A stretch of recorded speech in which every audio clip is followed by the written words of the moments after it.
Ohayo. Ohayo, Mina. Mina genki desu ka? Can everyone hear me?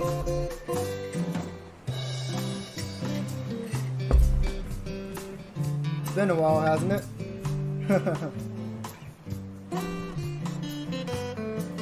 Probably wondering, what the heck is this game? Where's the game?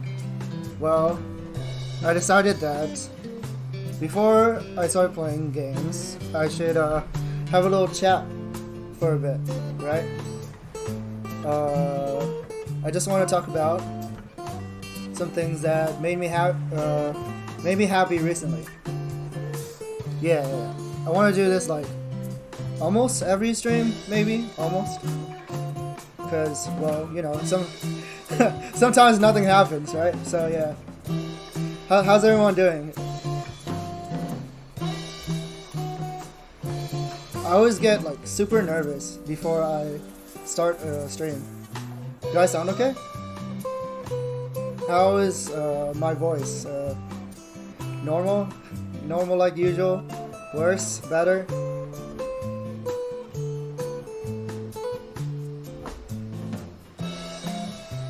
Basically today I woke up and I watched Koopa play No More Heroes while I was like eating breakfast. Cuter than usual. Thank you, Niaoyan. Yeah, I woke up and I probably shouldn't have eaten before the stream, right? But I also haven't eaten all day, so I kind of had to. Yeah. Pretty much. Okay, what I did on my time off, obviously, I watched like a billion streams. Constant overload of streams, like 10 tabs open at all times. Because one thing, I think it's fun to farm points. It's fun to farm points, even though I never redeem things. I never redeem in people's chat. I just farm points. but yeah.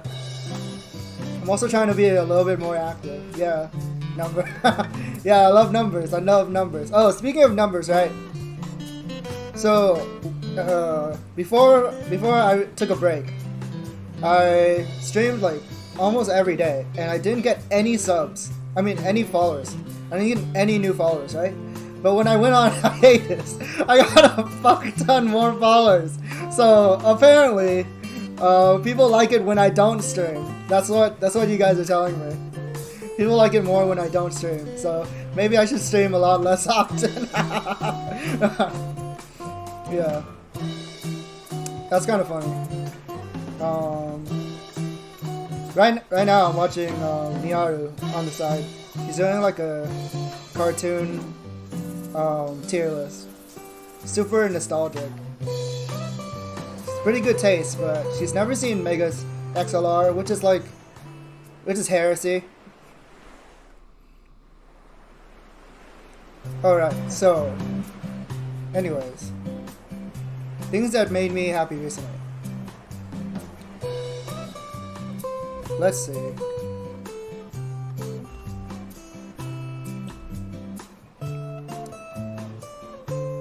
Adding sources is so annoying. Hold on. I didn't like write this down or anything. I'm just winging it.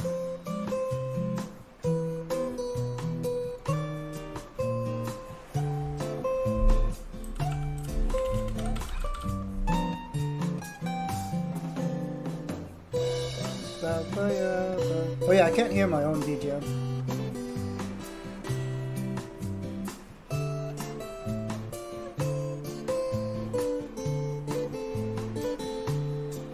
I'm just gonna put this here. I just think it's funny. I just think it's funny. I found there's like a Kingdom Hearts Frames Twitch account.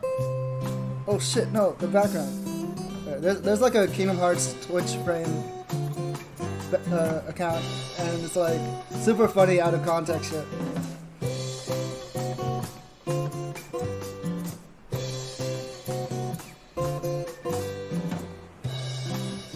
Alright, so there's only one Kingdom Hearts code. What's that? 2? Yeah, I love that code too. I don't know why. It's so funny. Oh yeah, so How many of you guys were watching Matty Caddy during his endurance stream? It was like 12 hours, so I'm sure you guys caught some of it. Maybe not. I don't know. But yeah, he got a new model, so it's pretty legit now. It's pretty legit now. Look at this boy. This tiny boy. Tiny weeny whiny boy. I'm pretty sure I'm still shorter than him though, which is kind of funny. A lot of people were saying side by side that we look like siblings, but no, that's not true. This character that I put on screen, a lot of people don't know, it's not supposed to be me. I mean, it represents me in a way, but it's just an OC character. Yeah, eye bags are nice. Funny how we both have eye bags. Yeah, it's just a character I put on screen so that you know, when people watch, it's just not the game, right? It's just not the game or whatever I'm doing. So there's a cute girl on screen, even though I've had people tell me that they didn't even know that this is a girl. Sorry, I guess I'm not good enough to show that.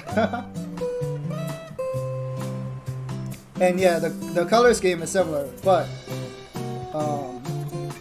basically, I'm a huge fan of Araki Sensei, the creator of JoJo's Bizarre Adventure, and he doesn't care about canon colors, so her colors can be pretty much whatever I feel like at the moment. Red is my favorite color, so that's what I went with. Her clothes are basically what the clothes that I would wear in real life, like growing up. So a little bit docs right there. Oh, hydration check. Shit, it's been 10 minutes already. Jesus. Yeah. I used to shop at Hot Topic. Yeah. I used to shop at Hot Topic. I was an emo kid. I had an emo phase.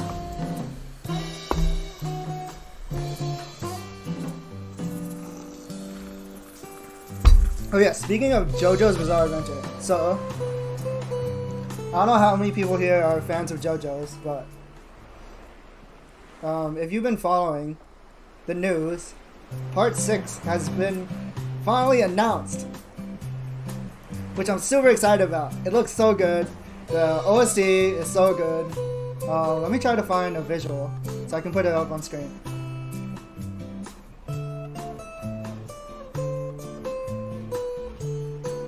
Really super excited about it, super happy.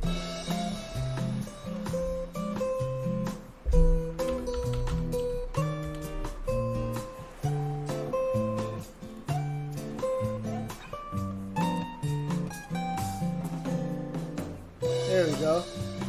Look at that shit. A wooga booba. The color schemes they picked. If I have to be honest, I'm not a huge fan of Jolene's color scheme. I was kind of hoping for either blue or, but they didn't. My favorite color scheme for Jotaro is blue, but they didn't pick blue for Part 3. They ended up picking black instead, which I thought was super boring. But I think Jolene actually looks really good in black. But then they didn't pick black for her color. They picked like some weird green, which I'm not a fan of. But for Anasui looks good. I don't think Weather Report changes the color too much, so it's pretty much what I expected. Yeah, I think pink Anasui looks good. What else? Oh yeah. So, even though I'm super excited about JoJo's, there's also bad news for the upcoming show. And the bad news is, it's going to be on Netflix. So, if you've ever watched anime on Netflix, they don't release the episodes weekly. They release them all in one fat batch. Which, as an anime fan, I'm not really a binge watcher. I like to watch shows weekly and engage in discussion, right? But if you dump an entire show, then there's no discussion to be had. People will talk about it for like one day, and then they'll forget about it. It kind of ruins the point. There's going to be people who watch all of it in one day. There's going to be people who take their time, people who are unable to watch it immediately, that kind of thing. So your discussion is like all over the place. It also makes me wonder about the quality, because if a series is ongoing, then a lot of people don't know this, but in anime production, the entire show isn't finished before the show starts airing. Normally they work on it as the show airs. So a lot of times TV anime kind of low quality. Not gonna mince. Filler as well. So TV anime quality kind of like goes up and down depending on how good the studio is and how much their budget is. If a show is finished beforehand, then there's no way for them to improve on the quality of the show as it goes on, if you know what I mean. So it makes me wonder how they're going to keep the quality of Stone Ocean consistent. So I'm very excited, but I'm also very apprehensive about how it's going to turn out. What else?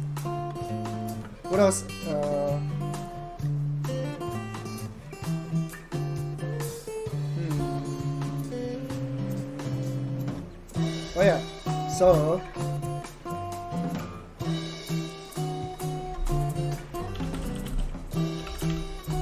oh man, this place is getting pretty crowded. Oh shit, wrong image. I drew that like super fast. Here you go. Joe Sandwich. If you guys don't know who Josa is, I did rate her before. She's super adorable, super kind, sweet person, and there was a stream where she was playing Res Evil, and if you guys ever played Resident Evil 1, there's this line about like Jill Sandwich, and that part of the stream made me laugh super hard. So I drew Josa in a sandwich costume, and she really liked it. She even put it on her stream, and it made me really happy. So thank you, Josa.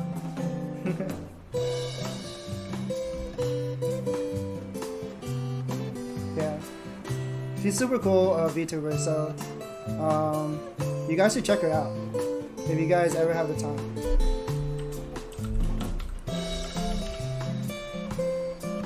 Actually, I rarely use the shout out function. How do I do that again?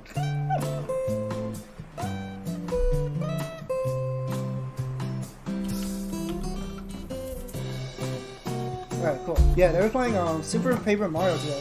I couldn't watch that stream though, because I was passed out. I'm sure it was a lot of fun though.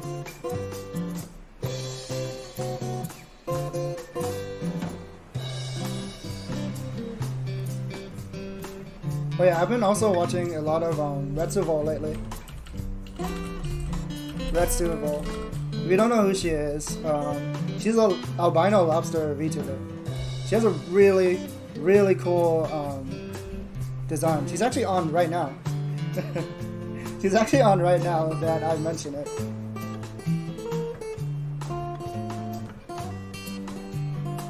Yeah, her chat can be quite cursed, but she's a very kind person.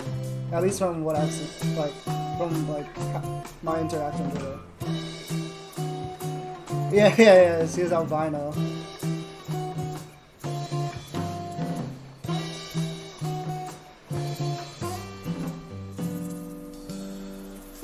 Yeah. Her chat's pretty cursed, but He's a very kind person.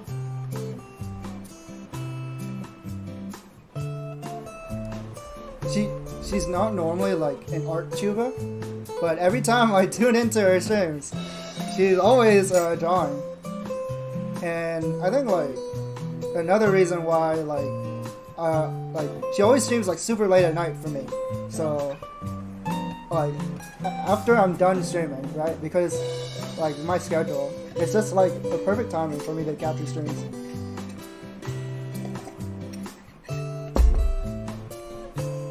What else do I want to talk about? What else has been interesting recently?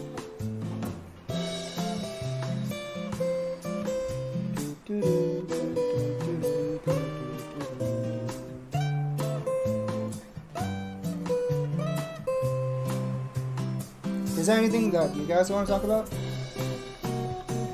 How was yesterday? You guys had well, not you guys. It was National Cat Day, right? Did you guys do anything special yesterday? Did you guys play the Nekopara Otome game? I watched a couple of VTubers play it. I also watched Pomu Alira play it. It was super funny. Yeah, a certain VTuber. Yeah, I wonder who. Yeah, Pomu Alira was a very, very fun collab stream. Their synergy is like out of this world. Oh yeah, there is something crazy that happened recently. Hold on. Oh, unfortunately, I don't have like a JPEG of them, but I do have this, I guess.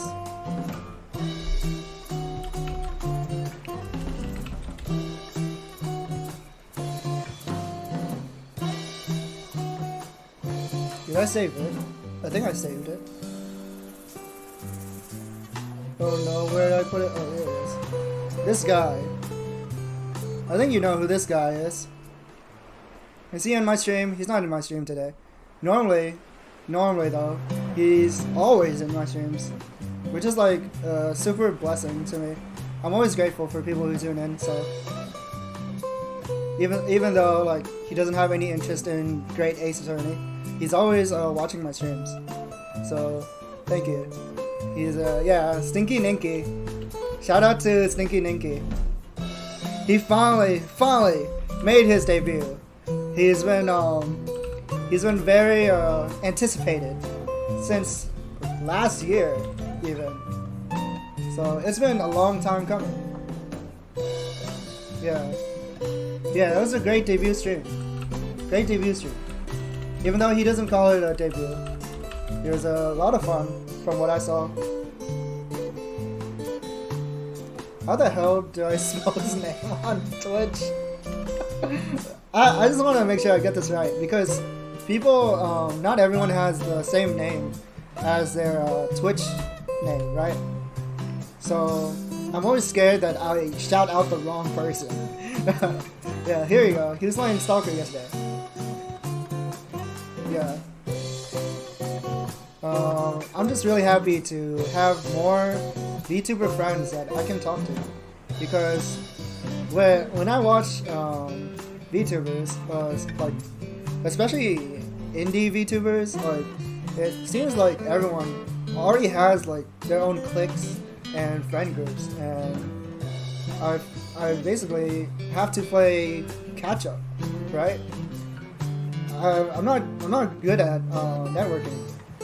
You know, they always say like in high school, right, or college, they're like, yo, you need to network, you need to join clubs, do sports and whatnot.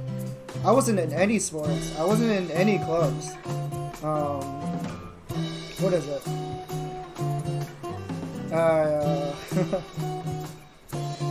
I signed up for student council as a joke once. I don't know how student council works for everyone, but in my school it was something that people voted on, right? And I don't know how, but I actually got in to student council. Like I was actually quote unquote popular enough to be voted into student council. And the first day of student council, I walked in, I saw like all these people, And I walked out and I never came back. Like, I couldn't describe like the feeling I had back then, but I know now for sure that I was in anxiety, super bad anxiety. So I never ended up doing anything in student council. In high school, you know, have you ever seen like jokes about like, oh, there's always that one kid in high school that Naruto run in like to class. Well, sorry to say, but it's not a joke. That was me. I was that kid. Because to give an idea, my high school was always like super big, right? Yeah. Go ahead, throw the arts. My high school was super big. Like, I think there was like 2,000 to 3,000 kids in that school. And my classes were, so first period on one side of the school, second period on the other side of the school. I had 5 minutes to run from, yes, I had a huge backpack. Okay, so I had a huge ass backpack because my locker didn't work. I could never open my locker. So I had to carry my books to every class. It was like 4 giant textbooks. These textbooks were not small. These textbooks were like, it was so bad. Like, holy shit. I'm pretty sure like that's one of the reasons why I ended up being so short, because I literally carried weights on my back the whole time. So yeah, I would, okay, like imagine this. You have to balance like, so your teacher, you know how like in TV shows, the bell would ring and the kids leave, right? That's not how it works at my school. In my school, the bell works as a suggestion. So that's when class should end, but it's the teacher who lets you out.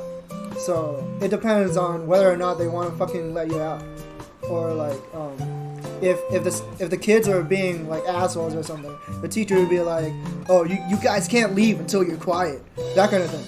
So like I never had a full 5 minutes to get to class either. And imagine like balancing, so like in between classes would be, the bell doesn't dismiss you, I do. Like, you always hear that every class. And like imagine being a teenager, right? A teenager, and like you wanna flirt with girls. You don't have. I can't. It's so hard to balance that. Like having to run. Don't question mark me. You have to balance running from one class to another, but also talking to girls at the same time. So it was very stressful. Basically, like very short time limit I had. Right. So I'd pretty much be well known around the school for being that kid who Naruto ran to class. And I was well known enough that the baseball team actually tried to recruit me because I was so fast, but I didn't want to do it. I didn't want to do it, so I didn't join the baseball team. But yeah, so that's a taste of what my high school life was like.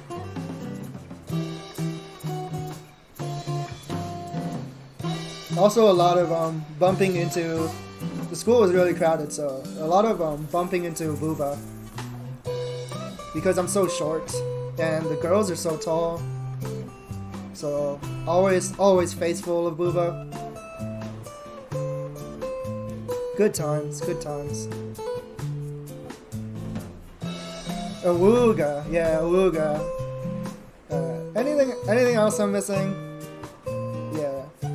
Super happy that there's more tubas that I can talk to, because I don't know what I'm doing. It's hard for me to call myself a tuba. I don't know what I'm doing. Apparently, Till Senpai Still Senpai wants to do a 100% orange juice collab with Maddie Caddy and Private Lexi as well. Yeah. I don't know how that's gonna go. I mean, I've thought about doing collabs with other people before. Well, I did a Gorilla one with Maddie.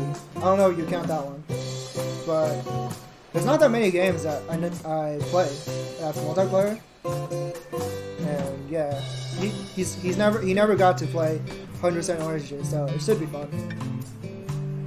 Wonder how that's gonna work. I don't even know how to do that Discord thing where it's like your model flashes when you talk. I think you guys seen that. Oh yeah. Oh, shut up! Don't say that. Not in my chat. Not right now, at least. Yeah, I have a different name on 100% orange juice. Yeah, kind of funny. We'll figure that out when we come along to it. Anyways. Oh shit, I've actually been talking for about 30 minutes. I think that's long enough.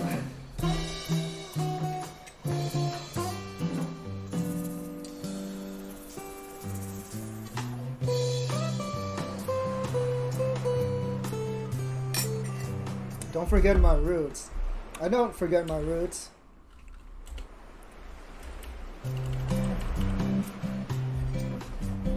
I'm still at my roots.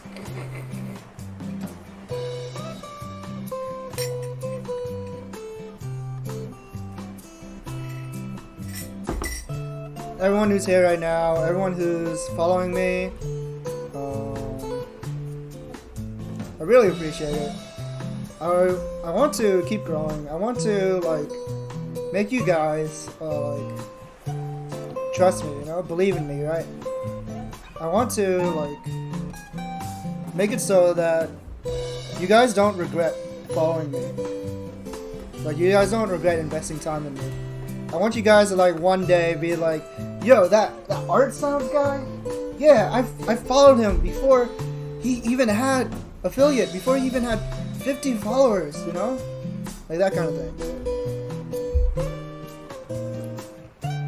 So thank you guys for being here with me. It's been so long since I played, so probably don't really remember everything, to be honest.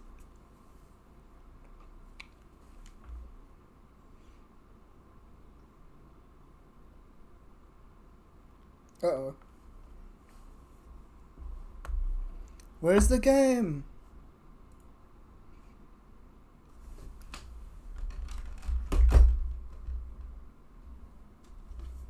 That's weird. It was actually working earlier.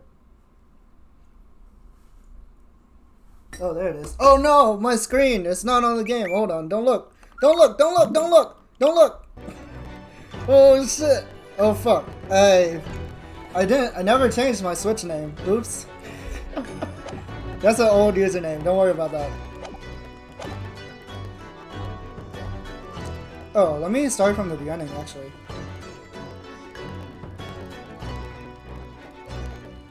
Because it's been so long, and I'm sure everyone wants the context.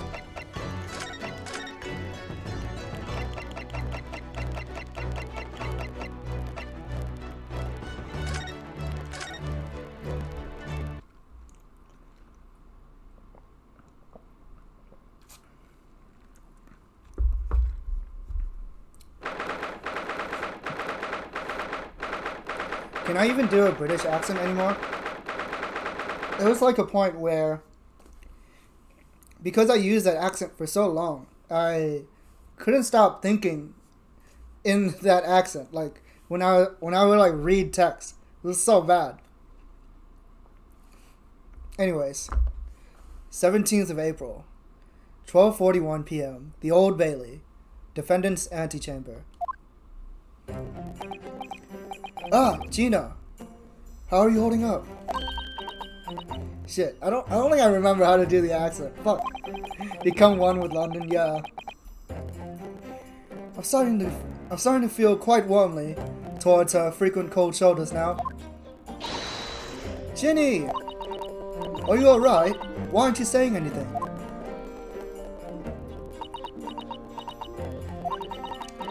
What's the point, eh? Why go to all this trouble and fight so hard for the likes of me? What? Well, you saw it, that picture. What picture? Oh, you mean this? The photograph taken by Hurley's red-handed recorder?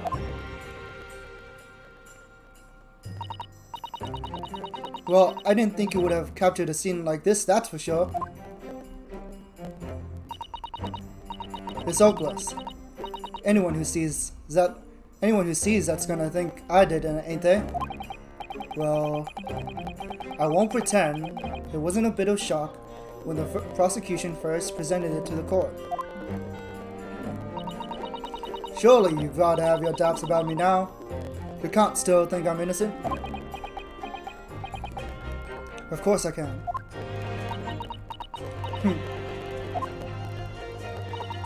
Ginny, why don't you talk to us? Tell us what really happened that night. Eh? Runo's cleverly managed to piece together a lot of new information, but still, we'd really like to hear it from you. All right then.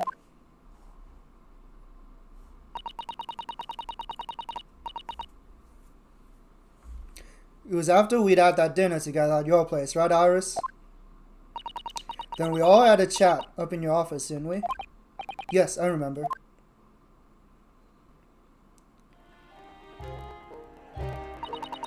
After that, I just couldn't get to sleep.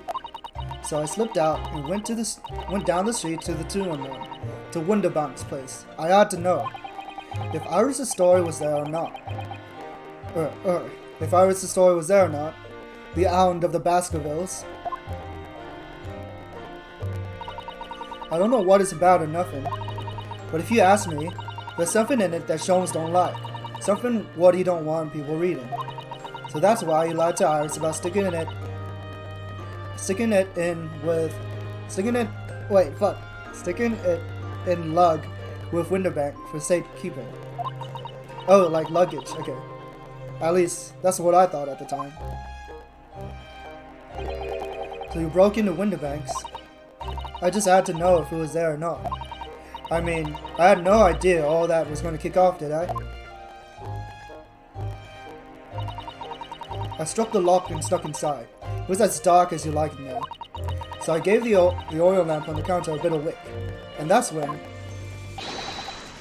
What do you think you're doing? Ah! I nearly died, I did. And next thing I knew... I grabbed the gun off the counter and was waving it in the air like I don't know what. Ah, you're the girl who is in there this afternoon. I didn't think pickpockets went in for armed robbery. The manuscript. Have you got it here? Did Sholmes leave a load of papers with you? A story? I beg your pardon. The Hound of the... something or other. If it's here, I want to see it. I'm sorry, young lady, but I'd sooner die than relinquish an article belonging to one of my customers. I don't want it. What would I do with it anyway? I just want to see if it's here, that's all. Oh, you want to see it, do you? I want to know if Sholmes really pawned it here or not. Please, just let me see it and I'll go. Oh, very well then.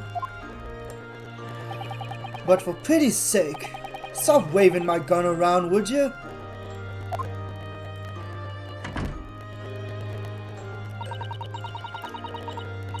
So then, the old cove unlocked the storeroom door, and we both went inside. And it was there, alright, the manuscript. Sholmes weren't lying after all. You did all that just to check for me, Ginny? Anyway, then there was a bit of a kick-up out in the main bit of the shop. The Skulkin brothers arriving on the scene, yes? What was that noise? Someone's breaking in. Dear me. Is there some burglars convention here tonight that I don't know about? I think I forgot to shut the door behind me. Sorry. I'd better go and take care of it. Could I possibly have my gun back? Oh, well, I'll come with you and... Now, don't be foolish, young girl. You must stay right here. Don't leave this room under any circumstances. And with that, he took the gun out of my hands and walked back out into the shop. I hung back in the storeroom, like he said, straining my ears in the dark to hear what was going on. It sounded like they got into a bit of a scrap. I started to think I should help, see? So I was just about to go out the storeroom myself when... Bang! Bang!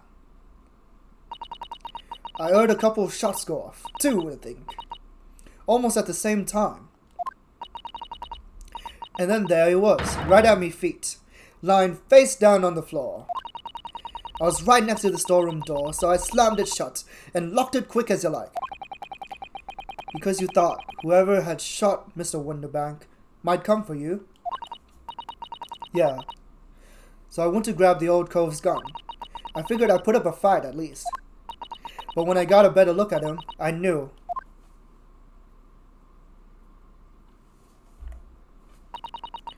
Wonderbank was a goner.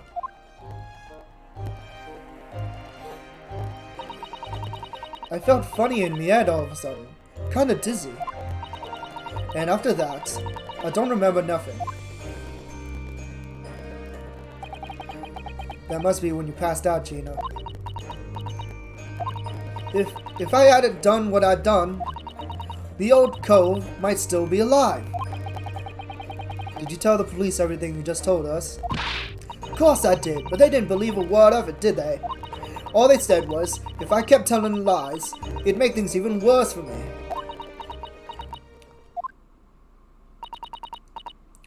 It'll be alright, Ginny, don't worry. Just stay strong a little longer. Bruno's about to put the real culprit through the mill. That cove what was there in the afternoon. That Eggert Benedict.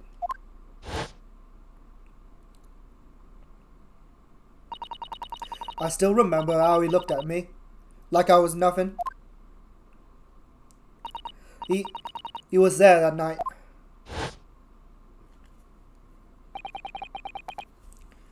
We don't know his real name yet, but I'm convinced that he's involved somehow. Oh, hey, Maddie Caddy. Welcome. Yeah, I'm alive. You haven't missed much. I only started playing, like, about 10 minutes ago, so... I mostly had a chat with chat, so... It wasn't too much. Anyway, thank you for telling us what happened, Gina. I appreciate your honesty.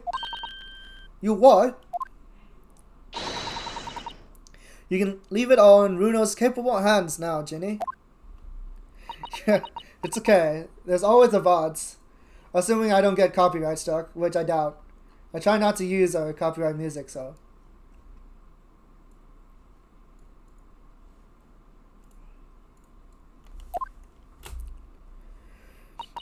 Mr. Naruto. Yes? How come you trust me? I don't get it.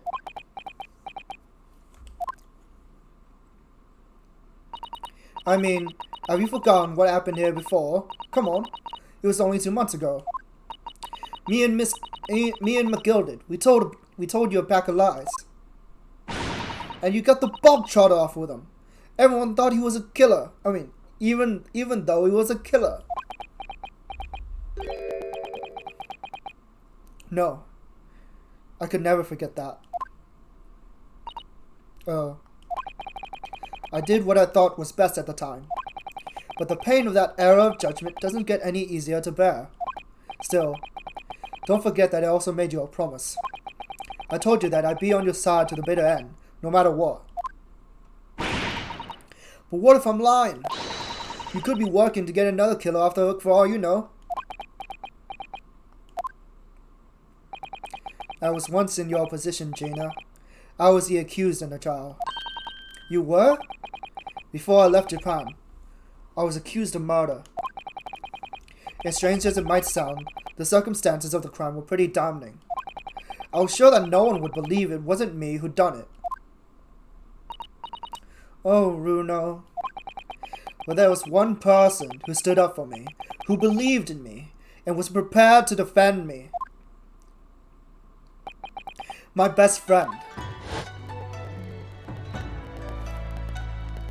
Ryunosuke. Oh, hey. Ryunosuke. No one believes in you more than I do.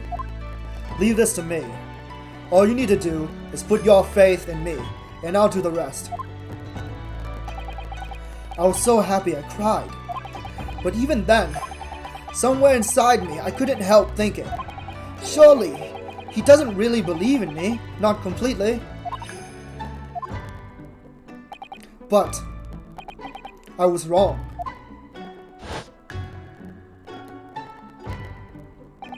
As soon as my trial began, it was obvious that he had an absolute, unwavering belief in me.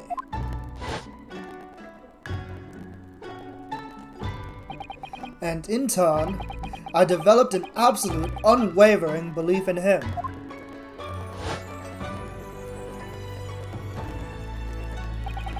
Since then, I came to realize, if you want someone to believe in you, you have to believe in the other person first. What are you saying? I promise you, Gina, that no matter what happens, I'll keep believing in you. So you don't need to worry. I won't let you down. Yada yada does it. Even though I'm a diver and a no-good liar, you're not like McGilded, I know that. Eh? That's right, you're our friend, Jenny. Iris. We know you better than you think. And we've come to the conclusion that you're someone we can trust. Yes. That's really all we need to know. Exactly. Mr. Naruoto,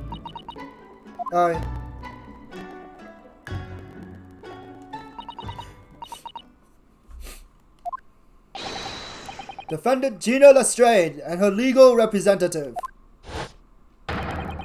Court proceedings are about to resume. Please head into the courtroom immediately. Yes, of course. Thank you.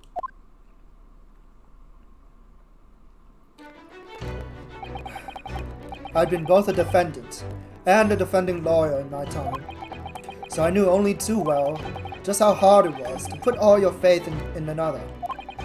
And I also knew just how hard it was to bear the burden of another putting all their faith in you. This is it at last. The final chapter. The final battle. Wish me luck, Susato-san. And I hope you're watching over me too. Partner! Asogi love.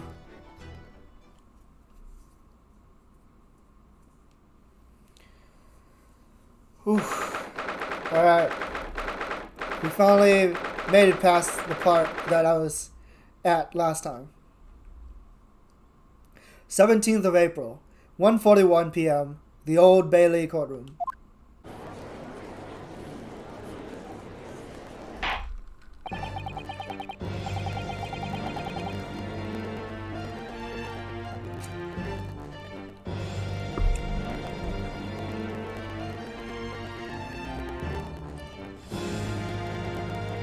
I hereby call this court to order as we resume the trial of Miss Gina Lestrade.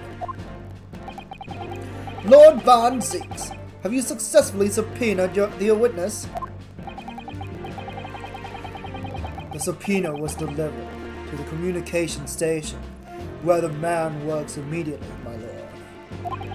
However, the heavy rain has delayed the arrival of his carriage, you would see. I see. Then let us turn our attention to Inspector Gregson's presses of the case heard by the court this morning. The glaring omission of the third bullet in your report is a serious blunder, Inspector.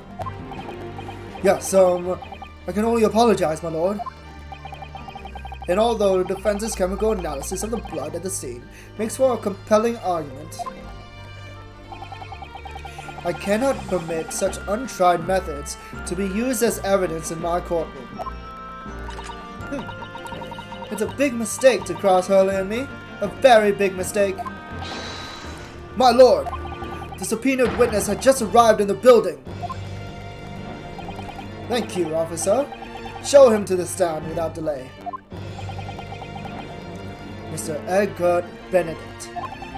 I didn't expect to be crossing paths with him so soon, and certainly not like this.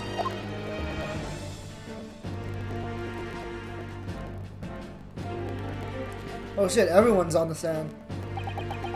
Thank you for complying with the court's subpoena at such short notice, sir. But of course, my lord.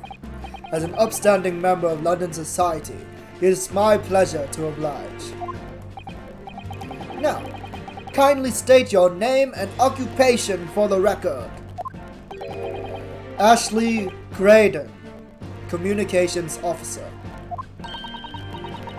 Mr. Graydon and I both work at London Central Communication Station. Now perhaps somebody would kindly explain what all this is about? You were apprised of the situation by the court officer on your way here, I presume. Yes, I was.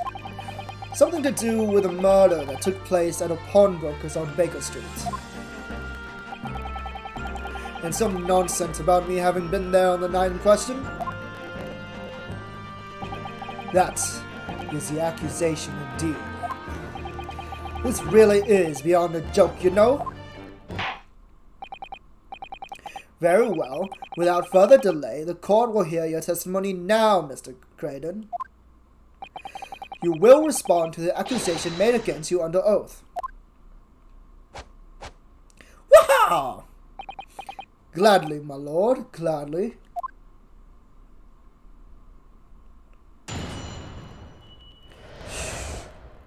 Robert Crogray, I see.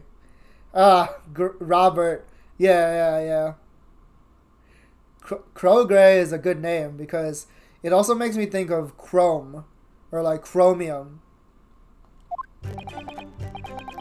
Naturally, I have occasion to make use of pawnbroking services from time to time. But are you seriously suggesting I colluded with these thugs to break into the place on the night of the murder? I have no intention of admitting to such an outrageous accusation. Even if certain parties here present my claim that my blood was oh shit, sorry.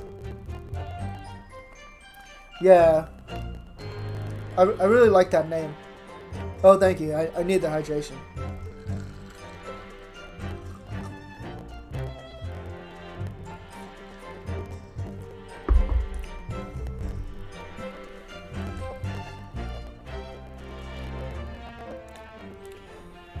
Even if certain parties here present claim that my blood was found at the scene,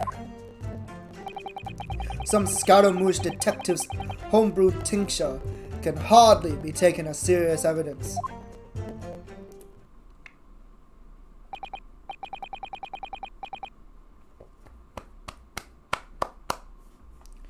So you deny the accusation completely, do you? I must say, I am dismayed. For the highest court in the land to be swayed by this self-professed detective's toy. It was the will of the jury, and our great British justice system demands that the jury's will is upheld. Then it would seem we have the misfortune of a most inept assembly of jurors today. By golly! How long am I expected to be detained here? If, following the defense's cross-examination, your involvement in this matter has not been yet established, you will be free to leave immediately. Good. Then I shall be away in time for afternoon tea.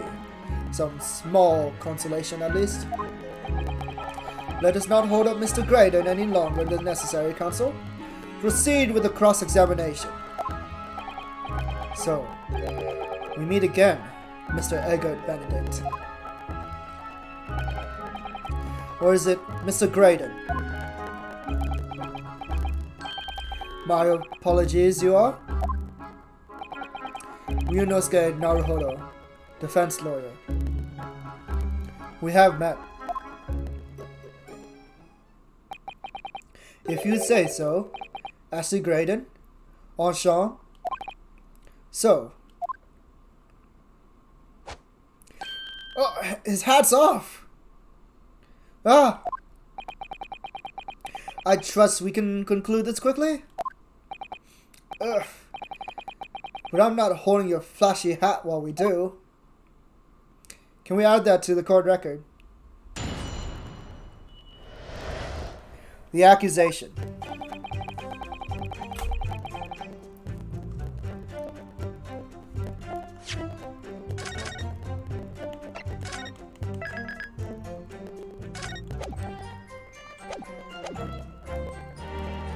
Hold it! Hold it! Yeah, we should put the hat on. It's a pretty fancy hat. Yes, we even met in the very pawnbrokery where the crime took place on the afternoon of the day in question. Though, of course, you introduced yourself by a different name at the time. It was Mr. Egbert Benedict, I believe. Tell me, what made you... The witness here is to testify about events that took place that night. He is under no obligation to answer such unrelated questions. You can't be serious. Thank you, because I certainly do not feel inclined to answer such an inappropriate question. So he's going to be evasive, is he? In an effort not to give anything away. This could be tricky.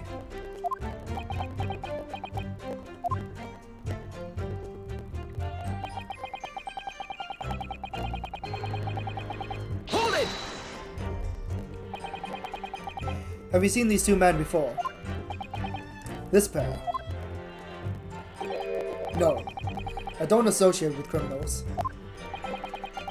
Said by a man who introduced himself as Egbert Benedict. I'd like to know who I have to thank for this. Who made this outlandish accusation against me? The young lawyer there in the black. This is a farce! Whose idea was it to permit an outsider to work in a British court anyway? Ah! Well, needless to say,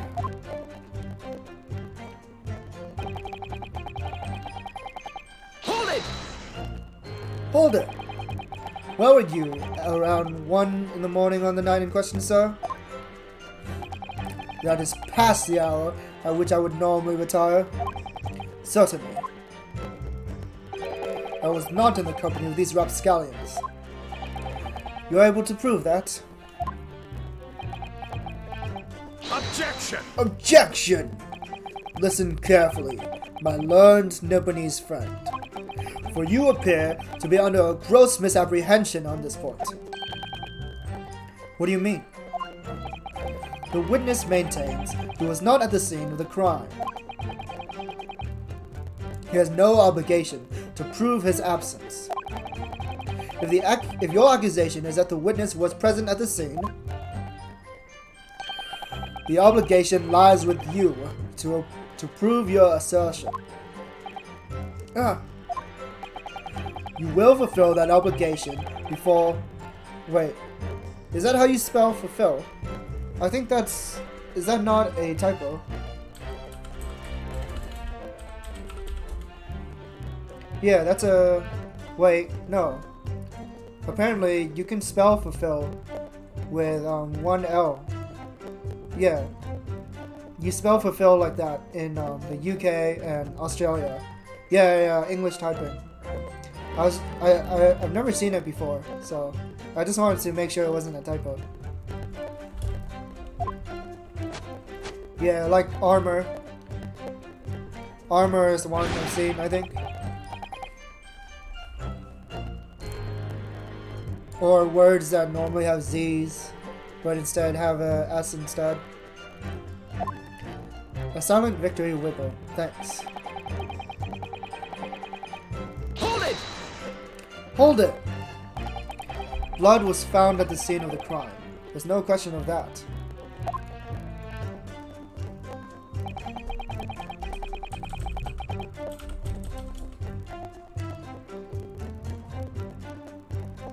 Mrs. Sholmes' chemical analysis has positively identified the substance as such.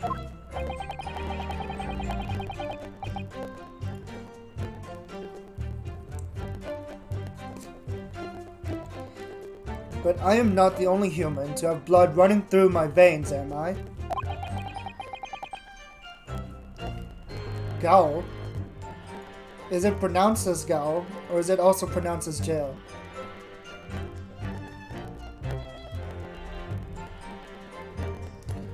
How can you be so sure that the blood is mine? There's still jail? That's interesting. I've never seen jail spelled like that. It could equally be the blood of one of these two miscreants. Every individual's blood has a slightly different composition, it seems. Mr. Sholmes' chemical is able to differentiate different... Spare me the science lesson! Who is this Sholmes character anyway? Oh, I assumed all Londoners would know the name. He's a renowned detective. So even you are unable to bring yourself to say, great detective. A great detective, you say? Not with us in the realm of fairy tales, are we? The counsel for the defense thinks a British courtroom is an appropriate place for fairy tales, does he? So unfair. That chemical test is based on solid science. Hurley and I know what we're doing. The trouble is, unless the technique can be independently verified, we'll never get beyond this man's flashy stick waving. Granted, it is a very colorful alchemy. Perhaps it would make a good souvenir for your uneducated friends back home in the East. Oops. Something riled him there. Just for a moment, Mr. Graydon let his feathers get ruffled.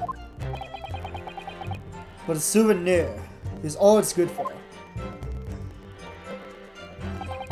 Some Scaramouche detective's homebrewed tincture can hardly be taken as serious evidence. Hold it!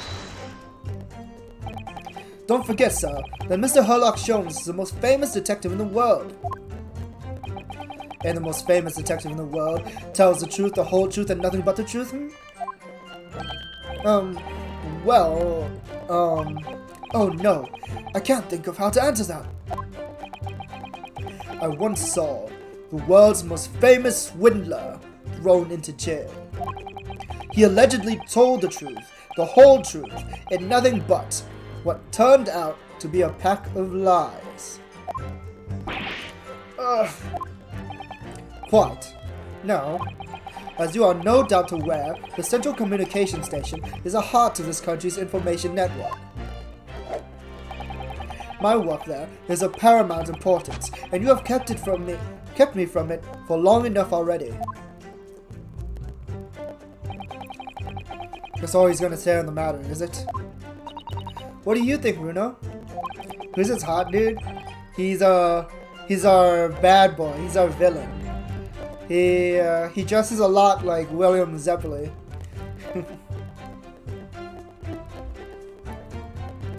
I think has no intention of telling us anyway. He's well aware that the less he says, the less chance he has of giving himself away. The complete opposite of Hurley, then. He seems to think that the more he says, the better. I need to find a way of getting more information out of that man somehow. But compared to the bungling burglars next to him, he seems as innocent as a child. Or perhaps the Skulkin brothers might be the key here. Oh.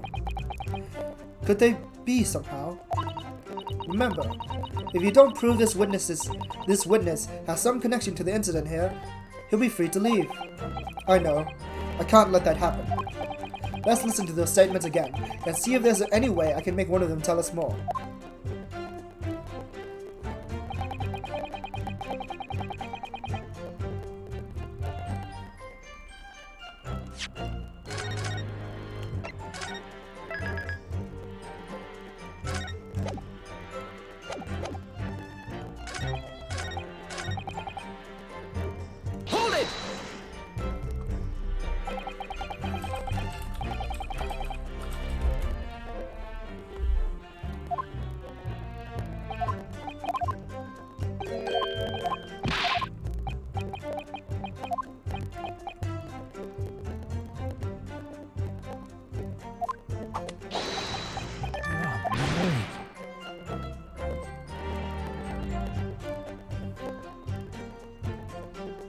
Excuse me!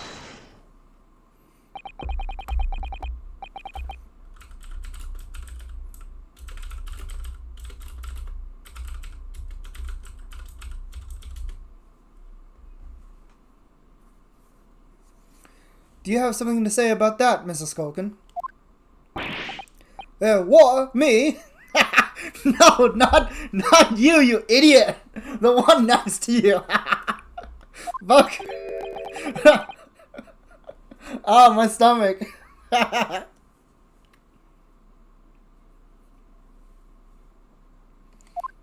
No, the Mr. Skulkin next to you. Right, I've headed up to here for this. How many times have I not you either, not you. Why are you answering? You're not a Skulkin.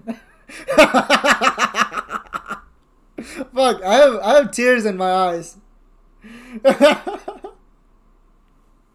Who's that beside you? Yeah, yes, I know, you're not big bro Skulker. Who's that next to me? Are you talking about me or someone else?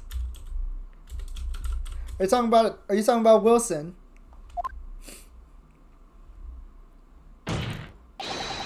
Mr. Nash Skulkin. You what? Is it not the case when Mr. Graydon just spoke, a thought went through your mind? Would you care to share that thought with the court? Me thoughts? I don't have none of them. It must have been him. You what? Mr. Nash Skulkin, answer the question, please. What went through your mind when Mr. Graydon just spoke?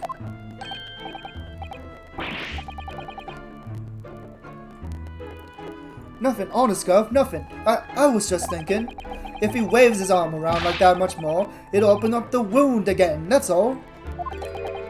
Oh my god, I can't believe he just exposed him like that. Holy shit.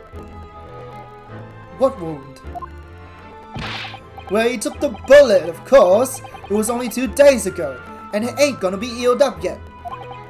So I was, well, you know, I was worrying for them, man. Oh, L's bells! Mr. Graydon, did you hear that?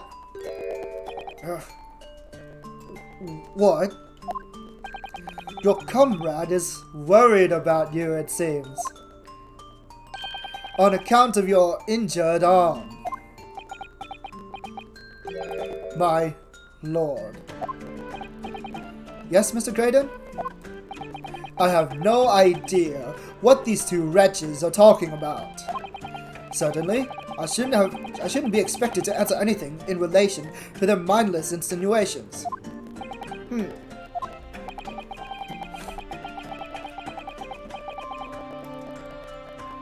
We know that someone other than the victim was hit by a bullet at the scene of the crime 2 nights ago. And from the height of the bullet hole in the wall, that person was likely hit in the upper arm or thereabouts.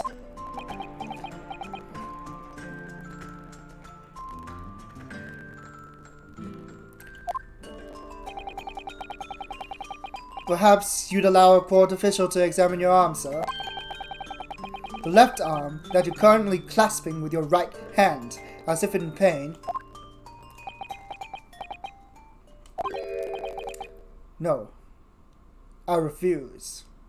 Daga Kotowaru. You have shown no evidence whatsoever that links me to these common thieves.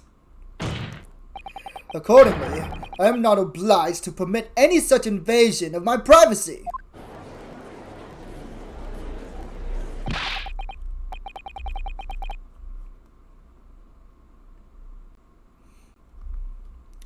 As I've already said, I'm completely uninvolved in all this.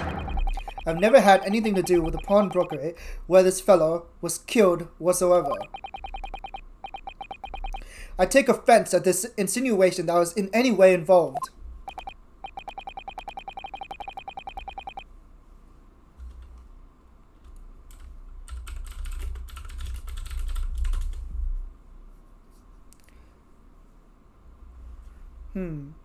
You claim to have nothing whatsoever to do with Mr. Winterbank's pawnbroker, My lord, the defense would like that last statement to be added to Mr. Graydon's formal testimony.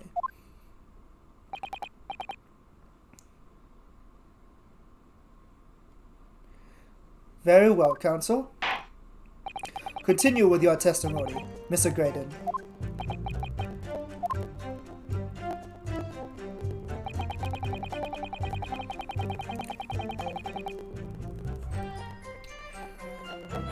The bottom line is, I've never had anything to do with the pawnbroking establishment where the man was killed. Hold it! Never had anything to do with it.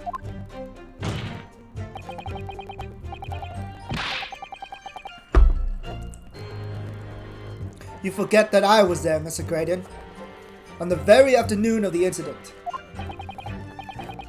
Obviously, I am not a complete stranger to the pawnbrokers. I'm currently on the lookout for an armchair to furnish my study. Objection! Objection! No! You were there to redeem an article. Have no idea what you're talking about. Oh boy.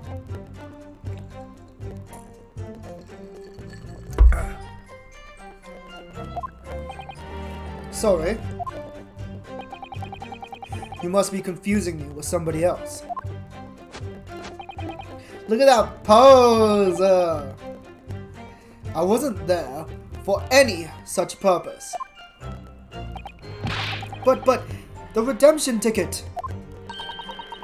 That won't get you anywhere, Runo. Big Bro Skulky knows something. You're right, he does know something. Iris, what do you mean? Mr. Winterberg never wrote the names of his customers on his redemption tickets, so you can't prove the ticket was his. Of course, she's right. I'm afraid you're going to need to produce some irrefutable evidence here. Otherwise, he'll never admit to being there. Irrefutable evidence. That's all he's gonna oh, right. I can skip this.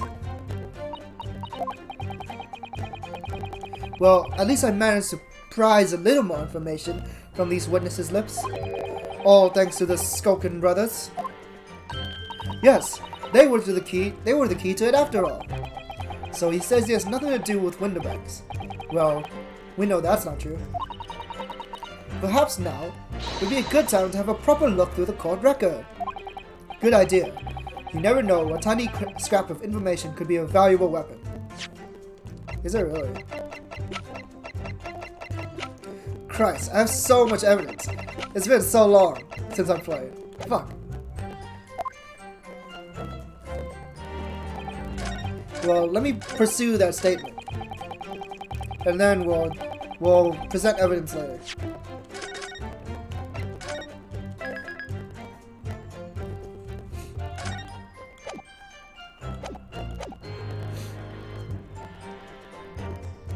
Hold it! Objection! Objection. Is that right? Oh fuck, I skipped it! Okay, no, I'm good. Excuse me. Do you have something to add, Inspector? Eh? Come again, Sunshine. You were there too, in fact, weren't you, Inspector? That afternoon. Well, yes. I do remember meeting yourself in the pawnbrokers that afternoon. You, your young Japanese assistant, and the accused were all present, as I recall. And at that time, this witness, Mr. Graydon, was trying to acquire a particular article. Well now. Huh? I'm afraid I don't remember too clearly. What? But you must!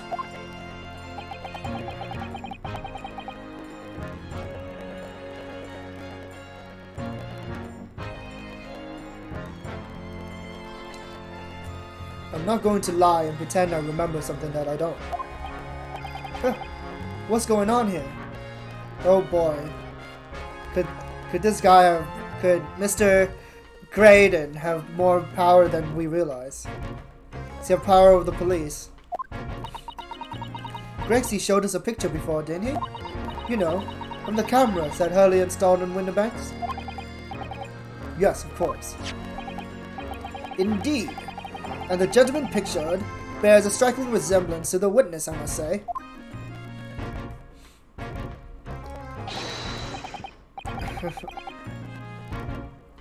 Exactly, which proves that Mr. Graydon was in the shop on the afternoon in question. Average police behavior. In poker, in Omaru Poker's words, fuck the police! Fuck the police! Something like that. At no point have I denied that fact. I merely entered the shop to peruse the articles on sale and have a word with the broker. Nothing more. This is so dumb because, like, it's rare that you have a villain that you basically, like, you know for a fact he's lying because you were there, right? It's rare to have a villain where you were actually like involved with them that much. This makes no sense. I understand why Mr. Graydon might be trying to cover his tracks. But why would Gregson be trying to avoid giving testimony about what happened? Ah, I see. So, pursuing this point. I think, like, this is the first time where pursuing is not useful. Right. Because Gregson refuses to talk. So we actually have to use evidence. Now then, do I know which evidence to use? Hell no. But we'll figure out something. I'm assuming it's the disc. Do I still have that? Yeah, I do. Objection! Objection! Have you ever seen this disc before, Mr. Graydon? Why? Is it supposed to mean something? This disc was, until the day of his murder, in pawn in Mr. Winterbank's shop. It was redeemed by the defendant, Miss Gina Lestrade, that afternoon. However, somebody mysteriously appeared to try to take it from her. And that somebody was you, of course. Wasn't it, Mr. Graydon? As I have reiterated numerous times now, you are mistaken. That was not me. I've never seen that disc before in my life. It may have escaped your notice, but there is a small smear of blood on the disc. Ah, yes, resulting from an abrasion of the thumb, perhaps? That's right. The surface of the disc is covered in hundreds of tiny metal bumps. In the skirmish to acquire the disc, the thumb of the person who tried to take it suffered minor lacerations. So, while the disc bears the remnants of that skirmish in the form of a smear of blood. The thumb of the person in question must bear the remnants also, in the form of a scratch! Good gracious! Indeed it must! Mr. Graydon! You refused to allow a court officer to examine your arm before. Are you now going to refuse to allow us to examine your thumb? Because I have no doubt that this bears a small scratch consistent with a smear of blood on this disc. Well. It would seem I underestimated you. What? What is the meaning of this? So you admit it now. You admit you have a scratch on your thumb from when you attempted to take the disc from the defendant?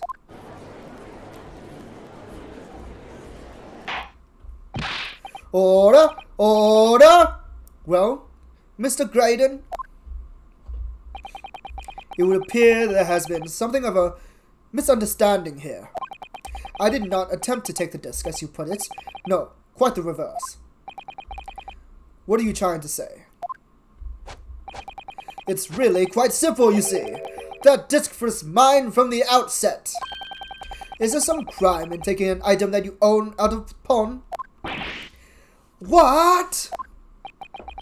It would seem, Mr. Graydon, that in this piece of evidence, my learned friend has established a link between you, yourself, and the incident. Accordingly, you will tell the court everything you know about this disc now.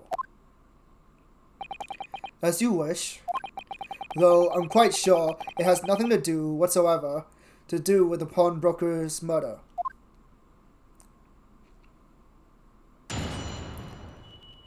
Oh boy, another one. The disc. There's a note on the disc saying for McGilded, but the item belongs to me. The redemption ticket was stolen from me by the accused, that filthy gutterling, on the day in question. I proceeded at once to the shop in order to explain my situation and redeem my article. In the end, of course, the disc was taken by the police. In other words, I had absolutely no reason to break into the shop later that same night.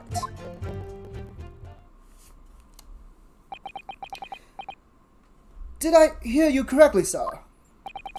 McGilded, you say? The famous London philanthropist? Who perished in this very courtroom 2 months ago after being acquitted of a distinctly messy murder? Yes, my lord. The one and the same. Good lord, Mr. Graydon! Are you saying that Mr. McGilded and yourself were acquainted? Yes, that's correct.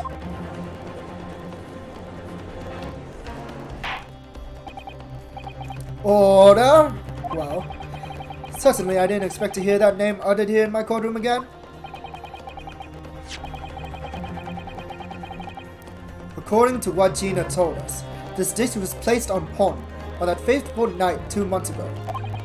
McGilded himself gave instructions to deposit it at Winterbanks. It's funny that Mr. Graydon here is claiming the disc belongs to him then, doesn't it? In all likelihood, he's lying. So he appeared that afternoon at Winterbanks in order to get his hands on McGilded's disc for some reason.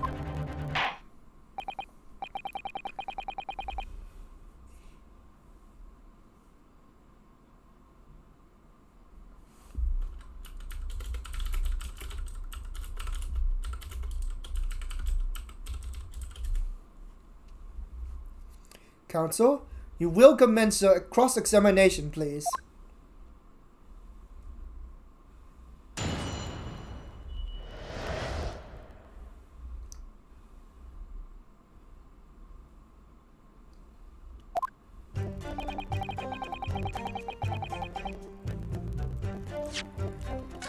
Whew.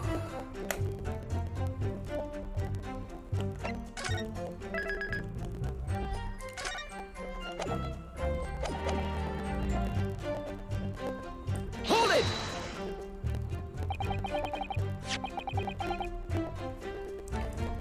Would you care to explain how this belongs to you?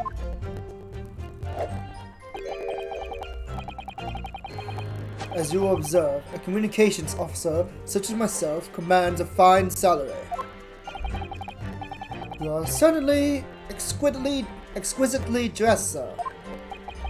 So you see, I have little need to make use of the services provided by the pawnbrokery trade. However, I did once find myself in difficulties having misplaced my purse while on an errand, which is why I pawned my fine black overcoat to the broker in question. You claimed that was your overcoat? Obviously. And in my haste, I clean forgot that the music box disc was in his pocket. And yet, there is a note that reads, "For McGilded. I am a collector of rare and unusual music box music.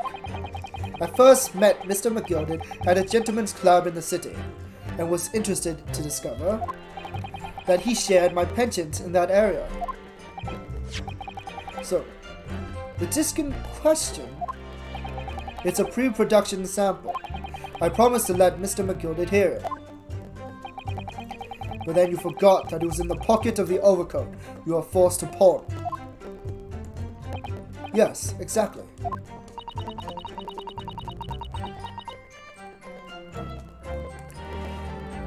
Gina didn't mention any of that in her testimony a few months ago, did she? No, because McGilded had threatened her to keep her mouth shut, which means that if we dig too deeply here, it's going to expose Gina's perjury. Oh dear, this is complicated, isn't it? Let's leave it alone for the time being.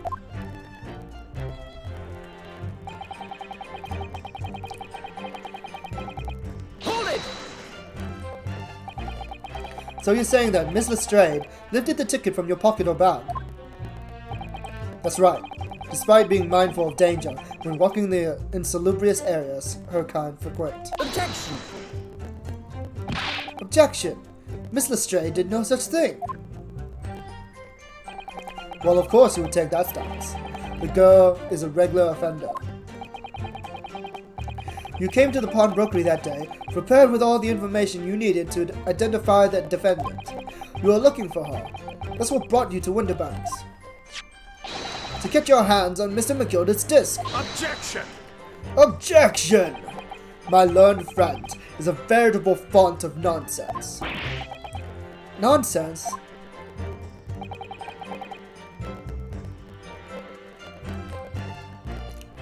I concur with the prosecution. Counsel, you will refrain from conjecturing in this way. Is that clear? Yes, my lord. Then I will continue with my testimony for what possible use it can be.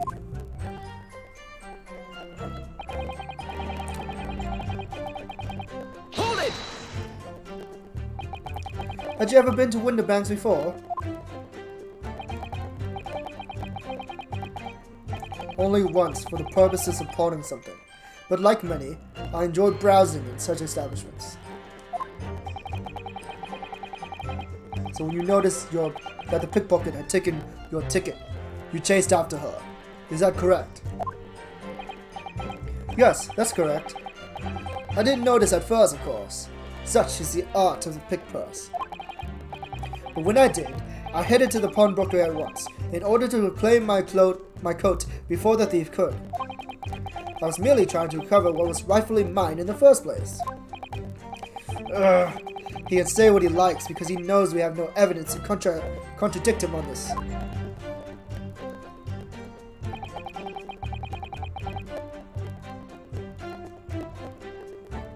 Hold it! Yes, it was taken by Inspector Gregson here, wasn't it?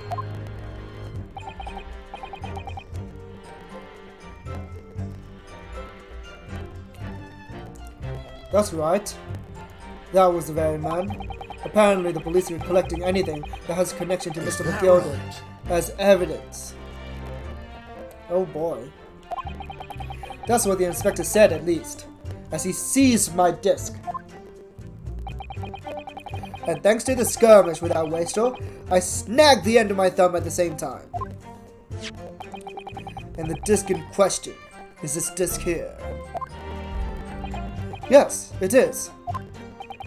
Scotland Yard have indeed been gathering items believed to be the property of McGilded, presumably to aid their investigations in some way.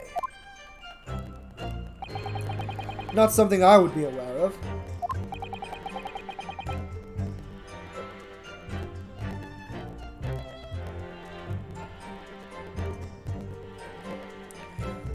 I really didn't know the man well anyway.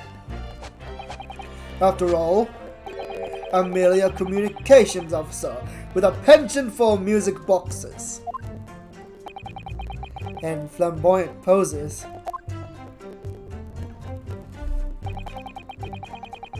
In other words, I had absolutely no reason to break into the shop later that same night. Hold it! Perhaps you'd seen something of value among the forfeited items? No, not at all. Oh? A valuer was brought in by the police to assess everything in the shop. Without exception, every article on the shelves was common or garden bric-a-brac. In that case, it's clear that you broke into the shop later that day in order to recover Mr. McGilded's disc. Have you not been listening, ma'am? Even if I wanted to recover the disc, you may recall that it has been seized by the police that afternoon. It was no more in the shop that night than I. As I keep saying, I simply had no reason to break in.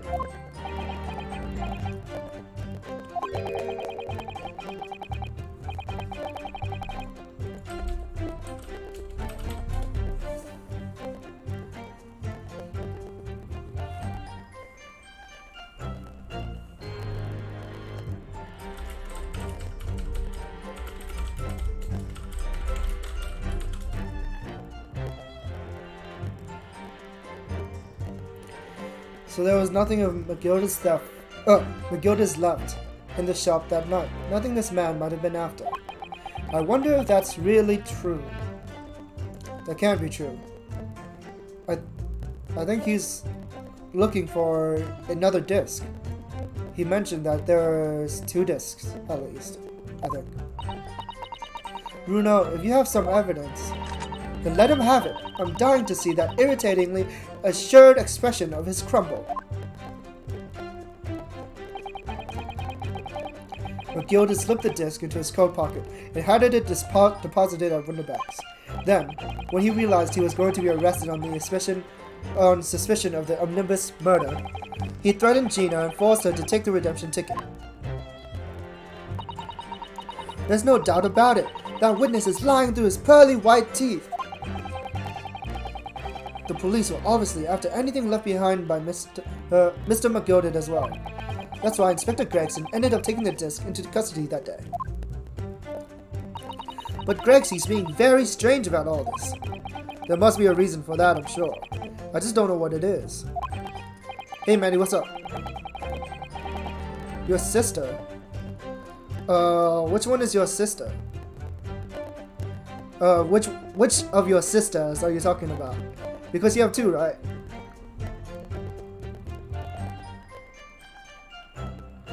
Yeah, yes, of course. It's kind of awkward to talk about something like this on stream, but I don't mind.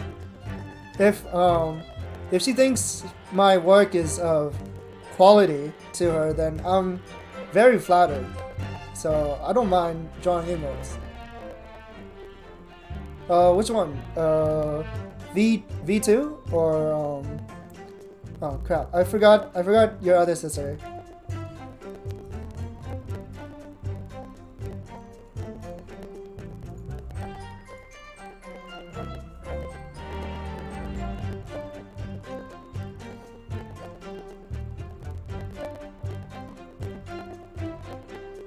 On your knife.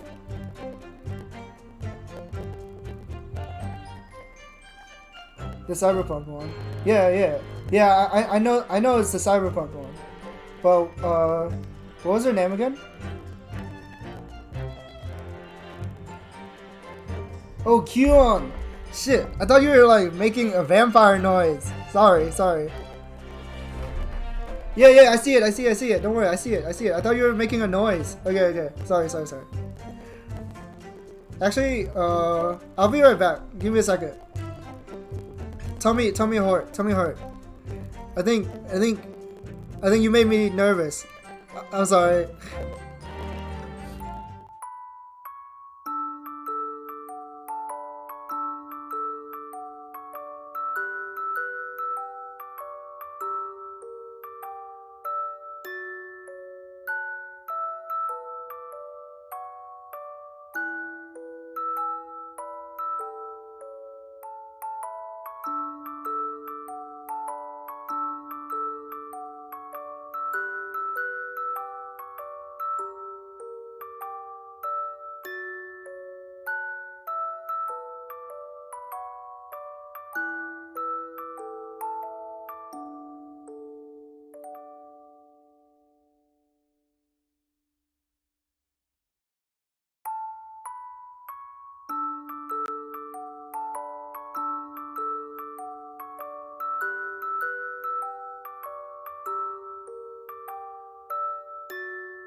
Hello? Hello, I'm back. Sorry about that. I guess I got really nervous or something, and my stomach started to hurt really bad. But I'm okay now. No more tummy hurt. Anyways, back to the game.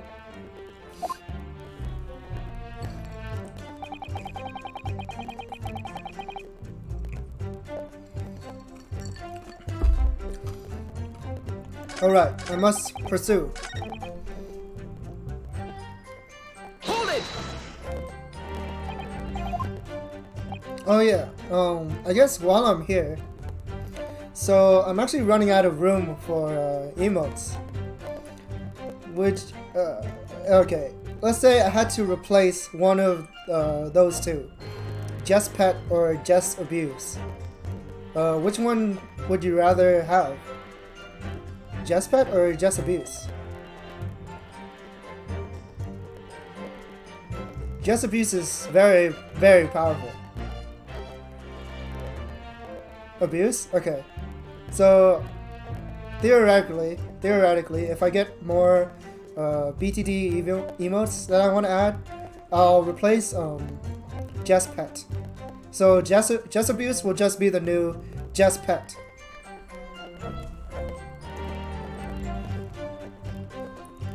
What else? There's another one that's really similar, like shares almost the same usage.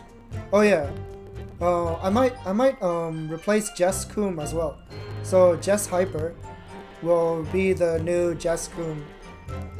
Yeah, because I think Jess Hyper is a much more powerful emote than Jess Coom.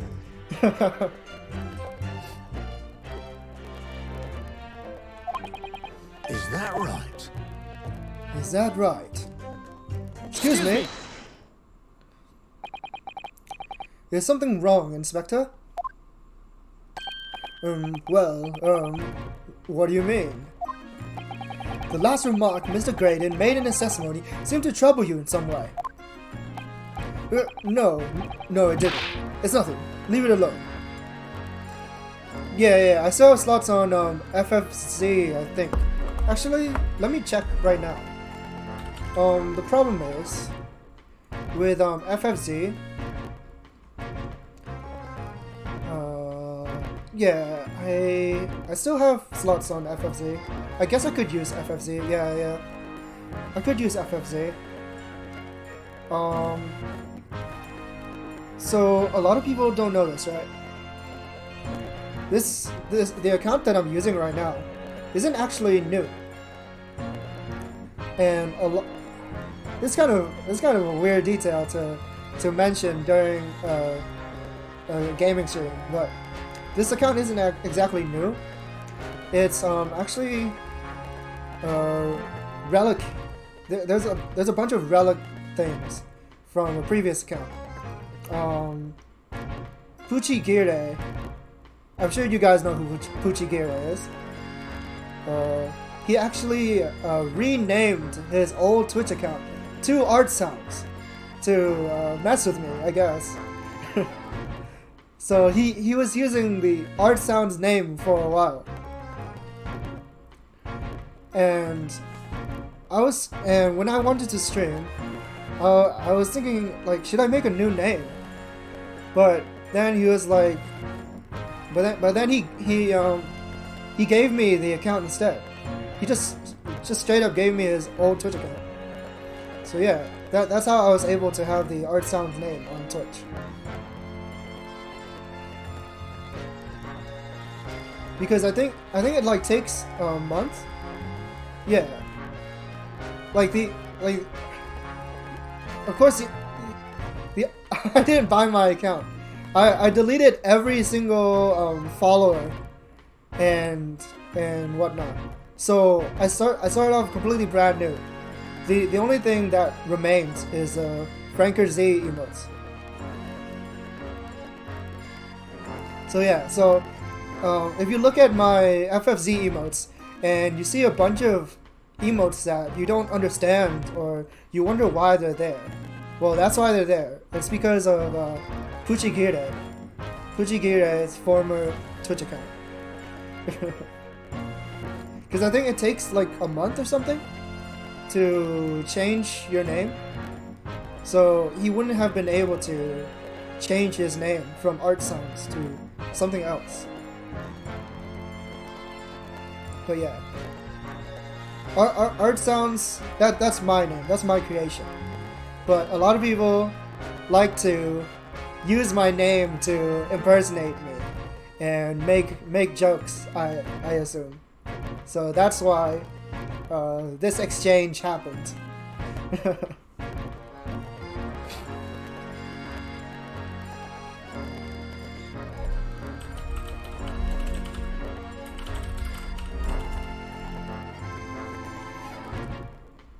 Silly Goosa. Yeah, I've never watched that show, the Demon Lord, I think it's called. Reincarnated as a Demon Lord, something like that. So I don't understand this Albedo character at all.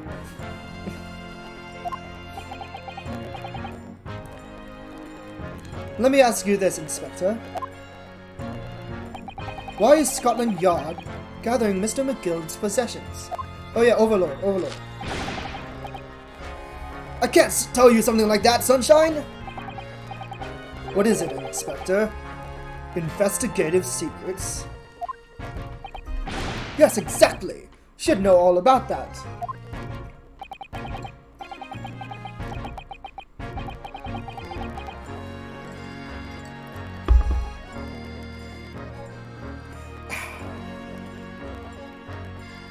Magnus McGilden, who died so unexpectedly after his trial 2 months ago.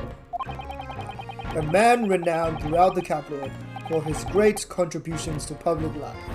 Yet, he had a dark side too. Where are you going with this, Van Zieks? I suppose the police are dealing with the aftermath of his nefarious activities, are they? That's enough. Coppers like me have duties to carry out that we're not at liberty to talk about. That's all you need to know. Duties conferred by Lord Strongheart, I presume. The Lord Chief Justice appears to have great faith in you, Inspector.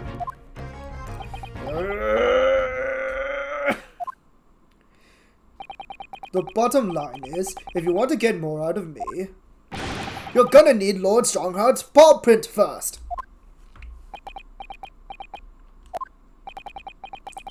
What's all this about?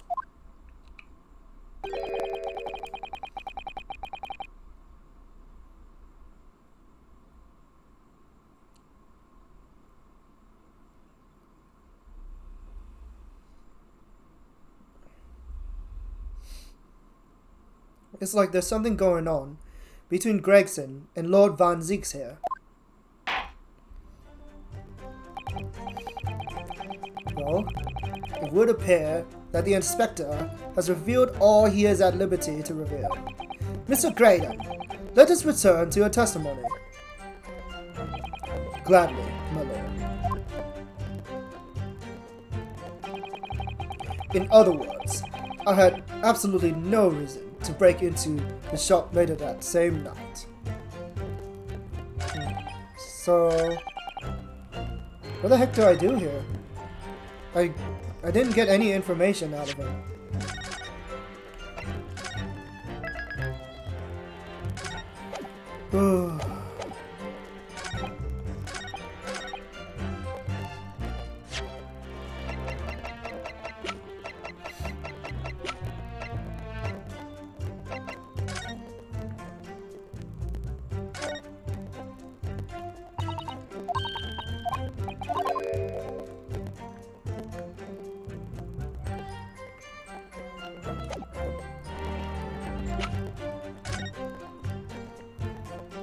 This is the 3D thing.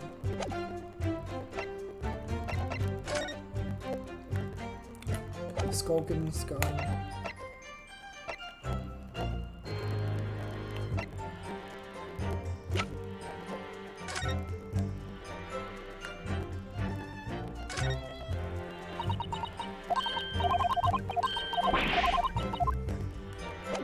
haven't used this newspaper yet.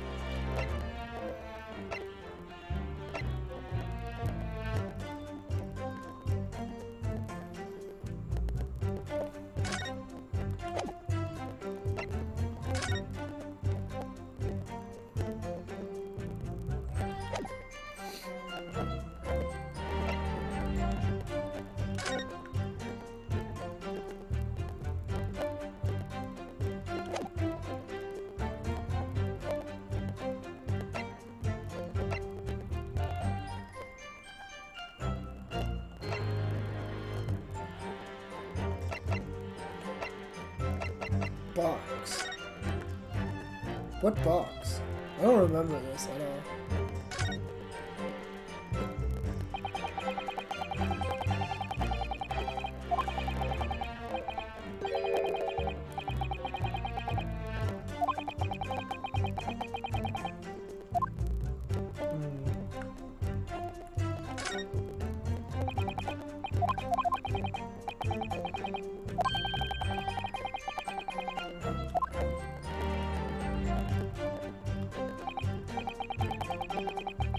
Oh no, not this. I didn't mean to activate this sequence. Skip, please.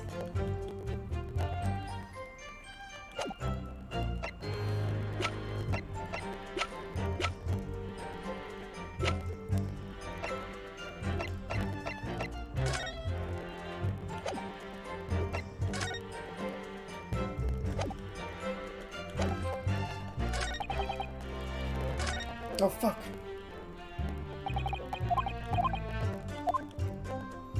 Force her to take the redemption ticket. Anything left behind? I think I know.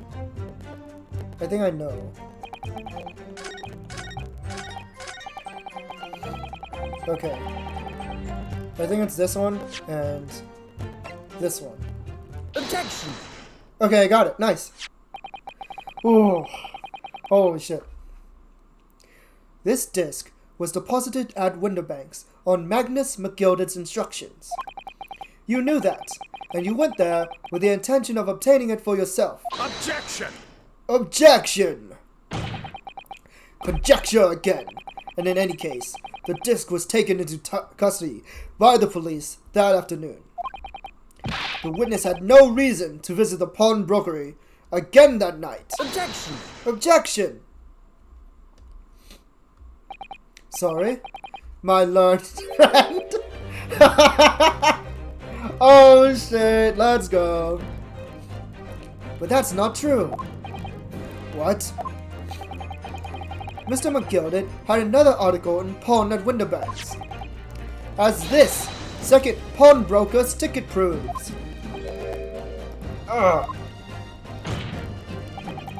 There were 2 articles belonging to Mr. McGilded in Winterbanks pawnbrokery, and the reason you broke into the shop that night was to recover the second one.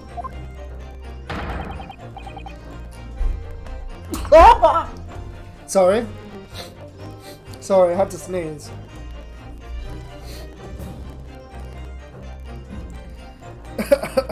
Ouch. I sneezed so damn hard. Oh, Kyun. Kyun is playing Death's Door right now. Maddie's sister.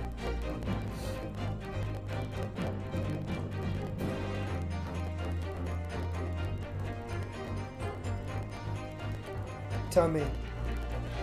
Anyway.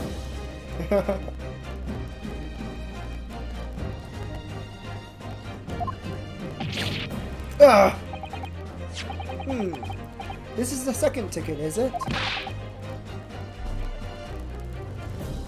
What had the man deposited?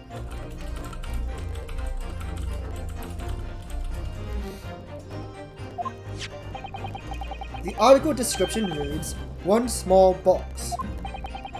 A rather vague description, it seems to me. Are you suggesting that I broke into the pawnbrokery with these clowns in order to steal some trinket box? I believe there are adequate grounds to suspect that you did. This is absurd! Why on earth would I do such a thing? Once the article has been forfeited, I could simply walk into the shop and purchase it. there would be absolutely no reason for me to resort to theft. Ah, that's a good point. That is a good point. Why didn't you think of that? Indeed, this witness makes a solid argument. So that means that, for some reason, this Graydon fellow needed the small box that very night, does it? Objection! Objection! It's time to put an end to this nonsense, my lord. Could you be a little less cryptic, Lord Van Zeeks? I do hate to ruin my learned friend's argument, but the truth is quite incontrovertible. On the night in question, no small box was taken from Winterbank's pawnbrokery. And rest assured, the prosecution can prove it. What? Good gracious. Inspector, show the photographic prints to the court, if you please. Yes, sir. What prints? These prints were taken from one of the detective's security cameras. Ah, Hurley's red-handed recorders again. As previously explained, using this plan of the shop layout. The victim's establishment was furnished with automatic cameras in 2 locations. One was set to capture the counter where Mr. Winterbank received his customers. The other was set to capture the shelves on which the articles were placed for sale once forfeited. According to the information on this ticket, McGilder's small box had been forfeited already, 2 days before the incident at 9 p.m. on 13th April to be precise, which means it would have been on the shelves of the forfeited items in the store front. Now, what I have here is a print taken by one of the cameras about 2 hours before the incident. That's at 11 p.m. on 15th of April.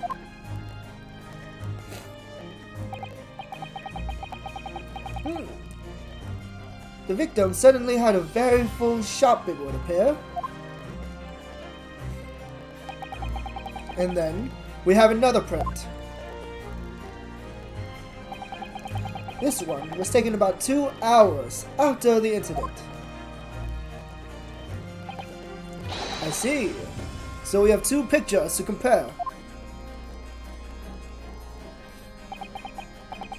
Though I must say that placing them side by side leaves me cold. Dear me, that's starting to make my head ache. Obviously, at Scotland Yard, we considered theft as one possible motive in this case. We explored the possibility that something had been taken in addition to the victim's life. So your men have already compared these 2 prints thoroughly, Inspector? Yes, sir. Is that true? We counted every single item in each of these photographic prints. And the Yard's conclusion is that exactly the same number are present in both.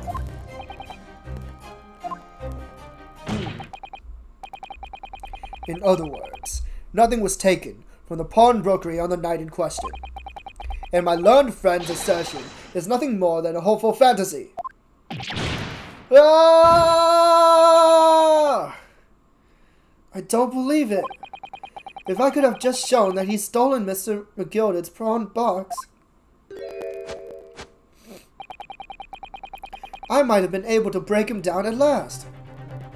Yeah, I wanted to see them cross-eyed again. I was hoping we would do the 3D thing again. You know what, Bruno? I've been thinking. I wonder if these 2 photographs really are exactly the same. What?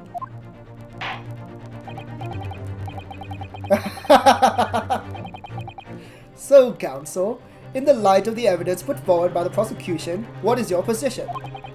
It seems that, in fact, on the night in question, nothing was stolen from the victim's establishment. Do you accept the prosecution's assertion? I don't know. Could there be some hidden discrepancy in these 2 photographic prints somewhere? I must use evidence. Before I give my answer, my lord, I'd like to try something if I may. Try something? What do you mean, counsel? I'll need to use a certain piece of evidence from the court record to identify the discrepancy. I'm not entirely sure I followed. Which piece of evidence do you intend to use to help you identify a discrepancy between the two prints? Of course, only one answer. The stereoscope. My heart's stereoscope. Take that! I'd like to use this device, my lord, to view the two prints stereoscopically. Oh! Yes, you've got the bug at last. You can't resist it, can you? You've got the cross-eyed compulsion. What? Everyone's gonna go, hey go. Juror number 3. What a surprise. Come on, Runo. Let's put the pictures in place and see what this wonderful contraption shows us. Stop! No ideas. There we go. Now look through the eyepiece. Well, the police are dumb.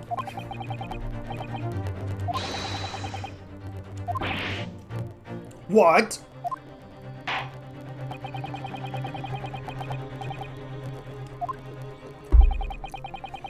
Indicate the precise location of the discrepancy in which you speak.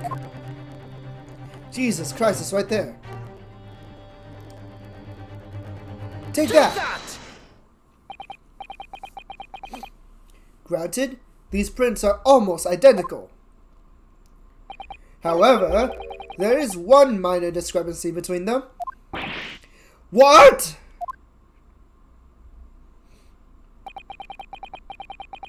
When you view the two pictures stereoscopically,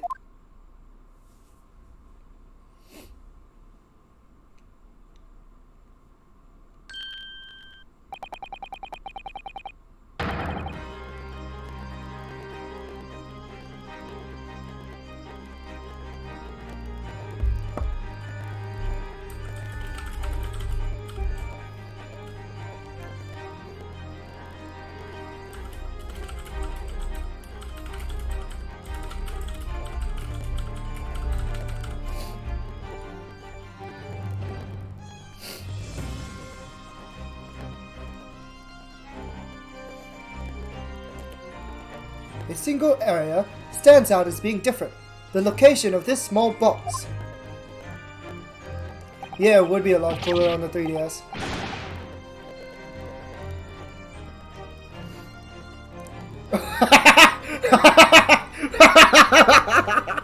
This looks so stupid. Let me. Wait. Unbelievable.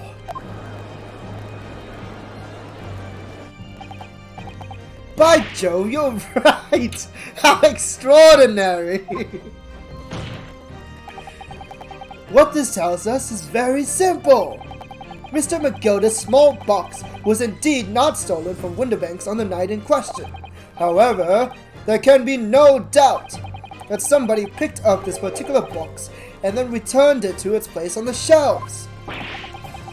Are you suggesting that the small box originally deposited by Mr. McGilda is in fact... Yes, the very same small box I just identified in those photographic prints! Objection! Objection! Mindless guesswork! What if it was? So a box was moved on the shelf. Nothing was stolen. Which means, quite simply, that nothing has changed. That may be true, but... Alright, McGilda's box wasn't stolen then. But doesn't the fact that it was moved like that change things? It changes everything. But hold on.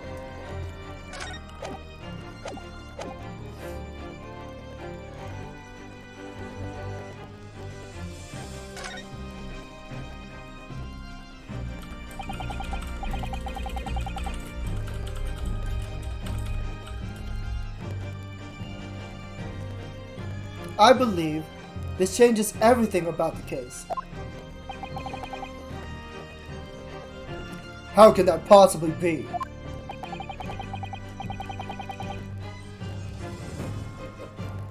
The crucial point is the fact that what was moved was a small box. Right, what's in the box? What's in the box? What's in the box?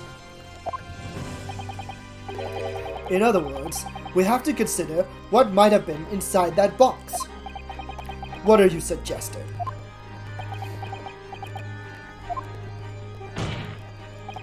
I'm suggesting that we need to examine that box as soon as possible. A vital piece of evidence is sitting on the shelves of window banks as we speak. Objection! Objection! That won't be necessary. Some little box belonging to a man who died 2 months ago can't be possibly relevant to this trial.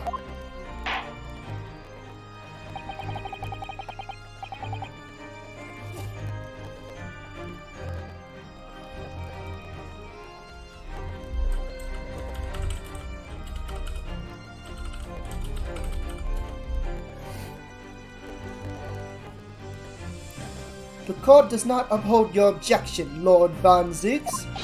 Bailiff, arrange for an officer to go to Baker Street at once. Obtain the small box in question and bring it back here for further examination.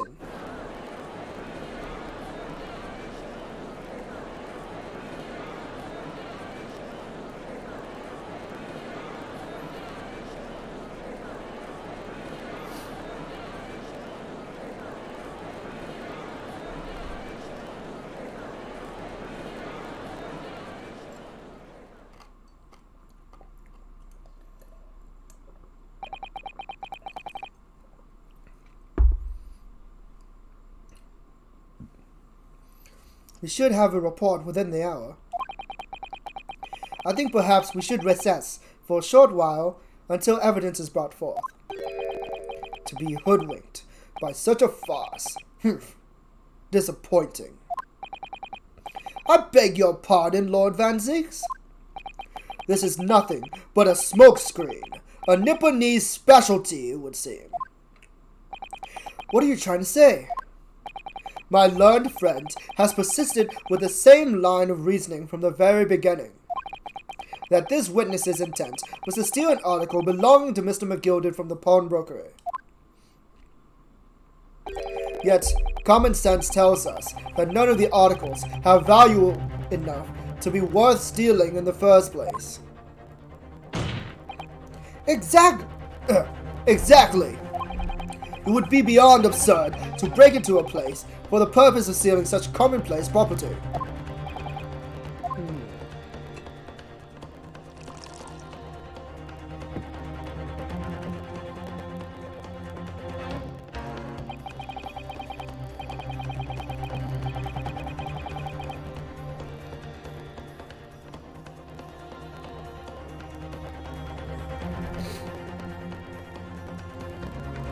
If your lordship recalls, Mr. McGilded perished 2 months ago, immediately after the conclusion of his trial.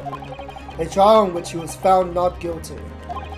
A trial in which it was established he was the upstanding member of society his reputation implied, in fact. So I propose a toast to my learned friend and his most insightful defense. The articles his upstanding member of society pawned were entirely ordinary. A black overcoat that just happened to have a music box disc in one of its pockets, and a small box.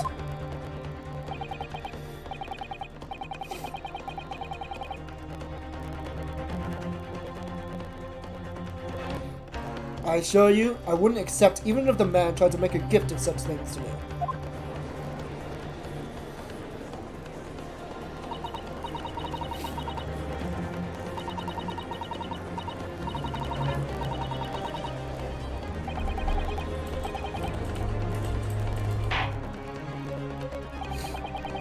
The prosecution's argument is undeniably compelling.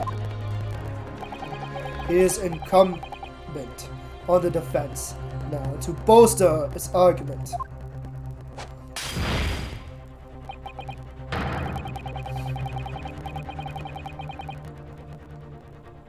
to explain what possible significance these commonplace articles pawned by this fine citizen could have.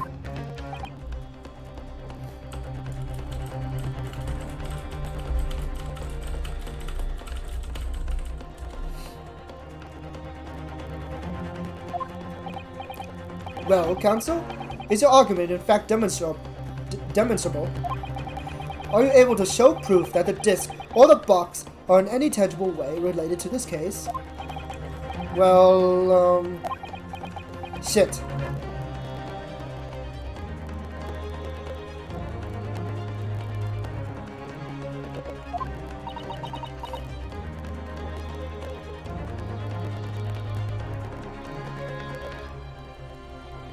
What's the matter, Bruno? We both know that they're related, don't we? They're both vital pieces of evidence. Yes, of course. You and I both know that. We know that Magilda's true character. We know Magilda's true character. And we know the disc is significant, even if we don't know why. But if we explain all that to the court at this point, we'll have to acknowledge that Miss Magilda's acquittal 2 months ago was a mistake. That the defense's argument was flawed, based on false information. Oh no. And that would mean admitting that Gina committed perjury. But Ginny, could it be that Von Zeeks knows? Is that why he's doing this now? Because he anticipated everything? But maybe this could be a great opportunity for us. Sorry? What do you mean, Iris? Well, what is it that you always say, Bruno? Sooner or later, the truth comes out. Every time. Alright. The exact significance of the things that Magilda deposited with Mr. Winterbeck is something that only Gina can explain to the court. But if I put her on the stand to testify about that, it could critically damage our chances of winning this case. Oh boy. This is tough. What's the right thing to do here? I say, we have to do it. We need to find the truth. We need to reveal the truth. Have Gina testify. My lord, the defense would like to make a proposal. Oh? What proposal, counsel? While the court awaits the arrival of Mr. Magilda's small box, I would like to call the defendant, Miss Gina Lestrade, to the witness stand. The defendant? To what end? It's to do with the various articles deposited at Winterbeck's by Mr. Magilda, my lord. Miss Lestrade has information related to them. I believe it would be beneficial for the court to hear what she has to say. It will prove the significance of the articles in question once and for all. Well, well, things are becoming interesting. I presume you've considered the implications of the testimony you're proposing.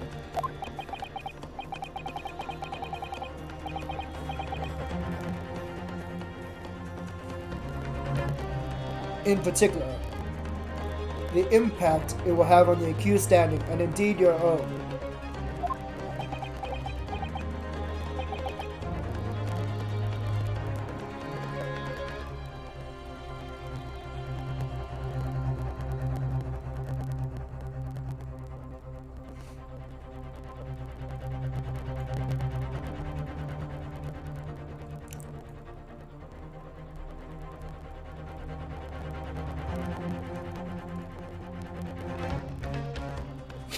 Hold on.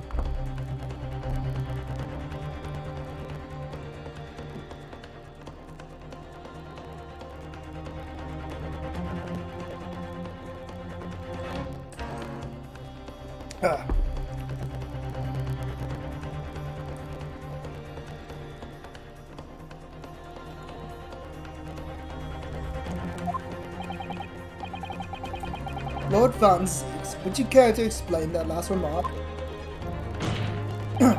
The prosecution accepts the defense's proposal. I move to interrupt the cross-examination of the current witness and hear from the accused herself.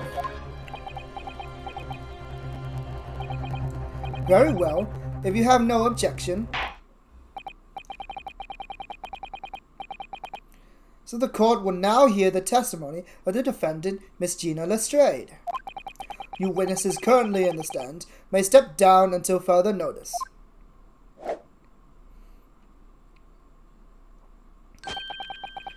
Why did he do that when he's not wearing a hat? Anyways, then I shall bid you good day. Wait, you, sir, shall remain in the stand while Miss Lestrade testifies. Oh shit? What is he doing? Why does he want Graydon to stay? Oh shit. Alright then, Gina, it's time. I know this will be hard, but please, put your faith in me here. Keikakudori. Good luck, Runo.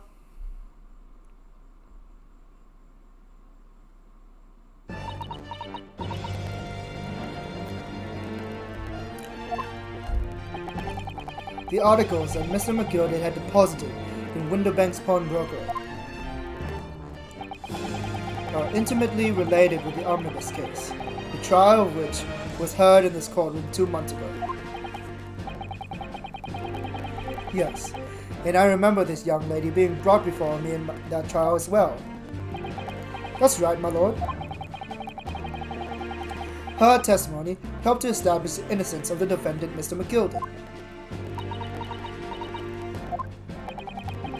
The omnibus case was intriguing, to say the least. And now here we are all again. The same players in that trial, facing each other again once more. A twist of fate, perhaps? My Nipponese friend?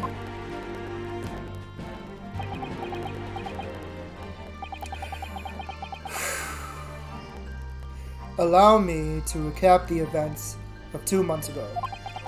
An old brickmaker was stabbed to death in an omnibus running along London's winter streets. Apart from the victim, there was only one other person in the carriage, Mr. McGilded. Naturally, he was the prime suspect for the murder. But, as the trial progressed, another possibility emerged. That the murder, in fact, took place above the defendant's head on the roof deck, with the body being dropped through the skylight into the carriage below. It was Miss Lestrade whose testimony brought that possibility to light. At the time of the incident, Miss Lestrade was concealed under a seat in the carriage, hoping to pick the pockets of unsuspecting passengers. Then, immediately after the trial, having been acquitted of the murder, Mr. McGilded died in this very courtroom in the most extraordinary of circumstances. The mystery that remains unsolved even now, 2 months on, as indeed does the omnibus murder itself. Be that as it may, I recall neither the disc nor the small box being mentioned in the course of those proceedings. Miss Lestrade?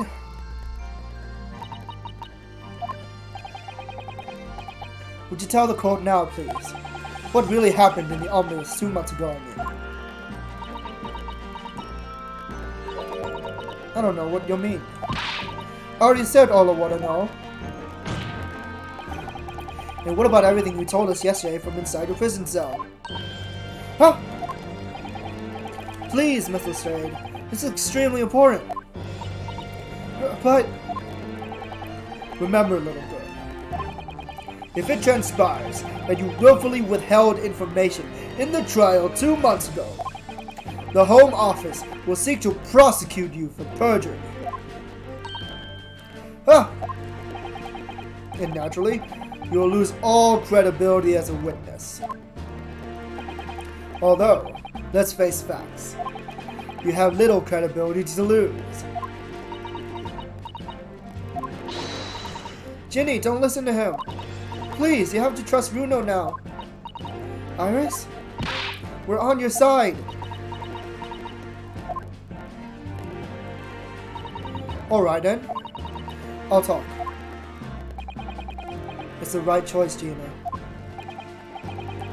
Well, it would seem my learned friend is hell-bent on bringing the entire courtroom down about his ears. So be it. I must confess that I'm struggling to understand what on earth is happening here. However, it would appear that Mr. McGilda's pawned articles in that extraordinary case of the omnibus. Yeah, it would be better to be guilty of perjury.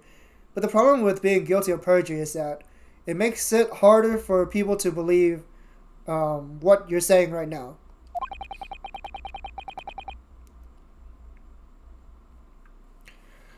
Harbor secrets of which we have been hitherto unaware. So, Miss Lestrade, you will now give your testimony before the court about the evidence of 2 months ago. You reveal the truth, a commodity sorely lacking in your original statements. This is it then. Everything's going to come out. Like Van Ziek said, this could bring the whole courtroom down about my ears, but as a lawyer, I'm prepared to take that risk. Dun dun. The real truth of the omnibus case. Truth is that Brickmaker Cove was in the cabinet of the omnibus the whole time. When the Irishman dragged me out from under the seat, I saw that disc on the floor. All of a sudden, I heard a scream from over my head, and then the pair on the roof deck went off to call the slops.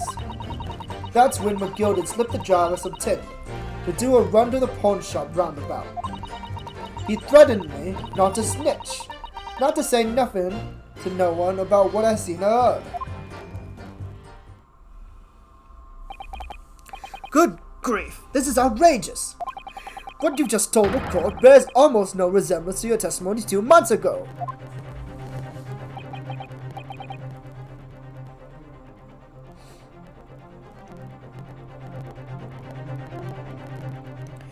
As you say, my lord. Then, there's every chance I may have adjudicated an error in McGilda's trial. It sounds very much to me as if the man deliberately deceived this court, in an effort to cover up the most wicked of schemes. Without doubt, your lordship is correct. A great injustice was done in this courtroom 2 months ago. The actions of the accused in that trial, of this witness, and of my learned friend are entirely inexcusable. I don't believe it. The whole trial was a farce. It was all lies. That the gilded fellow was brought into the court, just like that pickpocket. Don't forget that lawyer from the east. They were all in on it together. You're wrong, the lot of y'all. Mr. Nara Odo, the lawyer there, he didn't know nothing about it. Humbug. I don't think so. Are we really expected to believe that? He really stitched everyone up, didn't he? With an operation to get the man off scot-free. Right, if I took the money, it would have been extra sauce. Unbelievable. I mean, unforgivable. Stop. The lies have to stop. Stop. Yes, the defense made a terrible error of judgment. I intend to take full responsibility and suffer whatever consequences are deemed appropriate. However, it's imperative that the court allows a witness to elaborate on her testimony, because the true significance of McGilda's pawned articles must be brought to light. Very well, my learned student friend. Given the depths of calamity you have just plunged yourself into, this may well worth be hearing. Words fail me. The situation is utterly deplorable. Mr. Naruhodo? Yes, my lord. I will decide upon your fate following the conclusion of this trial. Of course, my lord. Blimey, Mr. Naruhodo. Now, counsel, proceed with the cross-examination. Oh boy. The real truth of the omnibus case.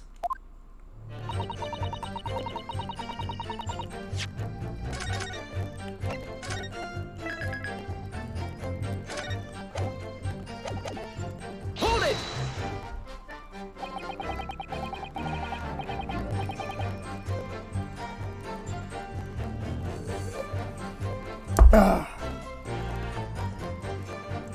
Shit, I'm out of water. Oh well, I was drinking Sprite, but still. I'll have to refresh later when Nightbot reminds me. And you were hiding in the cabinet at the time as well, weren't you, Miss Lestrade? If I remember rightly, in the storage compartment underneath one of the seats. Yeah, that's right. It's pitch black under there, so you can't see nothing at all. Now, in your testimony 2 months ago, I feel certain that you claimed Mr. McGilded was the sole passenger, did you not? False testimony, my lord. That's what he told me I had to say. It was important that you tell us the truth now. Were Mr. McGilded and the victim acquaintances? I don't know, but I did hear him talking a lot. What were they talking about? Well, I couldn't hear too well, but if I had to say, I think it was about money or something.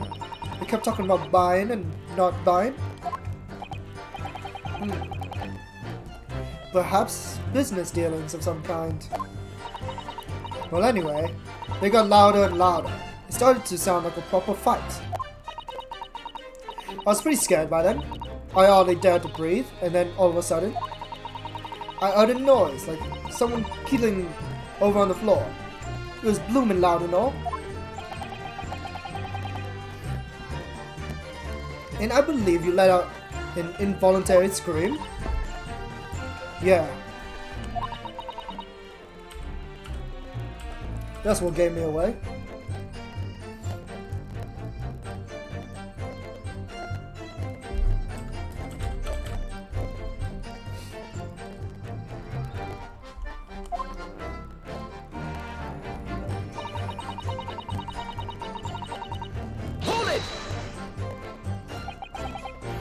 Was the disc you saw this disc? Yeah, I reckon it probably was. It was right next to the cove lying on the floor. Could this disc have belonged to the victim, perhaps? I don't know, but McGilded picked it up pretty smartish. And then he sat in the cove with a knife in his belly up on the seat.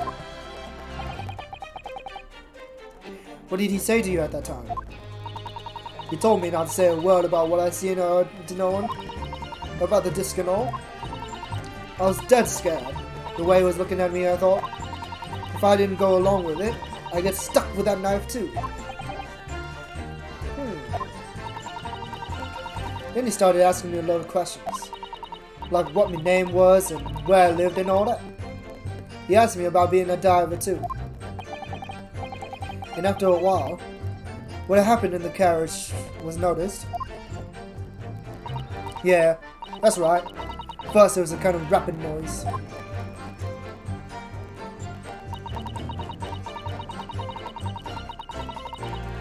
Rapping? Hold it! Like what? Kanye or Jay-Z? There are two gentlemen occupying the seats on the roof deck, I believe. That's right. They must have looked down on the skylight and noticed a cove with a knife in his guts. When they screamed, the driver pulled up the horses and McGilded got me out of sight. Out of sight? Where? Back on the seat where I started off. Once the carriage came to an halt, the two coves from the roof ran off to fetch the slopes. They immediately left to fetch the police. It would appear they were entirely unrelated to the incident. So that left McGilded, the driver, and you still at the scene. Yeah, only the driver didn't know I was there, because I was under the seat. I heard the cabin door open, and a voice from outside. The driver, yes. He also testified in the trial, I believe. A fellow who went by the name of Beppo, if memory serves.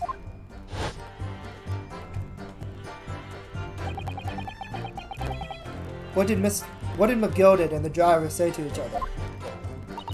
I don't know what happened, and stuff like that mainly.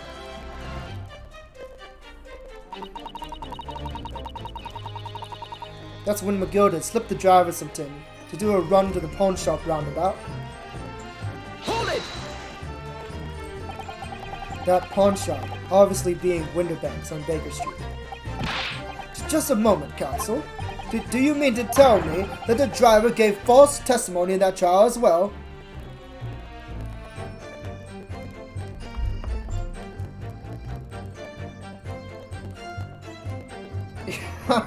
You have a good night, man. I'm glad you're here. Thank you. I appreciate it. And, yeah. Is there anything else you need to talk to me about? Don't be afraid. Don't be a stranger, alright? Feel free to DM me or whatever. Take care.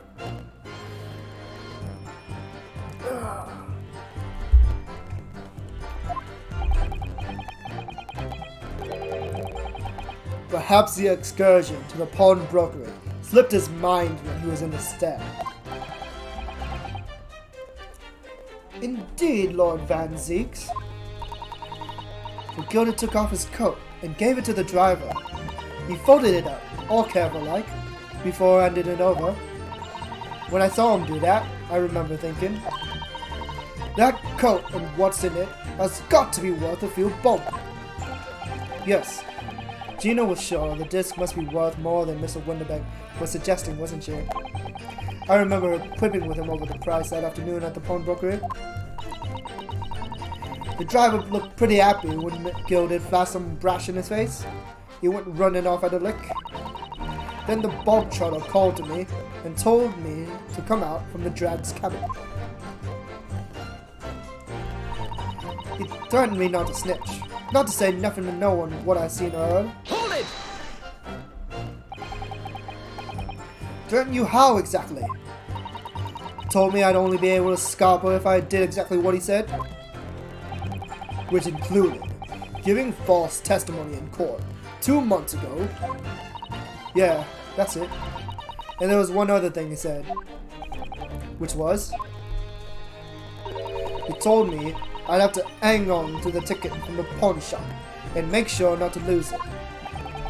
The ticket? Well, I never. Said that if he didn't show up to get the ticket off me before 2 months passed, I had to go to the pawn shop and pay the money to keep it in lug, to stop it from being forfeited. He left me with some brass to pay for it. But really, why on earth would Mr. McGilded have done such a thing?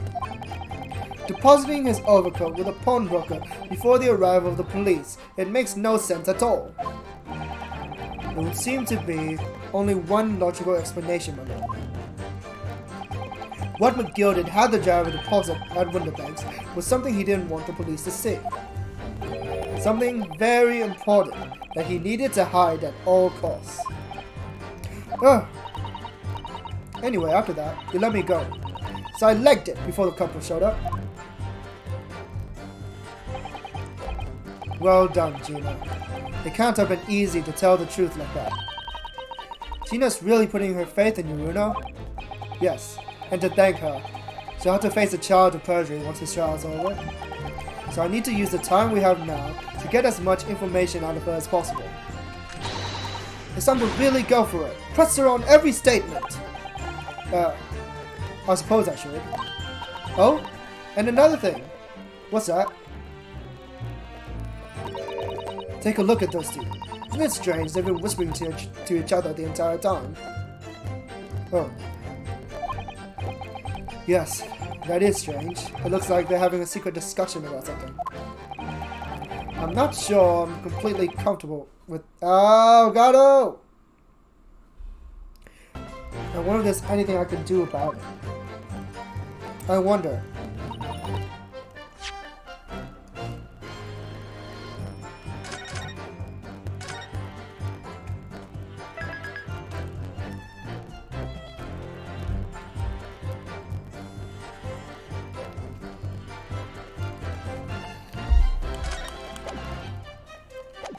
Once a skulkin, always a skulkin. Damn it! Why does it keep disconnecting? Hold on. stupid piece of junk. Okay. Now what the heck do I do? Nothing to pursue.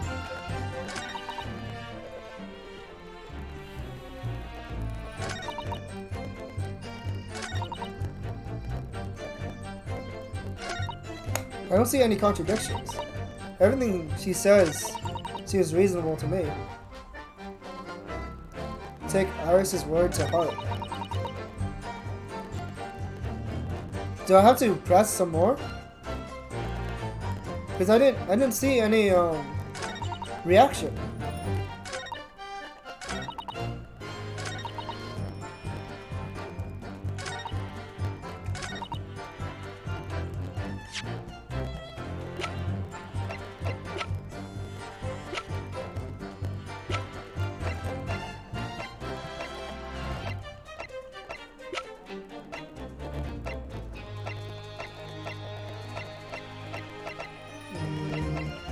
As long as it's a hint, I don't mind. Because I'm not sure exactly what I'm supposed to do.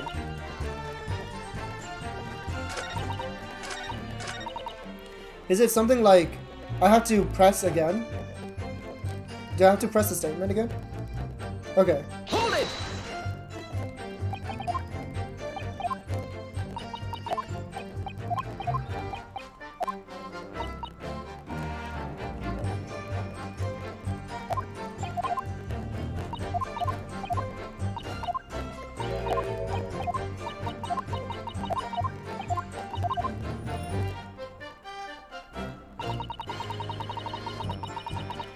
Hold it!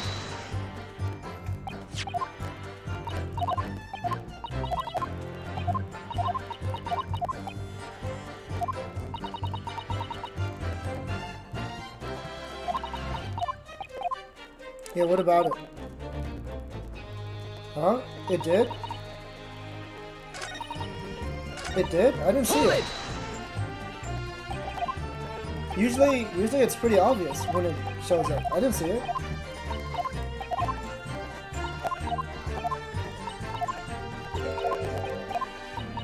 Am I blind?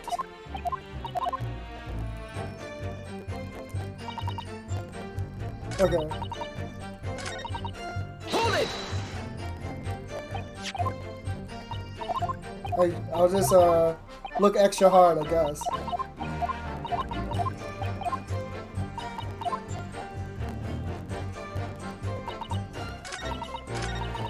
Hold it!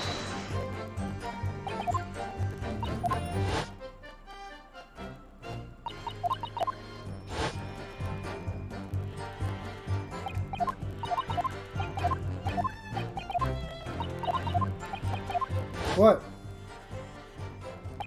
What? I'm looking at the game. What? I don't see the weight. Hold it!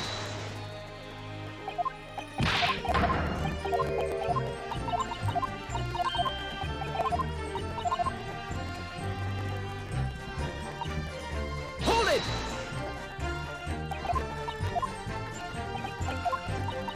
I know it's not going to be obvious, but wouldn't the icon show up? Oh, it doesn't show up at all. Okay. So the icon doesn't show up at all.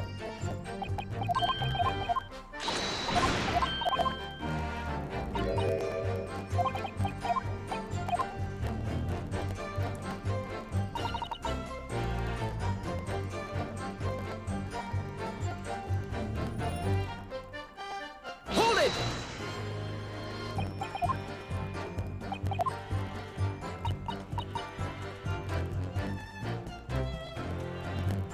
Excuse me!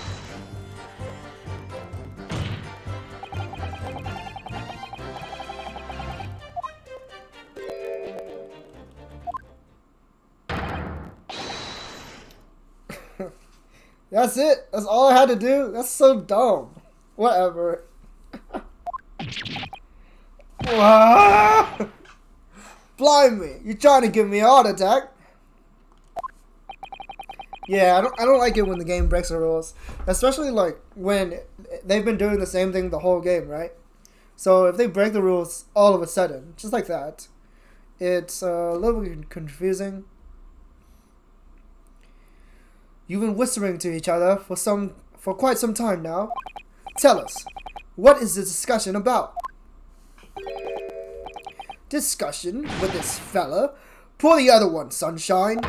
You think I've got anything to say with a shady gent like this? And I have nothing to say to this uncouth detective after he deprived me of that disc that was rightfully mine. They've clearly been talking the entire time I've been cross-examining Gina. It's as if they've been negotiating.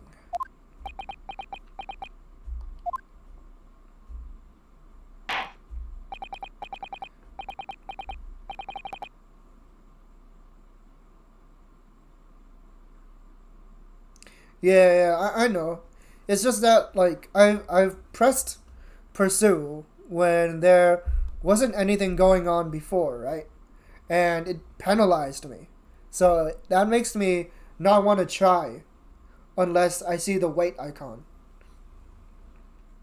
Thank you, Lestrade. Thank you, Council. I've heard enough.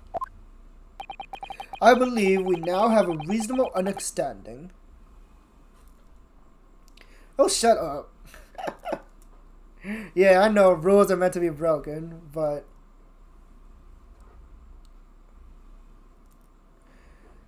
But, like, if they don't, like, give you a clear indication that the rules can be broken, then I don't expect the game to suddenly break it, right?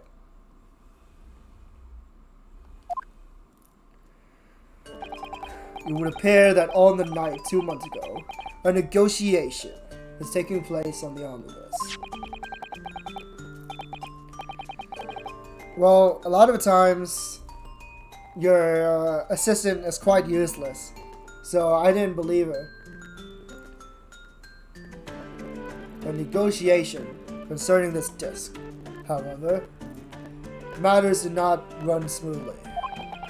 When the parties involved began to quarrel over price, McGilded took what he wanted by force.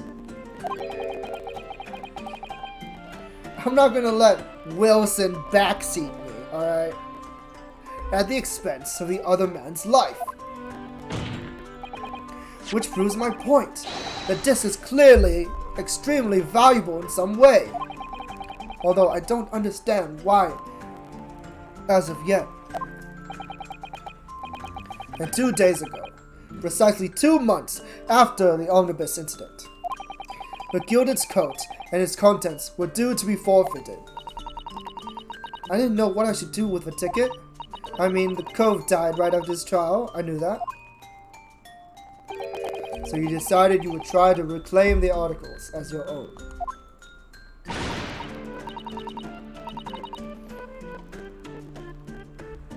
But why not, eh?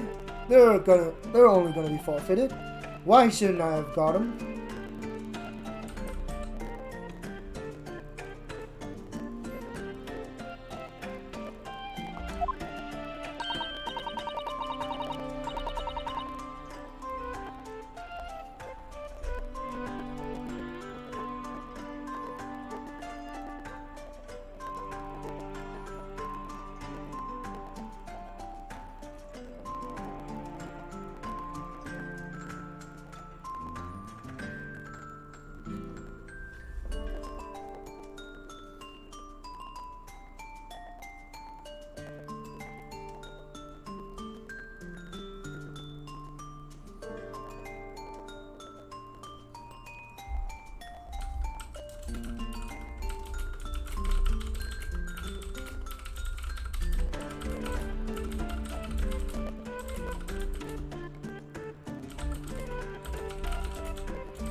Sorry, give me a sec.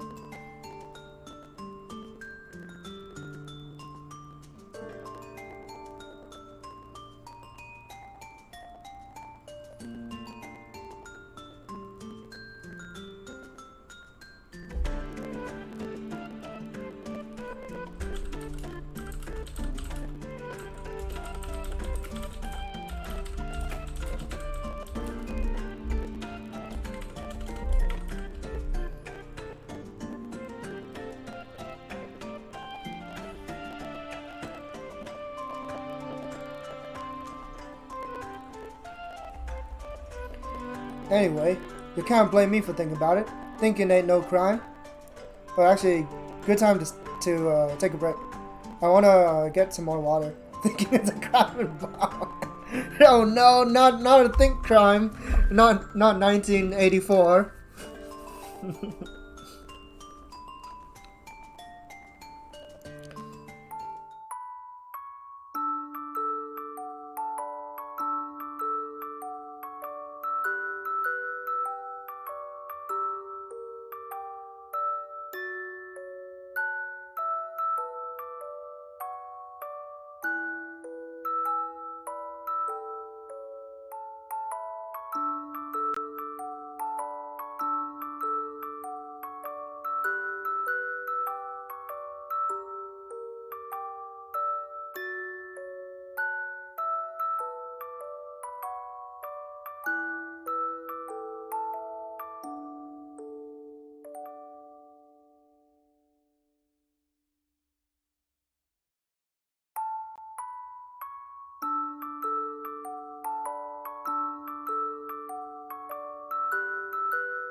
Okay, I'm back.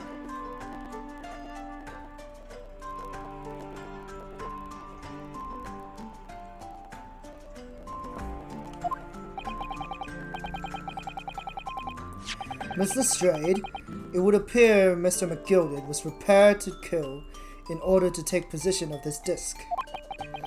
Do you know why that would be? I ain't got a clue.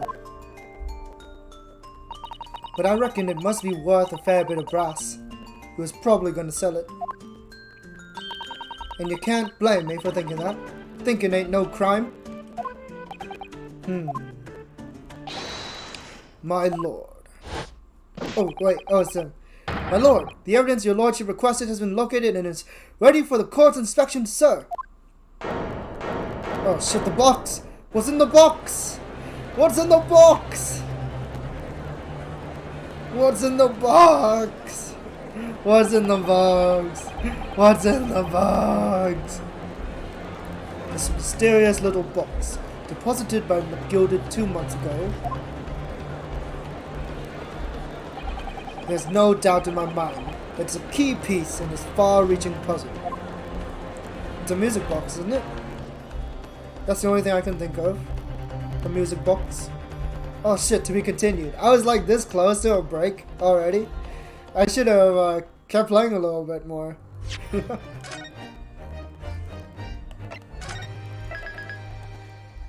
Child Part 4! Ah! Child Part 4! Oh shit! Please, mercy.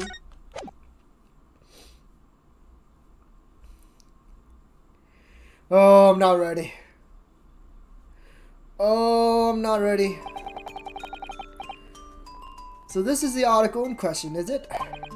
The small box deposited with a pawnbroker by Mr. McGilded 2 months ago. And on the night of Mr. Winterbank's murder, the only item on the shelves that was touched by whoever broke into the shop. Quick, quick! Let's open it and see what's inside. Really? Is it longer than Ace Attorney Investigations? Is it longer than Spirit of Justice? Final Case? Is it longer than Damon Gant's Wild Ride?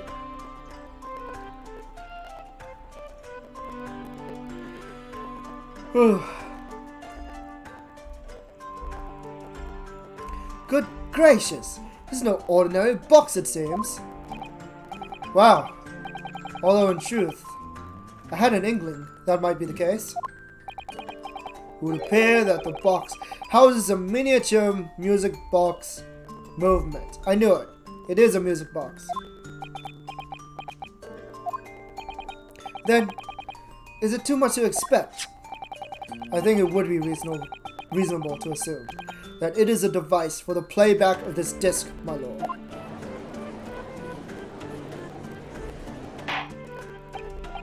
So, here we have the means to play back Mr. McGilded's disc, deposited at Winterbank's at much the same time. Not strictly correct, my lord.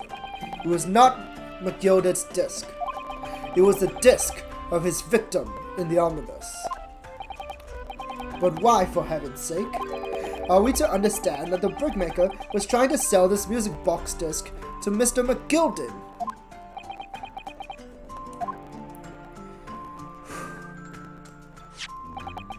I believe the answer will become clear if we listen to the music on the disc, my lord. Yes, very well. Let the court now listen to this curious disc at last. Oh, finally, we get to hear it. Hold it! Huh? Hold it! Wait, my lord. Good grief. What is the meaning of this, Inspector? The music box and the disc, well, they're unrelated to the case. No need to spoil the somber atmosphere in the courtroom with some silly bit of music. Objection! Yeah, he's holding fish and chips. Hey, Amos. This disc may very well have motivated the culprit in this case to commit murder. Clearly, there's every chance that it's fundamentally important to understanding what happened.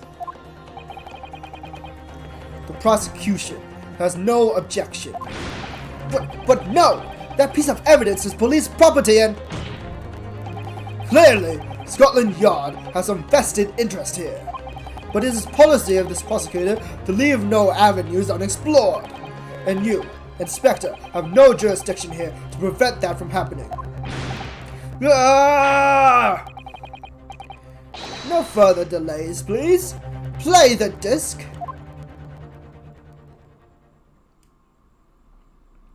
Oh boy, I'm not ready for this.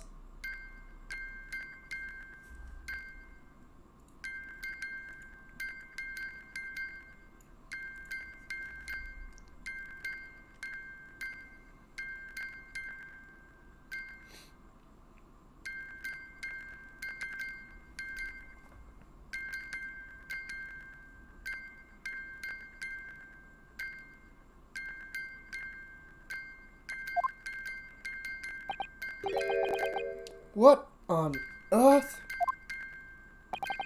That's certainly not what I would call music. No. It's Morse code. It's just the same note, playing over and over again, in an irregular sequence.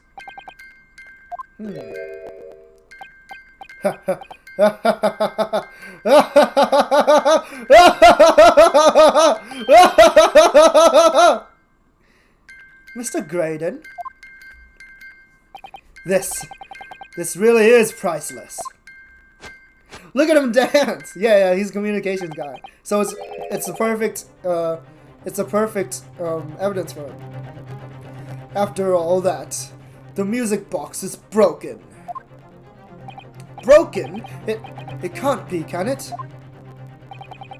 Well, obviously. In fact, I wouldn't be surprised if the officer sent to fetch it didn't drop it on the way back to the courtroom.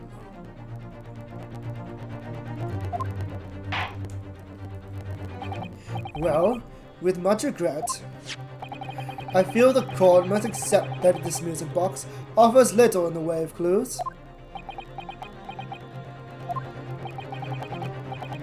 Are you ready to move on, counsel? Hell no. We have a member of the jury that can interpret this music box. Come on, yes. Alright, it does sound as though it's completely broken, but is it? Could this music emanating from the music box possibly be a new clue? Yes it is. It's always a new clue.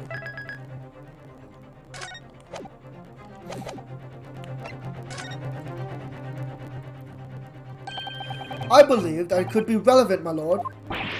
Good lord, but how can it be? It's an abomination, counsel. Mere noise. I fail to see how it could have any meaning whatsoever. It does sound strange, I agree. But there's one thing bothering me.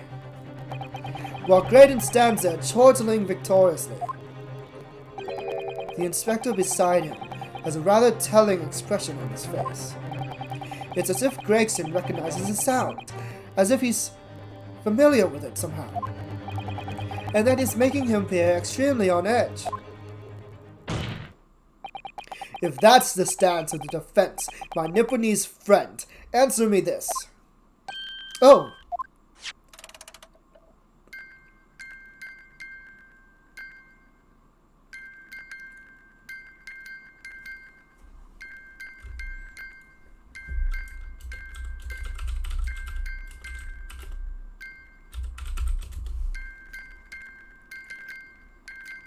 Rats, we are the rats, celebrating yet another birthday bash. Michael, it's your birthday today.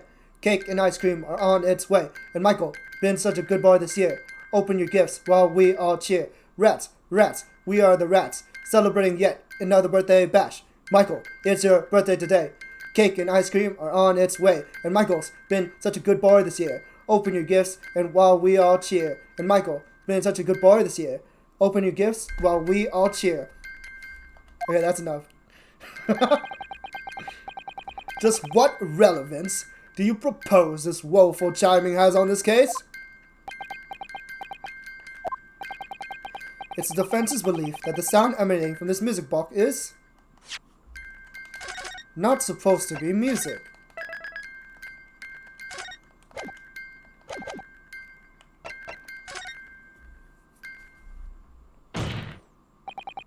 Just because this is a music box, it doesn't necessarily mean the sounds we're hearing are music. Ugh. Look at that. The smile vanished from Graydon's lips as soon as I said it. I'm on the right lines here. I must be. Making deductions based on how people react to what you say. You're acting just like Hurley, Runo. Objection! Objection! The sounds we're hearing aren't necessarily music. Well, now you've told us what they are not. I'm sure the court would like to hear what they are. Do enlighten us, my Nipponese friend. Well, surely you have an idea in mind. Because if not, it will be the death of your ill-informed argument. Exactly. The music box is clearly broken. Refusing to accept that fact is pure foolishness. They've got me. I don't know what the answer is yet. Bruno. I've just examined the music box more thoroughly. And I'm fairly certain that it's not broken at all. Really? Really? The way it's been made, it can only produce a single note anyway. Thank you, Iris. This is no music box. Alright.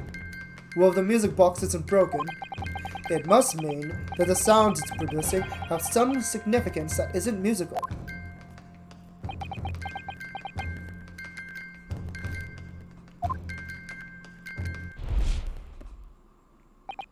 Ah! Could it be? Is that what these sounds are? Something's just struck me, Runo. I feel like recently, in the past few hours even, I've heard another sound very much like the one this music box makes. Yes, it's a familiar sound. Actually, Iris, I was just thinking the exactly same thing. I'm going to have to press the defense for an answer. If your assertion is that the music produced by this music box is not in fact music at all, then what the devil is it, Counsel?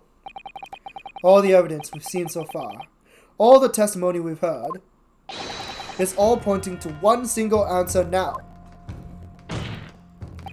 The prosecution demands that my learned Nipponese friend presents proof now! Tangible proof of this latest, wild speculation. Alright then. This could be the best chance I'm going to get to fight back in this trial. And if I'm right, it's going to join all the dots together. Right, he keeps edging them. It's clearly obvious what the answer is.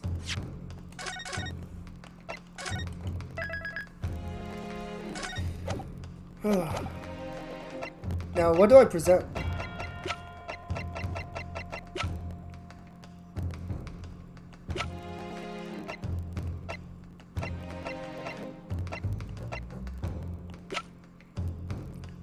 No, it's not the armband.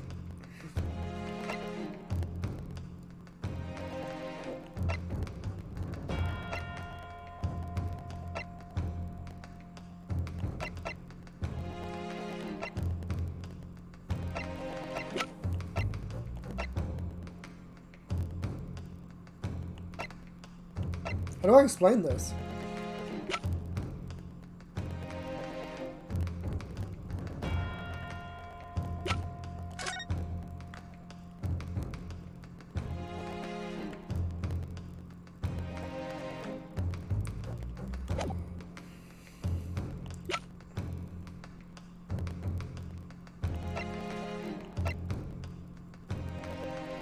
Yeah, I'm trying to think.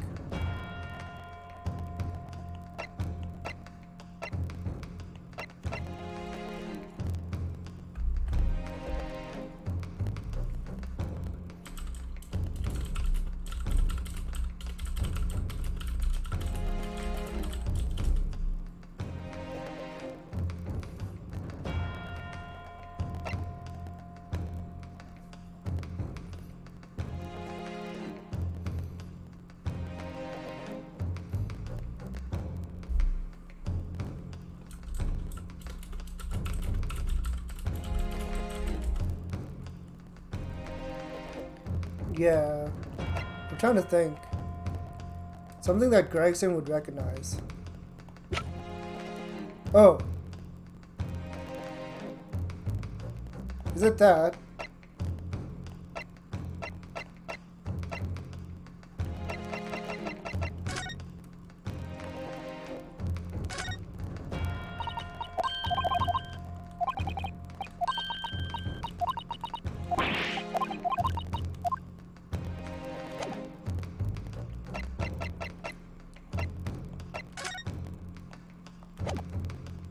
I think it's the newspaper.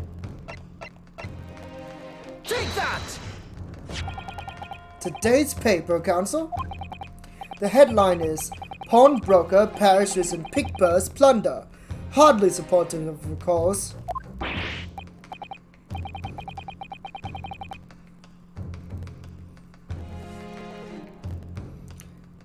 No, my lord. I was hoping you'd look a little further down the page. Further down? Ministry Mole? Classified secrets may have been leaked overseas from Ministry of Justice. Yes, this is a very serious matter, being investigated at the highest level, I understand. Oh, hydration check.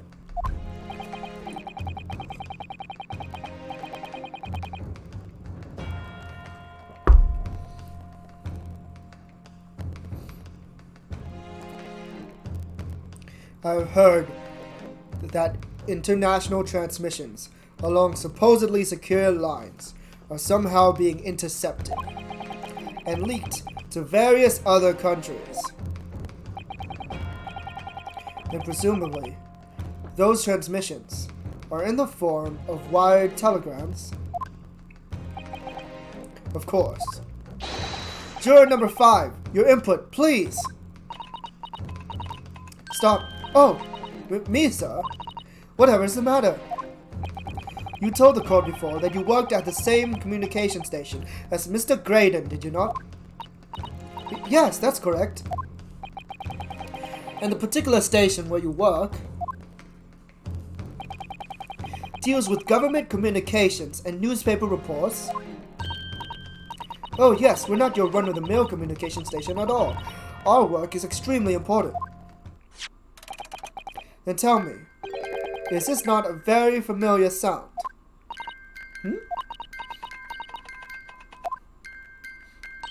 You don't mean to say, is it? That's right, madam. It bears more than a passing resemblance to the sound made by a telegraph machine as you tap it. I believe it's called Morse code. But I don't believe it. Now correct me if I'm wrong, but when it comes to leaking telegrams from government departments, there could be nobody more perfectly placed than a highly skilled communications officer. Are you suggesting that the music box disc contains stolen government secrets in Morse code?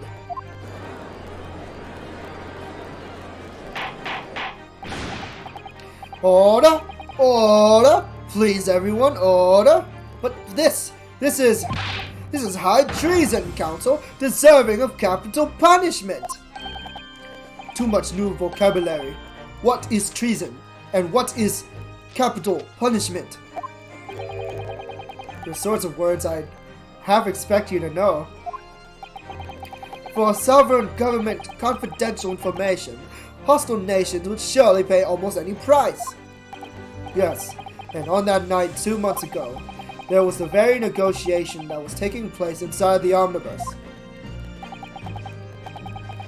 But in the end, the gilded perished, and the all-important disc lay unclaimed in the pawnbrokery. My word! In which case, whoever stole that information in the first place must surely have been beside himself with worry. Because if the disc were to be discovered before it found its way out of the country, it would reveal an act of high treason, punishable by death. So the culprit had no choice but to retrieve it, and in order to do that, he would have to gain entry to the pawnbroker illegally in the middle of the night. Because the article left behind by Mr. McGilded would have incriminated them too much if it got into the wrong hands. Isn't that right, Mr. Craden? You think I've been stealing government secrets? Preposterous! Absolutely preposterous! So in response to the defense's accusation, you claim complete innocence, do you? Well, of course I do. I've had to stand here in silence while that pretentious foreign lawyer has been prattling away. Objection! Objection! Then by all means, counter the charges, sir. This is national level talks. The prosecution demands the witness testifies in response to the accusations brought by the defense. Delighted, I'm sure.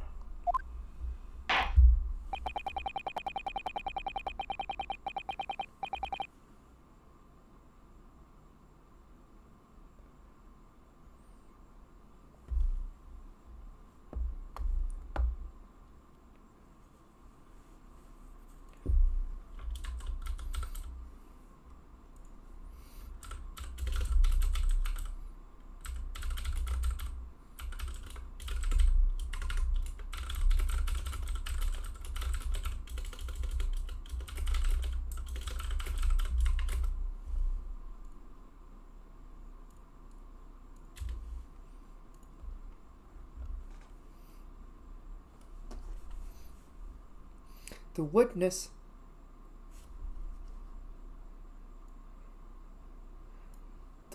is reminded that the crime under scrutiny in the trial is the murder of the pawnbroker, Mr. Winterbank, that being a most flagitious offense for which the law of this land sanctions a capital punishment.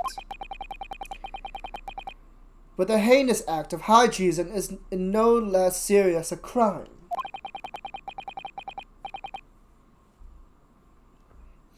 I urge you to bear that in mind as you testify, Mr. Graydon. So then, let us proceed. You may... Hold it! What the hell? Why are they talking? You gotta let us have a rabbit and pork here, Governor. We've got things to say. I beg your pardon. Who do you think you are? Name's Nash Skulkin. Occupation is professional baddie. Name's Ringo Skulkin, but we ain't baddies enough to sell out our motherland. That's right, we're what they call the Three Skulkin Brothers.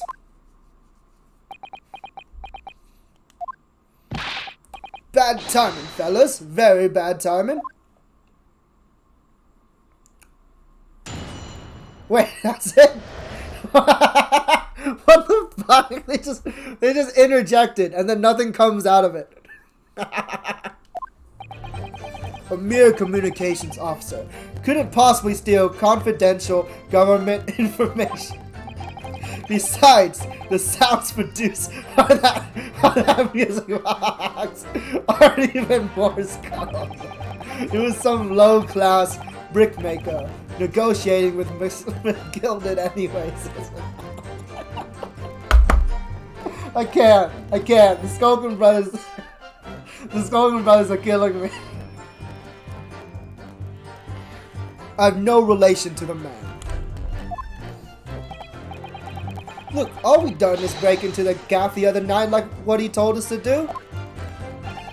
If we'd known there was dodgy government secrets involved, we wouldn't have touched it.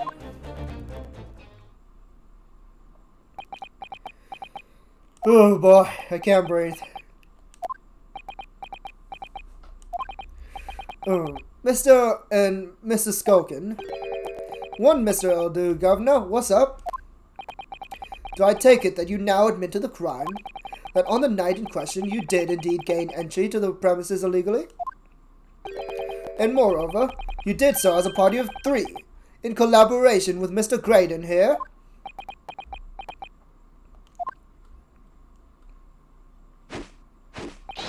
We did, Gov, we did! Oh, Lord. I like the idea, so like, the Skoken brothers weren't on the stand at the time, right? So that means to interrupt the statement, the shorter brother, Ringo, had to carry the box over to the stand, set it down, and get up on it to talk. Quiet down, please. What say you to that, Mr. Graydon? I have no idea what these two ruffians are referring to. You little rotter, getting us mixed up in all this monkey business? You never said nothing about no government secrets. It was supposed to be a straight-up joke. And what about the geezer who shot the Wills, eh? Poor old bloke didn't have to die, did he? Ugh. Nice to know who your friends are. Whatever these men say, I deny the accusations. Indeed. Well, I certainly wasn't expecting this little music box to become so significant in the proceedings. However, as it has, I will admit it into the court record as evidence. The small music box has been entered into the court record. Small music box. This strange music box only appears to be able to play a single note. It was deposited at Winterbanks 2 days before the Black Overcoat.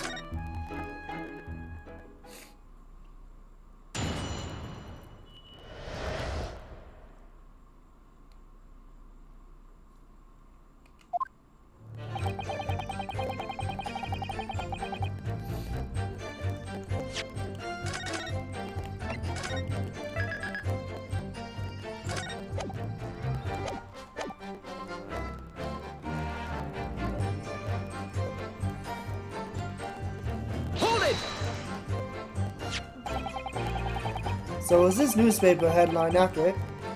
Government communications are being intercepted? How could I possibly know? What do you mean by that? Any important government communications are handled by high-level officers, by specialists. General members of staff in the station where I work would never be entrusted with sensitive information. Oh no, stop! Let's say something, stop! Let me guess. Juror number 5. We regular communications officers aren't as lowly as you're being led to believe. A team of us are responsible for setting up and testing the telegraphs used by the ministry. And Mr. Graydon is a team leader! That's fascinating.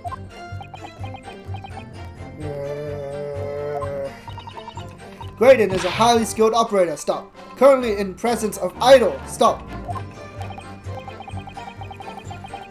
So you had access to the equipment used for these confidential communications, Mr. Graydon.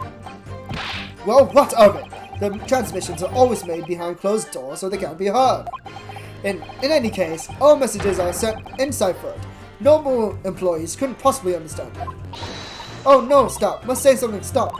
Mr. Graydon regularly attends meetings with the ministry technicians and the ministry communications team. He assists them in ensuring that there are no errors in important international communications. And he's received the top prize at the cipher cracking convention 5 years in a row now. That's fascinating.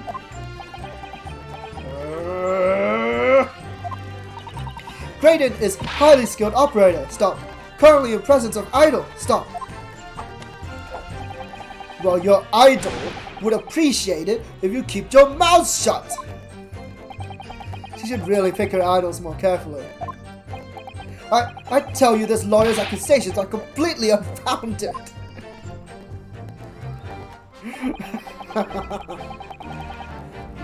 Hold it!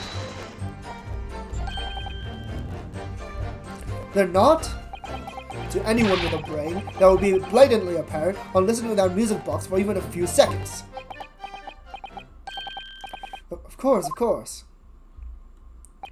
Surely, it can't be that my learned friend is unfamiliar with Morse code. Ouch, she looks genuinely shocked at my ignorance. I would be more than happy to demonstrate the basics for you, sir. A lesson? Here in court. Morse code is a continuous series of 2 distinct tones. Tones, you say?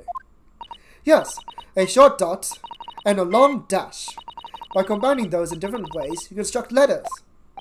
I see. For example, this is A. This is B. And when you listen to the sound produced by this music box, you only hear one tone, don't you? But it sounds so similar. The rhythm of it is the same in everything. But there's no discernible meaning to this apparently random sequence of sounds. So your assertion is fundamentally flawed. This is not Morse code. No!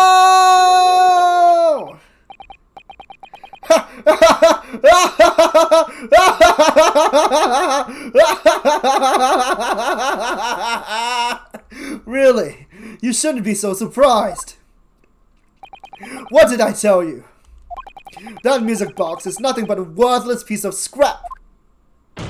Perhaps you might consider studying your subject matter before casting aspersions in the future. Stop! Nothing to say, but it's frustrating, isn't it? Iris. I mean, if the government secrets were somehow being leaked using the music box, so many other things would slot into place so nicely. Could there still be something I haven't considered? Would it really be impossible to use this music box to somehow play back Morse code? Wait, I haven't looked at the music box yet, I forgot.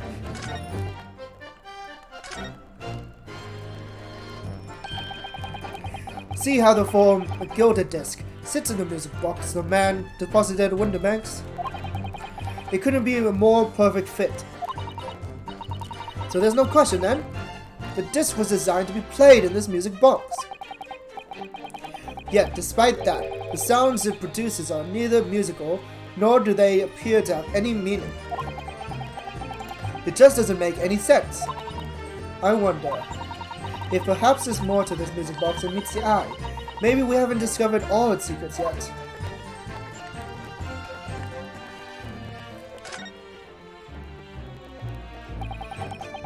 This is the mechanism that turns the bumps on the disc into sound, isn't it? Yes, the movement. It's all thanks to the comb with its teeth that are plucked by the passing bumps. Usually, the teeth on the comb are different lengths so that each one produces a different tone. But this comb is very strange. All the teeth are exactly the same length. Well, what does that mean? It means that no matter which tooth is plucked by the passing bumps, the music box will make the same sound. I've never seen a music box like it before. Yes, it is strange. A music box that can only play in a single note. There has to be some significance to that, surely.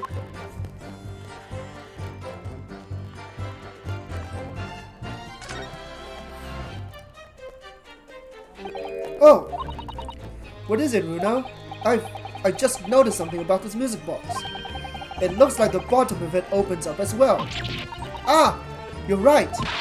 Well, come on then. What are you waiting for? Let's open it. Alright then, here goes. Look at that! There's another movement on the other side. So, does that mean you can set another disc to play back on its side? Yes, I think so. It looks like the two movements are linked together. They're linked. Yeah, that's why you need two discs. So if you had two discs, they would both play back at the same time.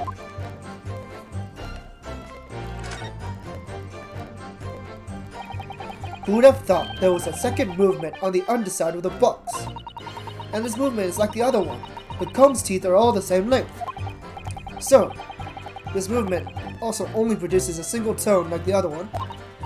Yes, it must do, except that the length of the teeth on the two combs isn't the same.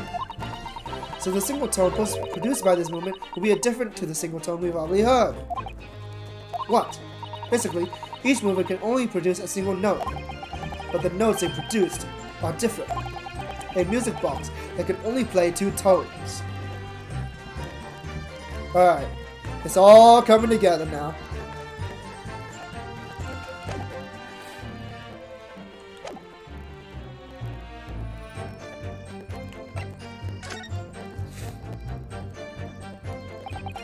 there's still every possibility that this music box is instrumental in leaking of government secrets.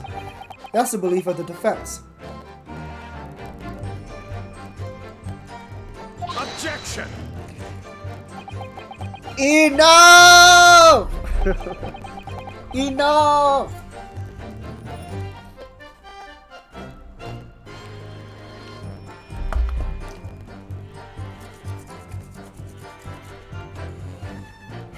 So you're telling me the Reaper is involved in a case that involves a small Japanese man and two tones.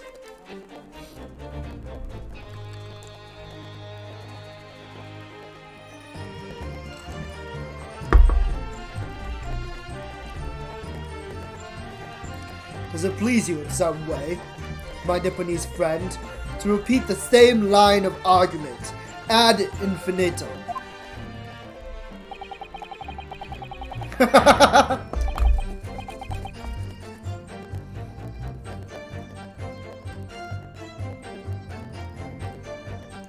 It's already been established that to be Morse code, two tones are required: dots and dashes.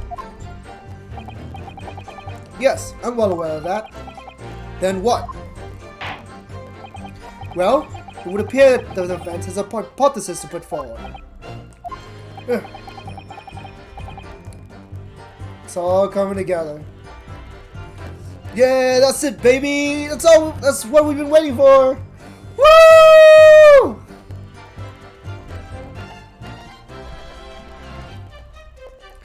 You had better present your idea at once, Counsel. How do you propose that this music box, which appears to produce only a single tone, could have been used to cipher secret messages into Morse code?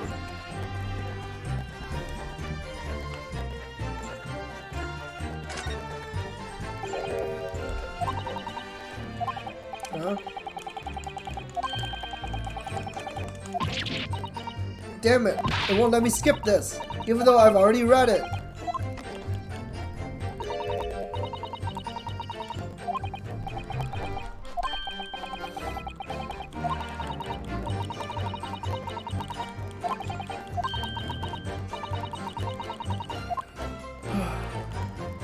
Got it! Got it!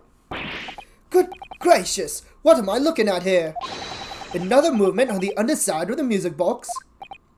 What? Ugh. It appears, my lord, that the two movements are linked together. In other words, you can put two discs in the same music box, and the sounds of both will play back at the same time. Good heavens!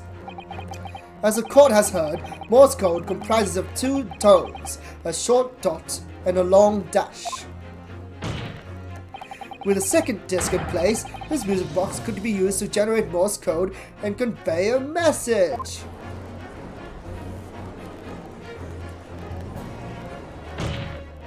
This is beyond a joke. I'm sorry? This poor excuse for a lawyer has absolutely no evidence to support his claims. Though, of course, if my learned friend were able to present the court with a second disc, that would be another matter. Well, I can't at the moment. And may I remind the court that, as the witness has pointed out, he was not the one in the omnibus with McGilded 2 months ago striking a deal over the disc or discs. Indeed, that was Mr. Mason, the brickmaker. Exactly! I had nothing whatsoever to do with it. Though it has holes, I must admit the argument presented by the defense has much promise. I believe the cross-examination should continue. The link between Graydon and the victim of the omnibus case must be there somewhere, but I haven't found it yet. Oh dear, it looks like you need to give your argument more strength, Bruno. You will reiterate your testimony if you please, Mr. Graydon? If I must, though I maintain exactly what I did at the start of this pointless cross-examination.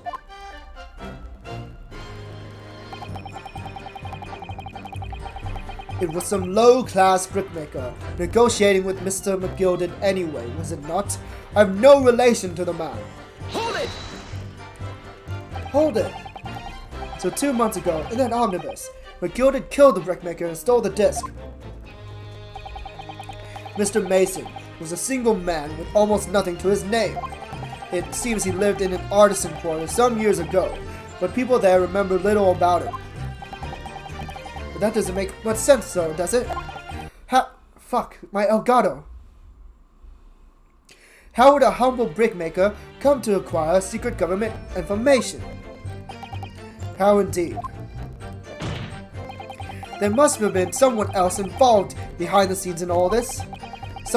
Somebody who acquired the disc and gave it to Mr. Mason in order to take it to the meeting with Miss Gilded and negotiate a deal. Dear me. Okay, that's too often.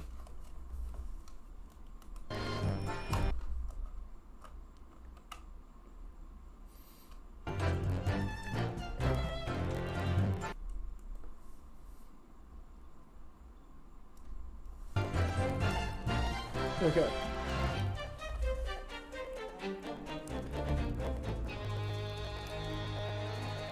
You may have it in for me, sir, but I assure you, I have far more class than that. An old brickmaker from an artisan quarter and this well-to-do communications officer. If only I could find some evidence to link the two of them together. You have nothing more to add on that note? Let us return to the witness testimony.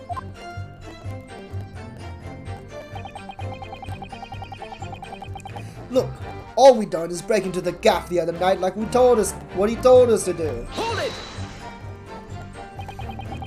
Like Mr. Graydon told you to do, you mean? That's it, yeah? Who else, eh? Silly me thought he was just popping over for a natter after all them years, but the rotter had a dodgy job for us. Hey, Nash.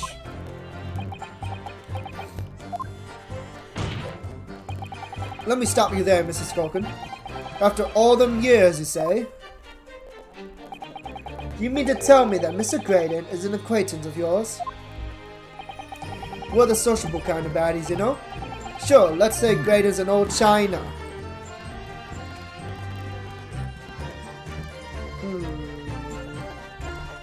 Okay. Enough! Why don't you baddies desist with the fiction? Ah! Honestly, I don't know these men from Adam. Now for the last time, stop trying to implicate me in your sordid thievery. Well, that's bloomin' nice, isn't it? You little turncoat. Fine, if that's how you want to play it. Two can play at that game.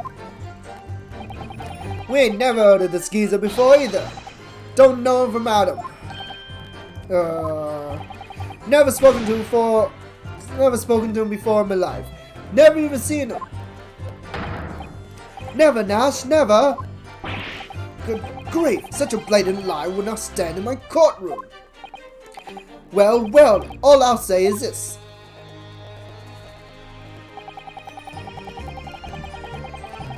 Hold it! So did you know nothing about this music box? We didn't know nothing. We still don't know nothing. We ain't planning on knowing nothing about it neither.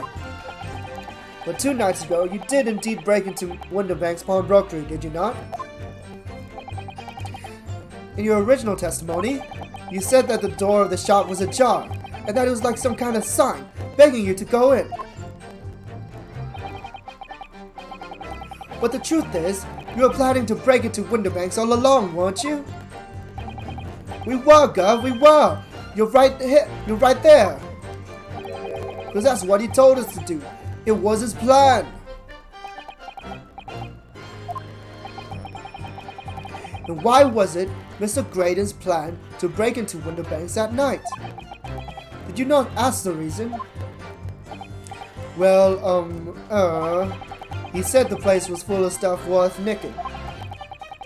That's what he told us beforehand, anyway. Turned out it was a load of cobblers, didn't it? I want the best, please, I can tell ya. In any case, if they know the real reason, it doesn't sound like they're going to give it away.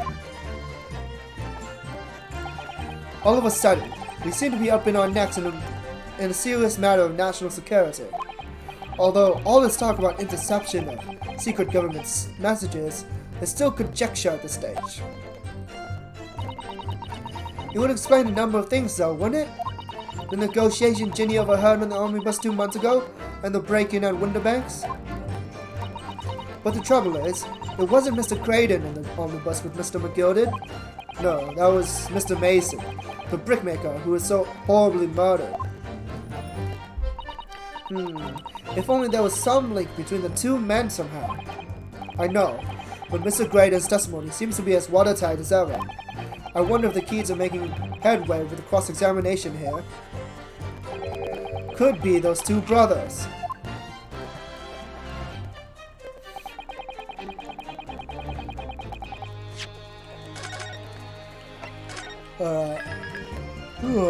Time to pursue.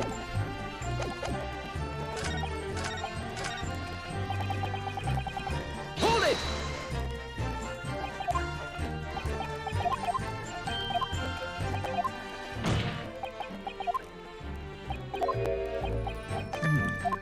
Oh fuck, I pressed too fast, damn it!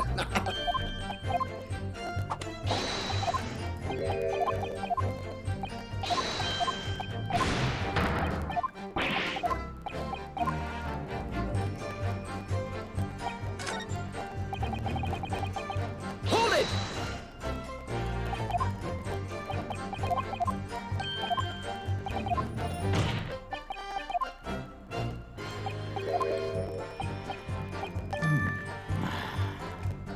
Excuse me. Is something wrong, Mr. Skulkin? Eh? No, not the other Skulkin. What? Who? Me? When your brother was testifying just now, he said something that seemed to cause you to react. Oh, I was just remembering the old days, that's all. We used to have a right old laugh together way back when. Together. With Mr. Graydon, you mean? Yeah, with Ash. I mean, you look at him now in his fancy whistle and flute, and you wouldn't Adam and Eve it. But when we was younger, he was from the poor part of town just like us. Is that so? But he was always a leery one. He had the brains, he had the savvy. Always going up with smart ideas like what never gone on through our heads. God blimey, ain't that the truth?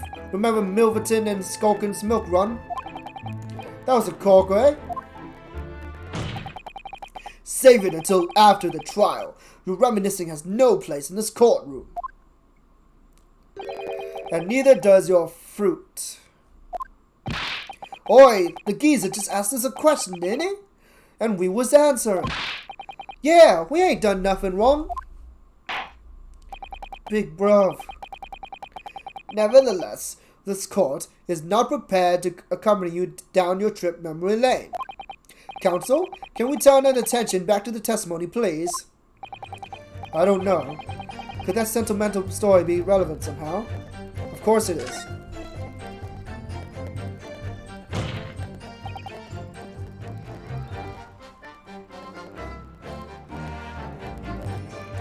My lord. Yes, counsel?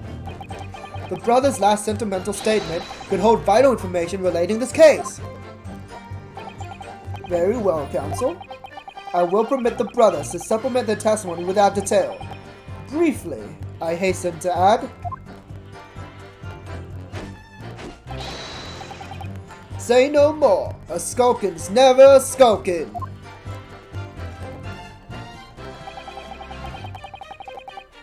Milverton and Skulkin's milk run. God, those were the days.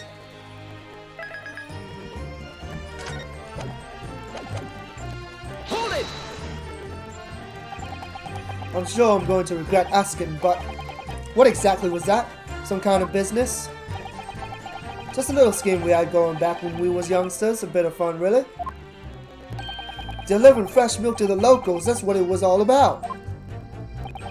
That sounds like alarmingly legitimate. There must be a catch.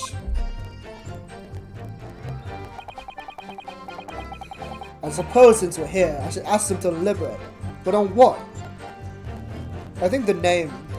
The name is important, because who the heck is Milverton? So this business was just a bit of fun, you say? And it was just yourselves and Mr. Graydon involved? Yeah, that's it. Milverton and Skulkin's milk run, was it? Yeah, that's it. And where did the Milverton part come from? Oh, right. I thought a clever clogs like you would have worked that one out. That is, hold it! Enough of this. How much longer are we expected to listen to this drivel? Objection! Let me guess. You don't accept anything these two witnesses are saying? Tell me, why is it that it was only at the mention of the name Milverton that you decided to interject? Because it wasn't the happiest of homes that one came from. Yeah, his old man was struggling for money so much, his wife walked out on him. She took the name Graydon then, see? But Ash will always be Milverton to us. Milverton. So that used to be your surname, did it? Of course not. This is all bunkum. I've been a Graydon since I was born. Do you really think you can rely on the testimony of these two thieves, hmm? You're a communications officer, attached to the civil service. As such, your personal details will have been thoroughly checked at the time of your appointment. It would be a very simple matter indeed to subpoena those records, Mr. Graydon. Ah! Well, it would appear that Mr. and Mrs. Skulkin's testimony has been reliable. For once. You were born Ashley Milverton, then. Is that correct? Very well. Yes.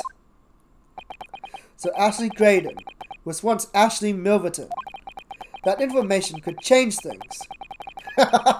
Hey, Ashley is a unisex name, alright? Give the guy a break. And could turn out extremely important. Ashley Graydon's personal profile has been updated in the court record.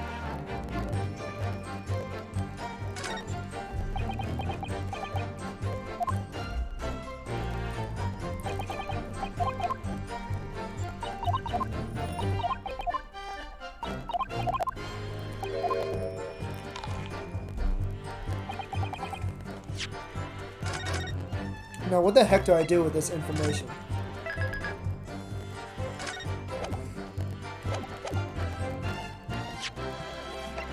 I think I know. I knew it! I knew I recognized that name.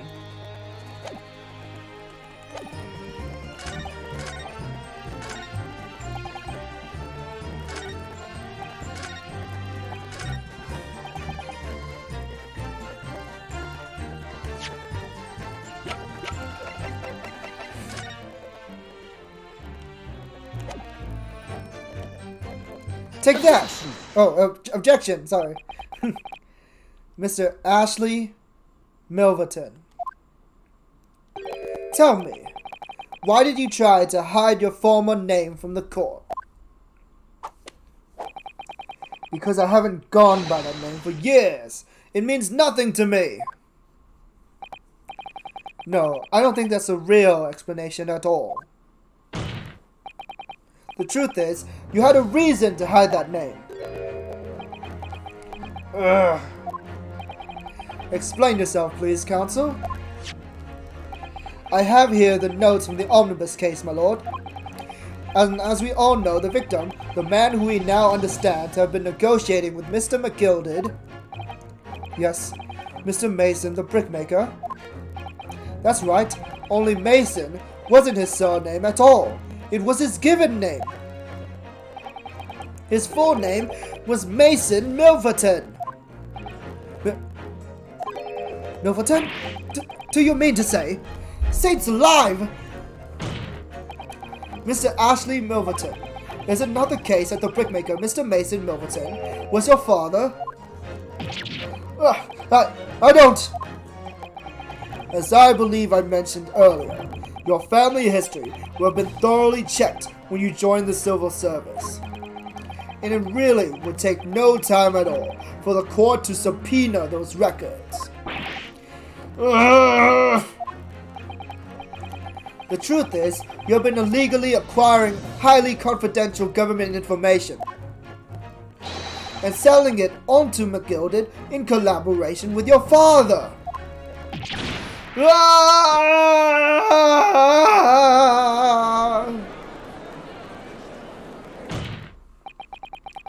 The new facts and evidence unveiled by the cross-examination of this witness all come together to reveal the truth. The truth, you say? That you collaborated with your father, Mr. Mason Milverton, in illegal dealings with Magnus McGilded. By dint of this music box, you mean, counsel? Yes, stealing information being sent in government communications and selling it to Mr. McGilded. Mr. Graydon concocted this elaborate scheme of using 2 music box discs to encode the information, as presumably a safety measure against the information falling into the wrong hands. And a very effective one. I shouldn't have given the scheme any credits whatsoever. But the deal with McGilded went sour, and the brickmaker met his end. Yes. But before he was arrested, McGilded managed to temporarily dispose of the stolen disc at the pawnbroker. Then, having learned of the situation, you appeared at Winterbank's 2 days ago. In an attempt to recover the 2 articles, McGilded had placed in pawn there. But that attempt failed. One of the discs was seized by the police, and the other you never found. So that same night, you enlisted the help of the Skolkin brothers and broke into the pawnbrokery. This time, determined to recover the second disc. Are you suggesting that the second disc was inside the music box? Yeah, we never knew nothing about that. On the night that Mr. Winterbank was killed,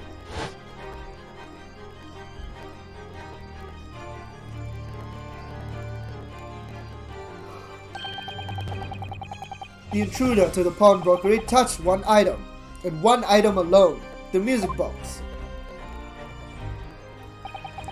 As rather ingeniously demonstrated using 2 prints from the security camera indeed.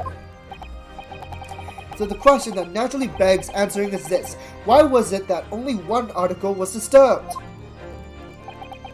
The answer is obvious, because it contained the second disc, which the intruder was desperate to retrieve. Since, if it would have fallen into the hands of the police, it would be proof of high treason.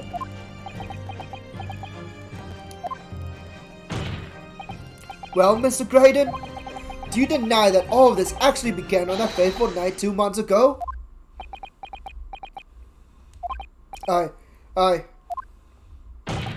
refuse to accept any of this nonsense!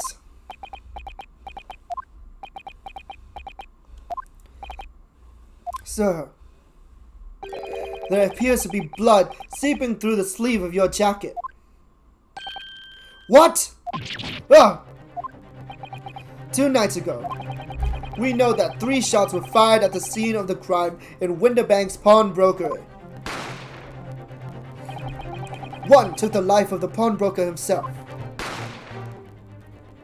1 struck the pouch around Mr. Shom's waist. And the final bullet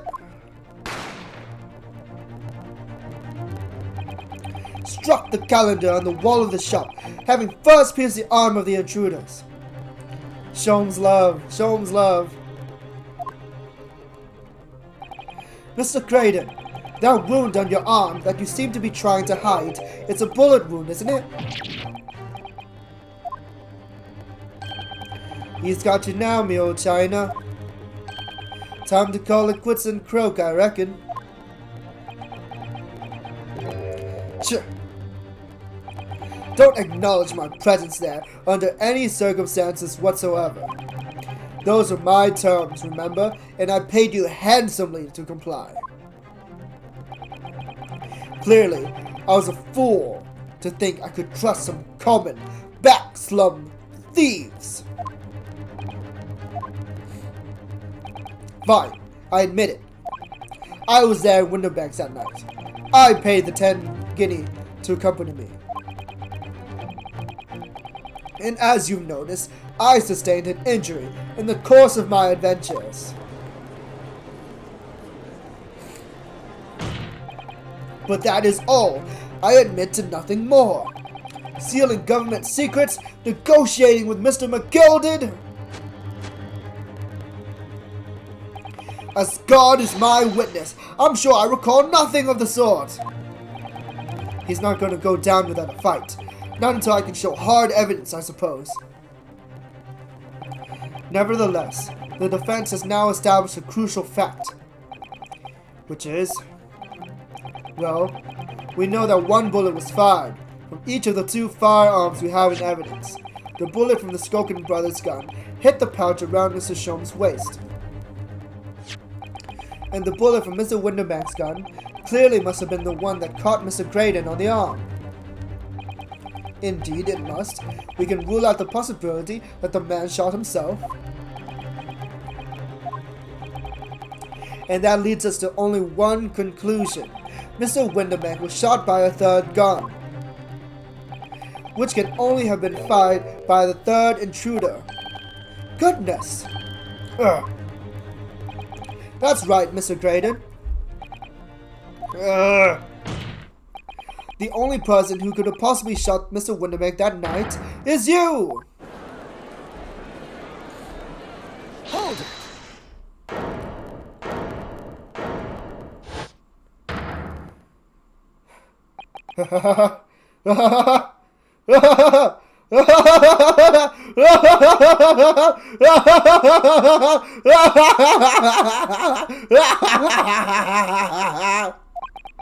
You little upstart.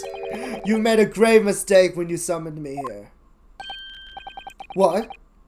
What's that supposed to mean? Yes, as you rightly say, I was there at the pawnbrokers. I did my best to hide the fact, naturally.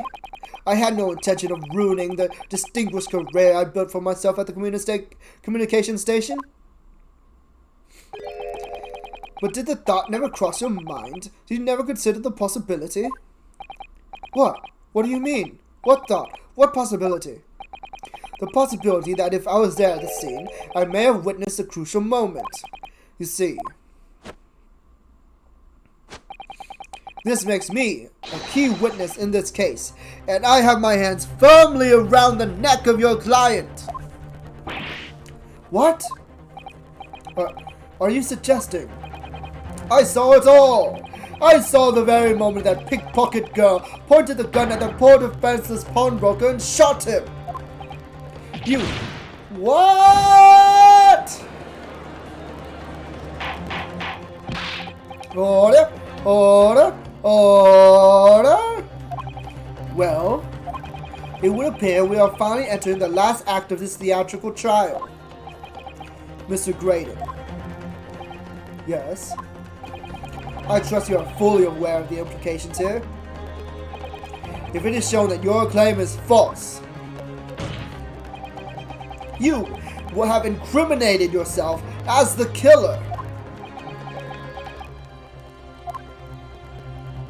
Oh, I understand fully. Then I must ask you to give your formal testimony once more. You will explain to the court precisely what you saw at the moment the defendant allegedly shot the victim. Yeah, there is a second disc, but we haven't found it yet because, assumingly, Ashley Graydon, the man standing before you right now, stole the disc that night. Nothing would give me greater pleasure.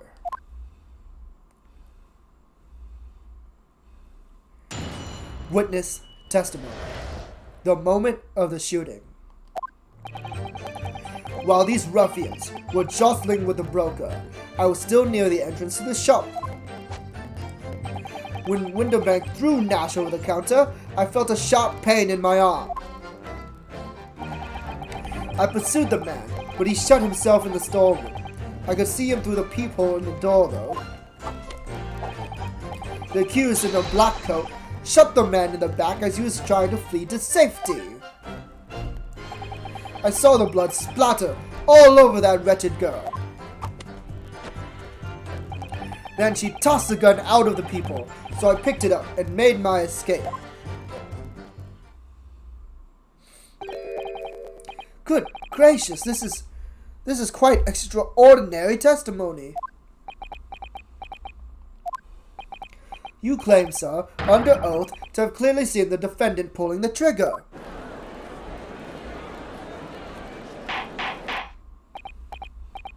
Order, order, order. It wasn't my intention to testify in this way. But neither is it my intention to be found guilty of a murder I didn't commit. So you see, my hand has been forced. I tell the truth now as an act of self-preservation. The truth. Until now, the prosecution was completely unaware of these details. Yes, well, sorry about that. Having shot me in the arm, the pawnbroker was then shot in the back by the accused. And as I said, she was showered in his blood. You say the blood splattered over the accused's coat. Are you sure on that point? Oh yes, quite sure. All over the black overcoat that pickpocket girl was wearing at the time. Really? If a coat could somehow be shown to harbor vestiges of blood, that would be conclusive evidence here. Well, we already know whose blood that is, so... Such an investigation is entirely possible, my lord. What? Only very recently, a German scientist has developed a technique to identify human blood. So here's the true science, not some amateurish detective's dubious foray into the world of chemistry. There's nothing dubious about Hurley's work. His ideas are all sound. Ideas are no use to us here. In science, as in law, theories must be proven before they stand. In Germany, the technique has already been employed in the courtroom as a basis of evidence. Scotland Yard has a small quantity of the chemical reagent used, with your lordship's permission. We could shatter all vestiges of doubt within minutes. This doesn't look good, Bruno. Why not? Well, we know, don't we, that there's blood all over the front of Ginny's coat? If they tested with the chemicals... Oh, help, you're right. I was forgetting what happened yesterday.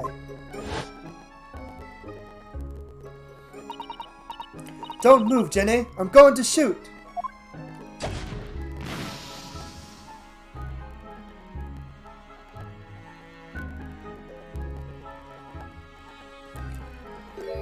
Oh no, it's Platoon. But that's not Mr. Winterbank's blood. That stain is from 2 months ago. That's Mr. Mason's blood, from when he was stabbed by Mr. McGilden, who was wearing the coat at the time.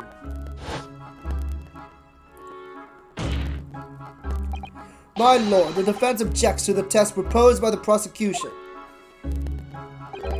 Overruled. Lord Van Zinks, make it so at once. With pleasure, my lord. And while we await the results, the defense may proceed with a cross-examination. Once they find that blood on the overcoat, Gino will be... Counsel? Yes, my lord. Your cross-examination. Of course, my lord. If this cross-examination doesn't go well, if I don't manage to uncover some decisive evidence or really compelling clue now, I have a bad feeling about the outcome of this trial. Oh boy. Gross. Examination. The moment of the shooting.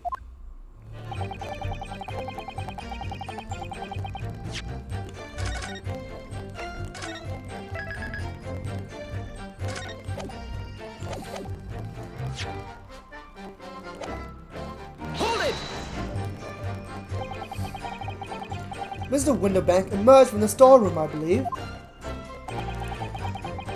Ringo and Nash were scouring the corner when he suddenly appeared and flew at them. He already had the revolver in his hand. Unfortunately, I wasn't too close. I've never been so scared in all my life. Yeah, we're just your regular mild-mannered burglars, that's all. We don't like violence, says the pair who carry a gun. What do you mean when you say you were near the entrance to the shop? I was in the doorway, running my eyes over the shelves of forfeited items. Looking for the music box, of course.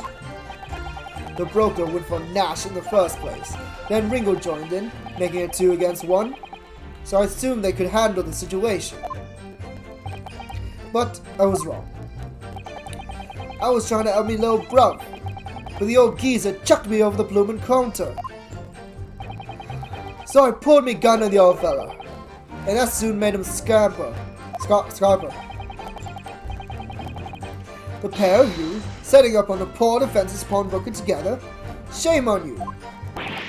Sorry, Gov.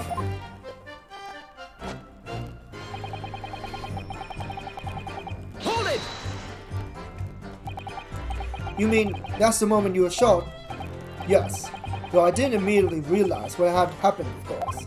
Things crashed onto the floor from the counter as the 3 men were brawling.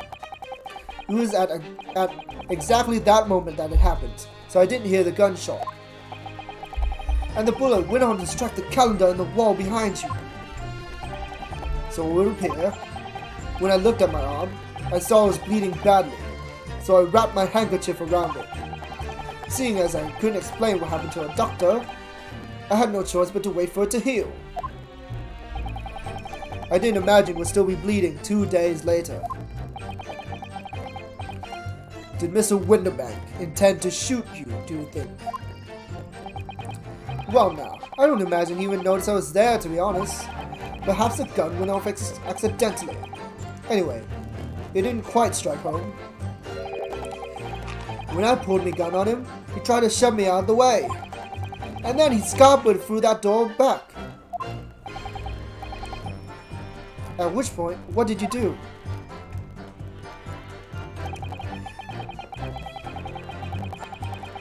Hold it! Hey Dr. Jones, how's it going? You mean you chased after him?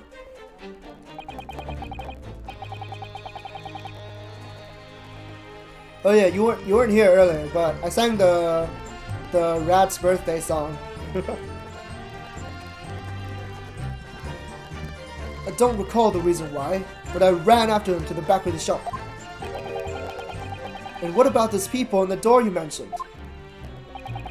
Well, unsurprisingly, the storeroom door is a solid jump, made of stout wood. But there's a small opening in it, about head height, that lets you see what's in there from the outside. Cause of an encore performance, I'll do an encore only if the music box plays again. So you'll have to see if that happens. Actually, I should know that, shouldn't I? I looked through it myself that night.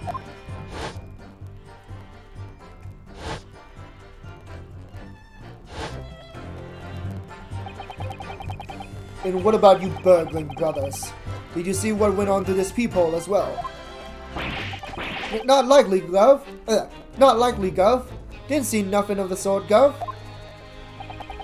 I doubt these buffoons were even aware of the peephole's existence. So the Skulkin brothers were there, but they didn't see the killing of Mr. Winterbank take place. Inside the storeroom, I could see the broker and that young girl standing there. The defendant? Yes, though neither of them noticed that I was looking. The girl raised her gun and pointed it straight at the man. And then? What did you see next?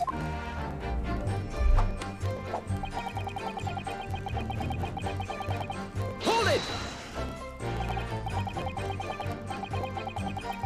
Yes, when the crime was discovered, the defendant was found with a gun in her hand. But that was Mr. Winderbank's gun, from which only a single bullet had been fired. And as we've already established, Mr. Graydon, that bullet was fired at you. Oh, hydration check.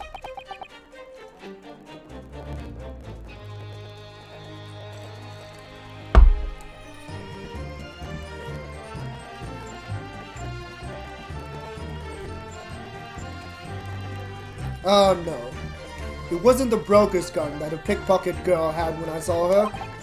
Yes, the bullet from Winderbank's gun grazed my arm.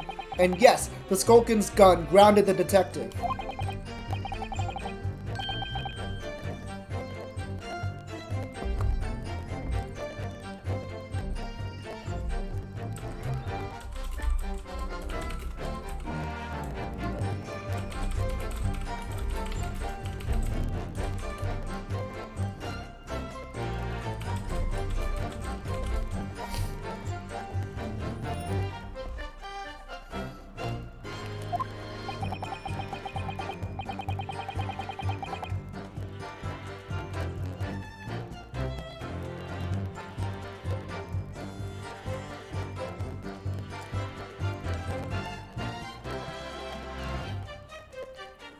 The broker's gun was not the murder weapon, so clearly there had to be a third firearm involved. In other words, the accused must have had her own gun with her at the time. Objection! Objection! But no other gun was found at the scene.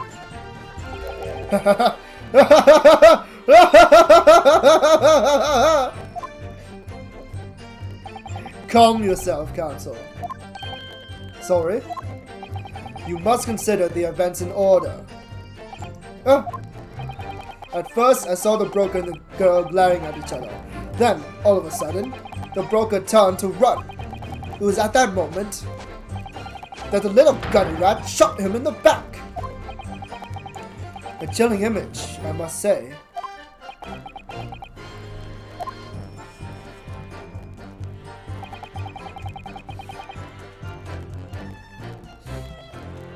I saw the blood splatter all over the wretched girl. Hold it! Honestly, a little girl firing a gun is very unrealistic.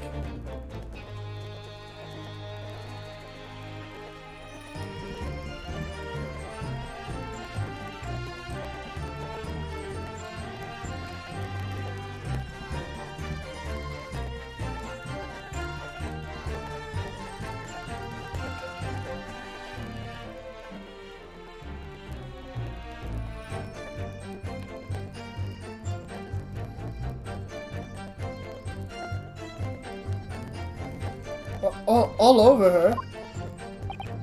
All over her. Oh no. Yes, through the peephole I saw it clearly.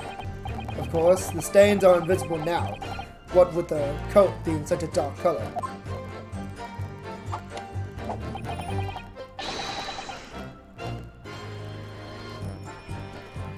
But I assure you, that garment is sullied with the victim's blood.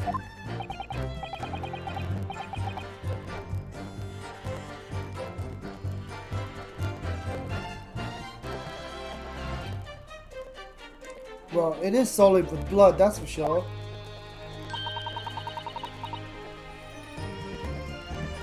But it's not Mr. Winderbank's blood, is it? No, that's right. It's Mr. Mason Milverton's blood from when a gilded stabbed him 2 months ago. It's so annoying. If they'd only accept Hurley's chemical analysis, we could prove that.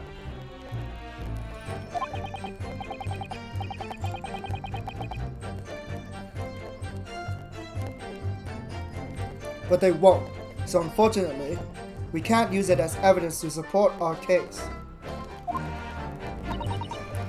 bother.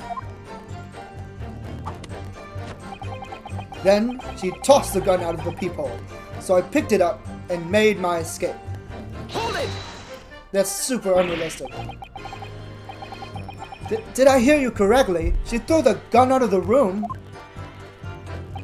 That's right. After the broker fell to the floor, she started walking over. Over where exactly? In the direction of the storeroom door, to where I was watching. Of course, I quickly retreated, and then the girl dropped the gun through the peephole, onto the floor on my side of the door. But why on earth would she do such a thing?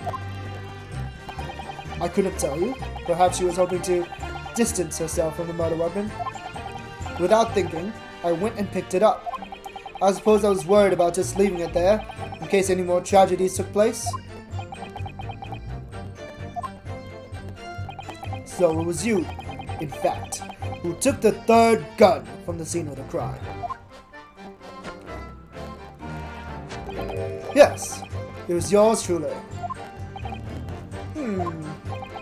I left the clear up to my lackeys and left. Clear up? We made a bit of a mess around the counter, so Mr. Whistle and Flute Air told us to tidy up. He thinks he's our bloomin' mum sometimes. Well, I was paying you enough, by God.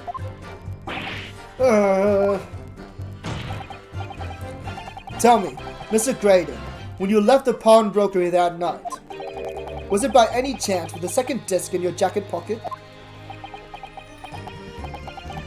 You're like a bull at the gate, aren't you?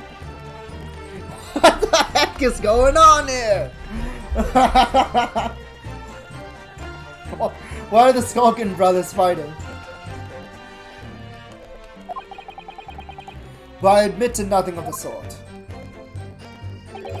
After all, you can't even show the court such a disc as this, do you? Or can you? As expected. He won't admit to anything unless I can thrust the evidence in his face.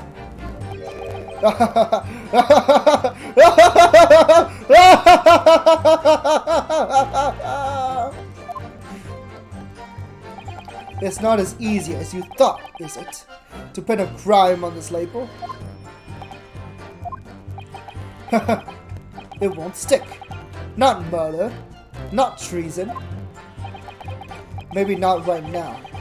But you won't be sniggering like that forever. What's your feeling, Bruno? As much as I hate to admit it, I don't see any obvious holes in this testimony at the moment. But you have to find a way to break this man. And quickly too. Because once they discover the blood on the overcoat Gino was wearing, it's a bit strange that he's so sure of himself about seeing the blood splatter over Ginny's coat. It doesn't strike me as the sort of thing you'd claim if you hadn't genuinely seen it happen. But we know that Gina didn't shoot Mr. Wonderback. So what's going on? All I know is that it's very unfair. Why should some German scientist's test be acceptable as evidence when mine and Hurley's wasn't? Detectives can use test tubes too. Never mind that. I have to find a really stark inconsistency in the testimony somewhere. And I have to find it before the prosecution discovers a bloodstain on Gina's coat. Alright.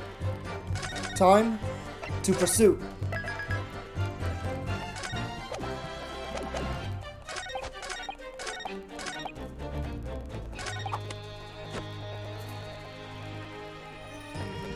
Hold it!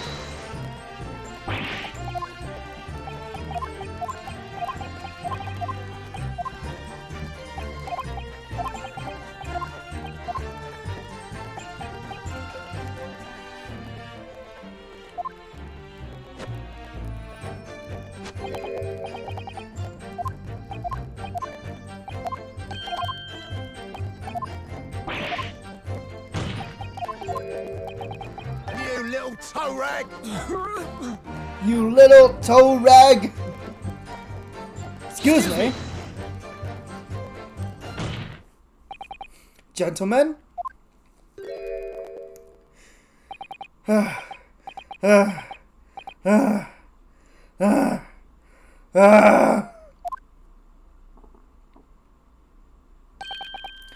Something wrong, sunshine? That should be my line. You do realize you were just violently shaking Mr. Skulkin.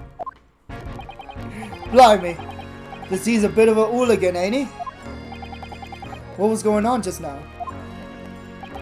You saw him. He grabbed me whistle. Why the blazes, he said, didn't you mention the third gun when we got you down at the station? And why didn't you? 'Cause we didn't know nothing about it. Or that flaming peephole in the door. Sorry about that. I can be prone to losing my rag sometimes. Not hurt, are you? Cool, blimey. Sees the way he's looking at me. I'm telling you, this D gives me the willies.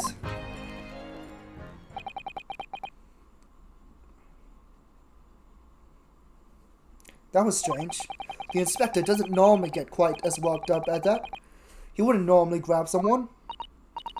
No, that wasn't like Grexy at all. He's normally all sweetness and light, no matter what I say to him.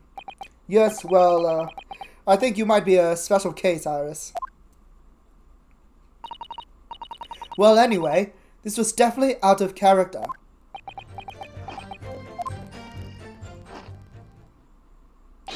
Oh no, I didn't make it.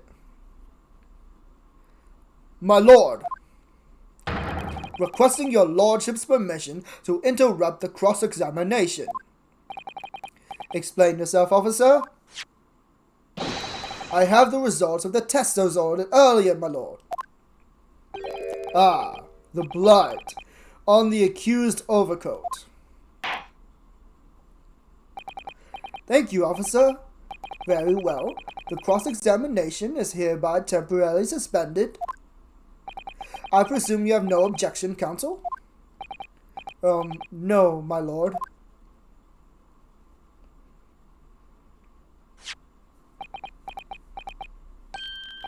Well, there you have it.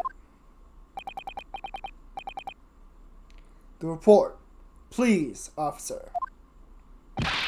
Yes, sir. Traces of human blood were found on the overcoat of the defendant, Miss Gina Lestrade. From the extent of the stains, it would appear that they were the result of splattering following a gunshot wound. End of report. Goodness me.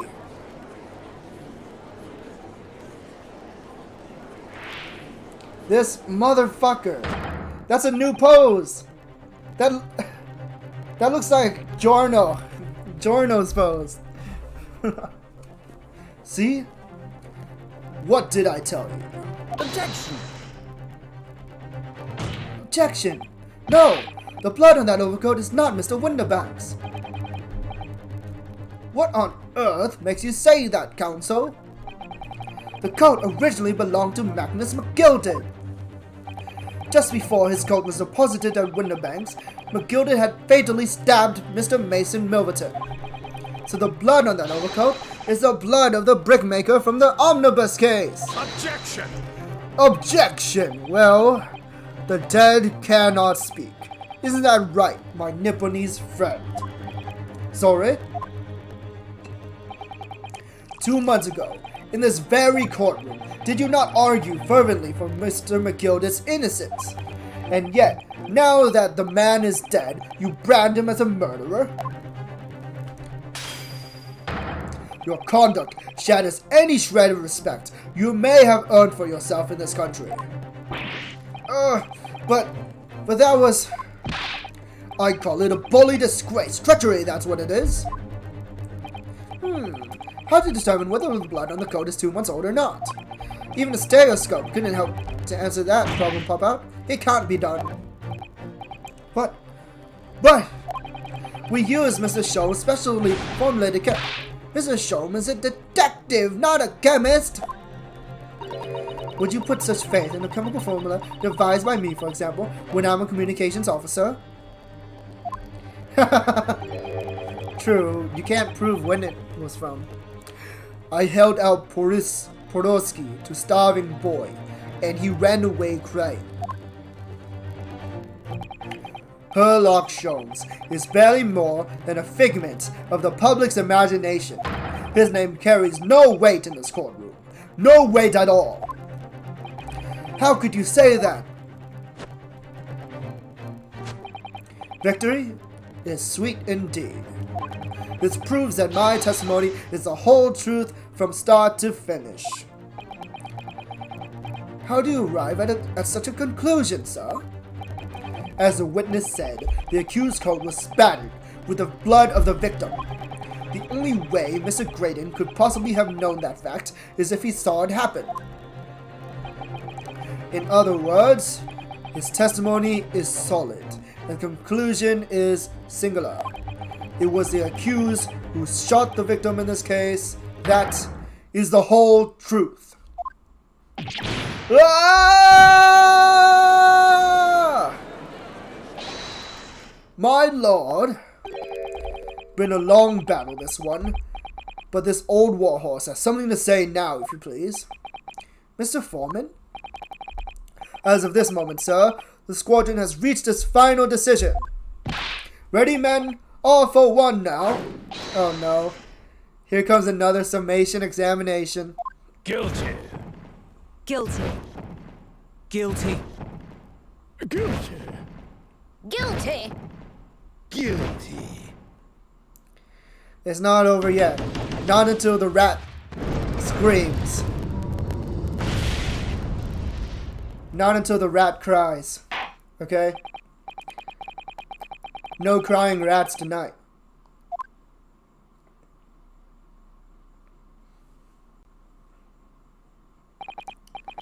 The defense has consistently failed to unpick this witness's testimony.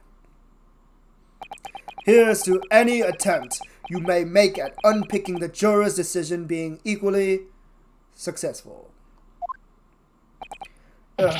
Ah! I don't believe it. After I've come so far, how is it all unraveling on me so fast?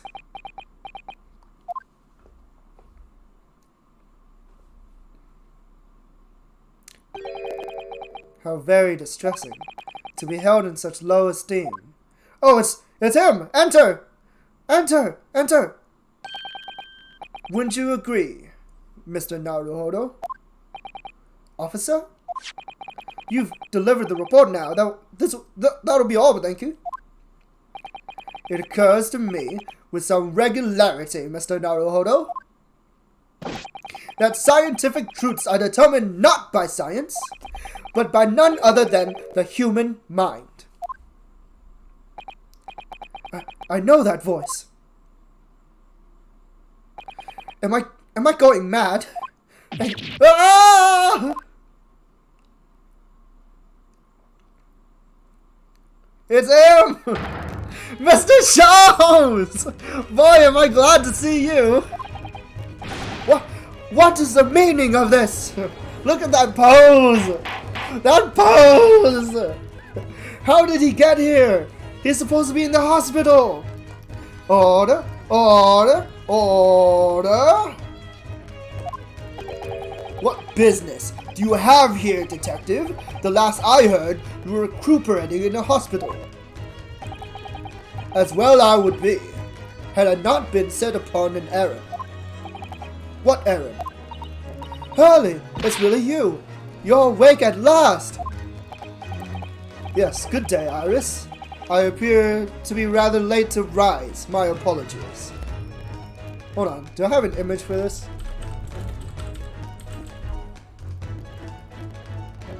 I don't think it'll fit. The image is rather quite large.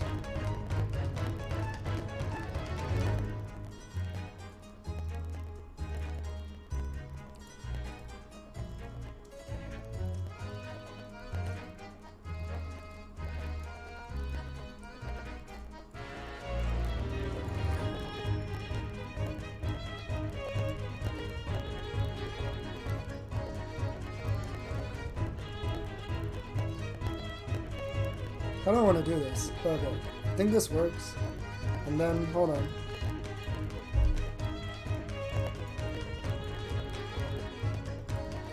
Copy. Paste. Flip.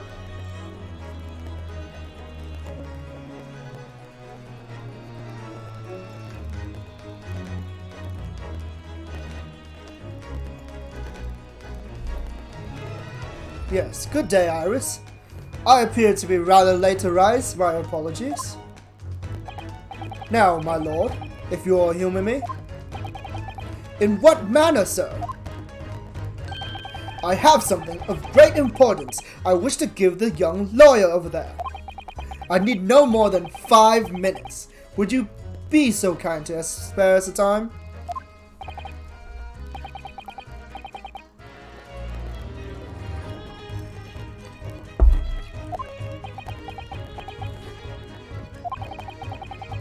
This trial has taken many hours of the court's time, having spent so long already.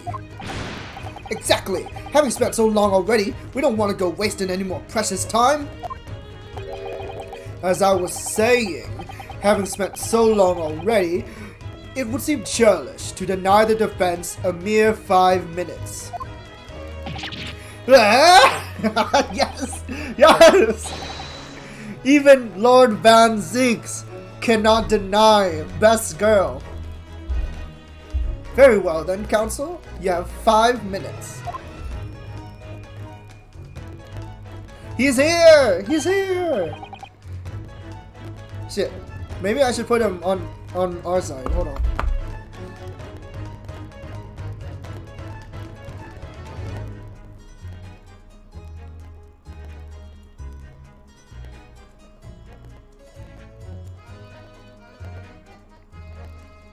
He's so big.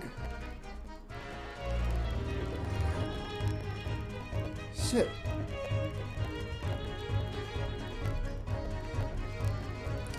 How tall is this guy? Holy crap.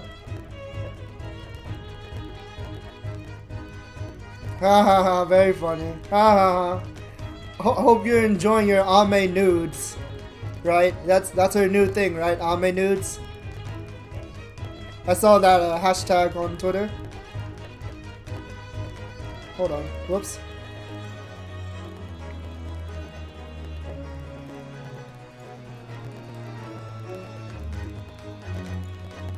Maybe the hat should be smaller?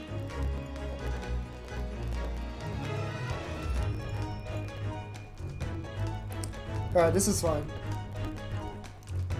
My dear fellow, I apologize for the tardy arrival. Or is this too big? I wonder. Hold on.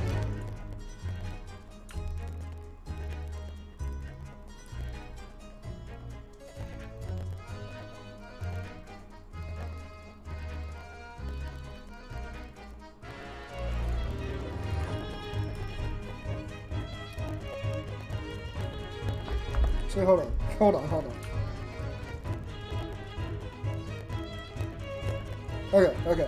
Okay, I'll stop. Mr. Sholmes, are you alright now? Alright, I'm all wrong. Sorry? I've only just managed to summon the strength to stand, man. I asked the judge for 5 minutes. But I fear even that may prove too much for me. Pray forgive me should I pass out. Let's make this discussion as short as possible. Hurley, this place is full of idiots. None of them can see how wonderful your chemical blood analysis is. Well. That concoction of mine was really just a bit of sport. Oh, fuck my Elgato. Hello? Okay. I never took the trouble to refine it for appraisal by the scientific community. An oversight on my part? Right? Modesty? Surely not. But enough of that. I'm here to give you this, my dear fellow. What's that? A lavender furoshiki wrapping? A leaving present. Oh my god. Stop it. Enough. The sound is gone. Hold on.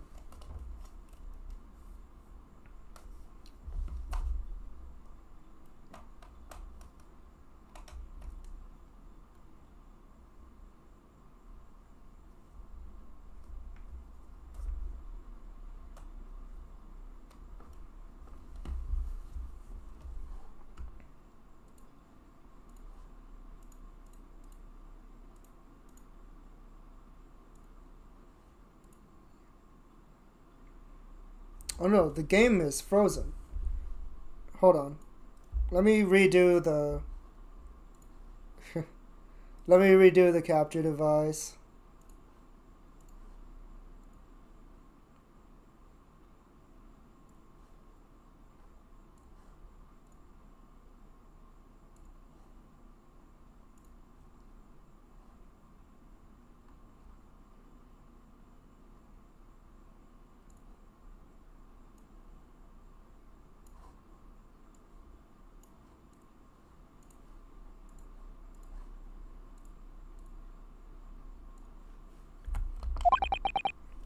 From Miss Susato,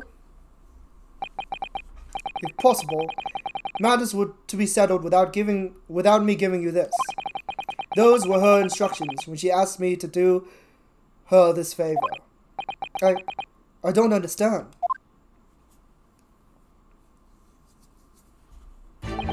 Miss Susato foresaw today's events, I believe. She knew that the culprit would attempt to escape justice by both means devious and underhand. And that you, Mr. Naruhodo, fighting... Oh shit, the sound is so loud. Okay, there you go.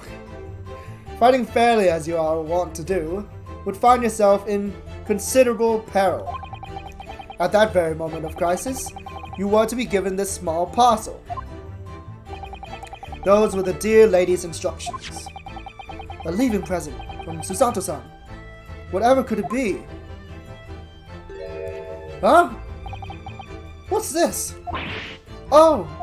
It's the machine I made. Ah! Wait, the cat door? Why is the cat door relevant? How do we use this? Look, I use this. It's my latest invention. What's that?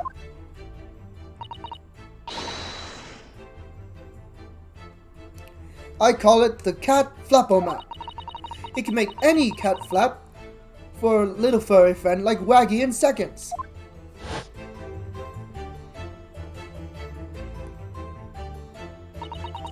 What's Susie up to? Miss Susato muttered the following words before she left. I'm a failure. I don't deserve to be a judicial assistant. What? Didn't she say something like that? No. You really are the best judicial assistant in the world. Well, that's extremely flattering. But I'm sorry to say that I've been a complete failure. No, that's not true. That's not true. Whatever did you mean by that, Holmes? What? That night, when you left Windowbanks in pursuit of the thieves, Miss Susato made use of this contraption for a certain purpose. That is your answer, dear fellow. No, not at all cryptic then. Susato-san used his cat Flapomat that night. But why? Wait. Don't tell me. She used the cat Flapomat to make a window to that room. So that means there's no way for the Eggman to have seen through the door because he wasn't there. He already left. No way. This can't be true. Holy shit.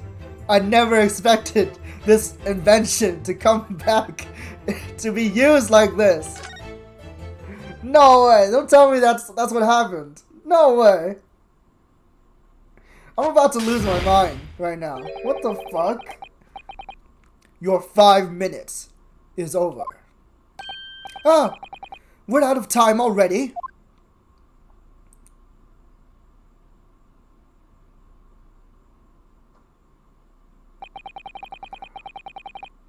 I'm grateful to you for affording us that brief recess, Mr. Reaper. I need no thanks, Detective. After all, the die is cast. Wait, is Thunderhawk still here? He's gone, isn't he? I think it's too late for him. But holy crap.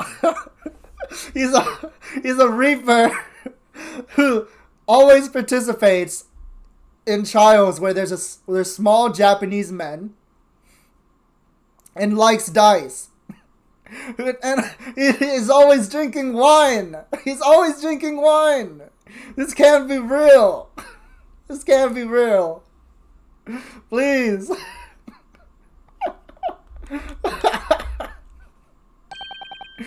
Is it really?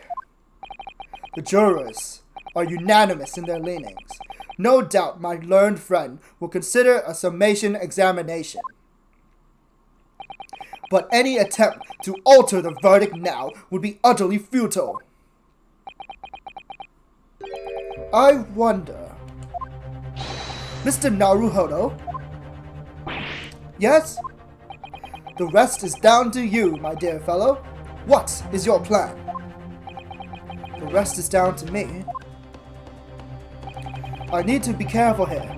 If I make a wrong move, the trial will end badly. My lord, the defense requests...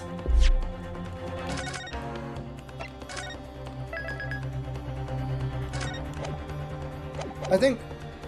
cross-examination. I don't think I need a summation examination. Because if I do a cross-examination, I can just present the new evidence. But I don't know if that's the correct answer. Jesus! Look at that teeth! Imagine this thing giving you sloppy toppy. A spin cycle sloppy toppy. Holy sh... This teeth look like they could rip through anything. Good lord, man. Hold on. Hold on.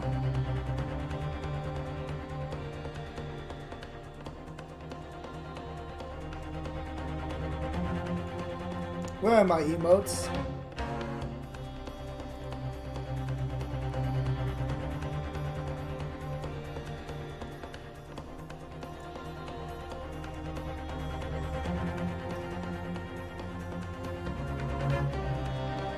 Jesus, I have too many emotes. No, I have too many subscriptions, please. Where are they? Oh, here it is.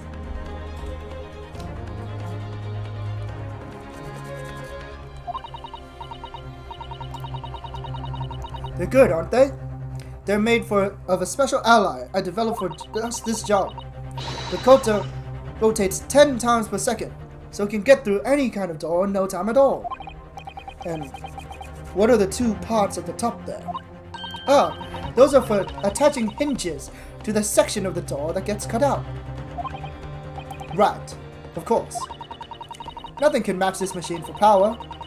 It can make mincemeat of even the toughest of doors. It sounds so charming and friendly when you say what it's for, but it feels like the reality of the cat flopper map is that it's a grim weapon of door destruction. Wakahai's so adorable, there's nothing I wouldn't do for him, even developing deadly weapons. I see. Deadly weapons, huh?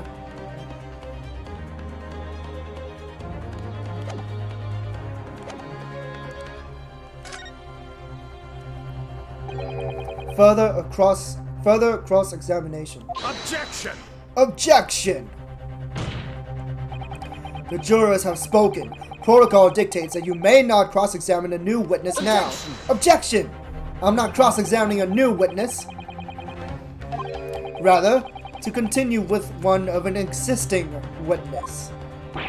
What?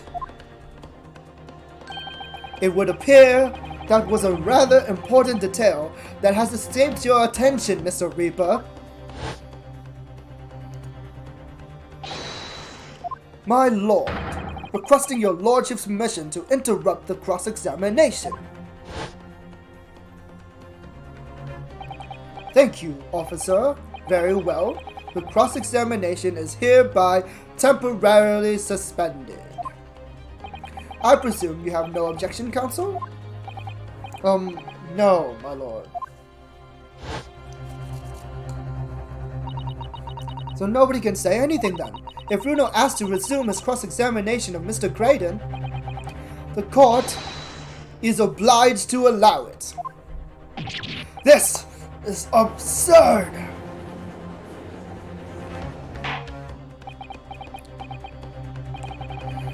I would remind those present that this is my courtroom. I concur that the defense is entirely within its right to request the continuation of the cross-examination. However, I will not permit an unremitting protraction of these proceedings. Therefore, I have decided to afford the defense one final opportunity in concluding the cross-examination.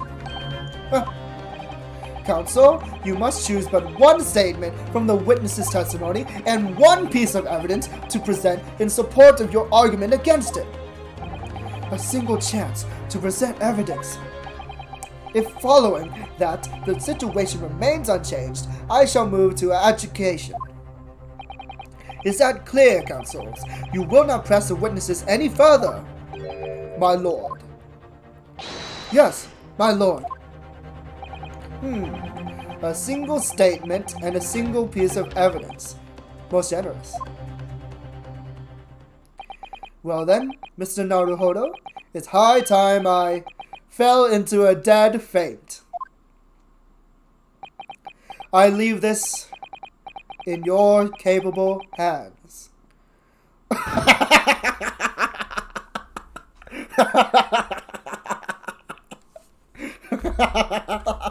No way. This guy. Mr. Shams!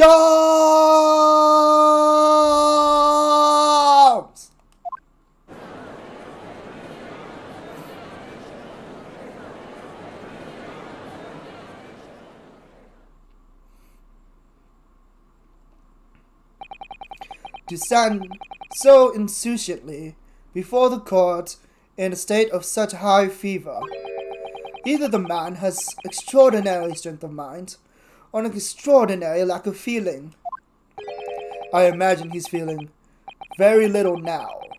The detective is sleeping soundly in one of the antechambers. Strike a man while he's down, why don't you? Well then, counsel, are you fully prepared?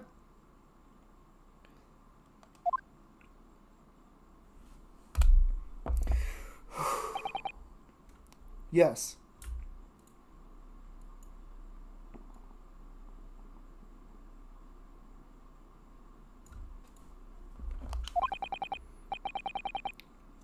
One statement. One piece of evidence.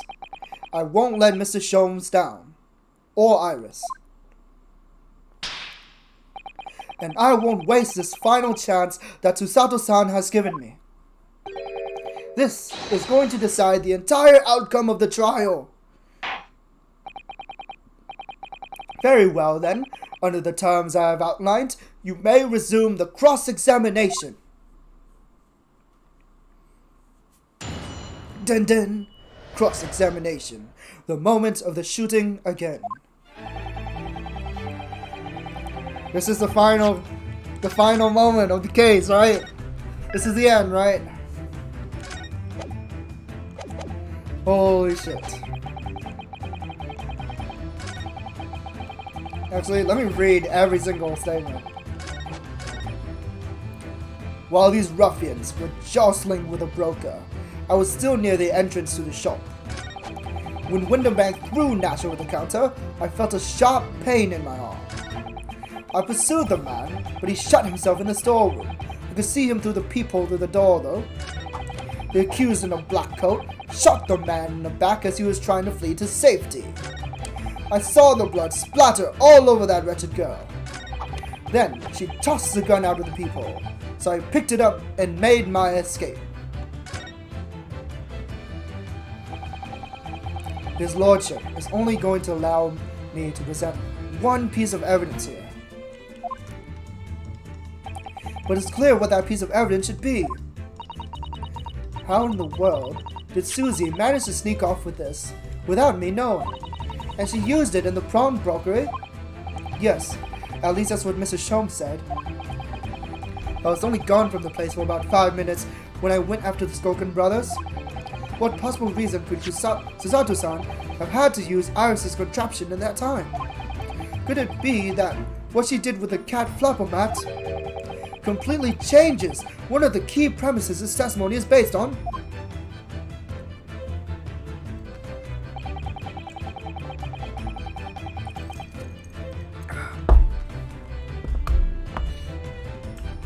I'm not ready.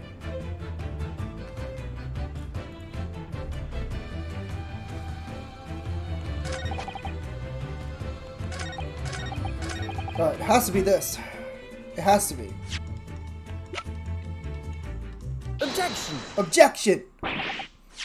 What on earth is that eccentric contraption, Counsel? Ooh, it's my cat flapper mat, my lord. It makes a way for cats to get in and out of a room. It can cut through any door you think of and make a little new door in the middle of it. That's right, my lord. It's a defense for creating so-called cat flaps.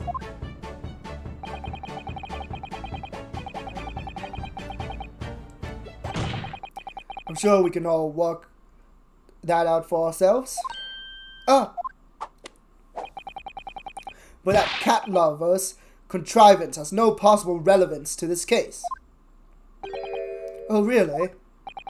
Of course it doesn't. To start with, there was no cat flap in the pawnbroker's door. Not being a keeper of cats myself, I'm afraid I failed to see what this has to do with the matter at hand. Perhaps it would help if I described its function another way then.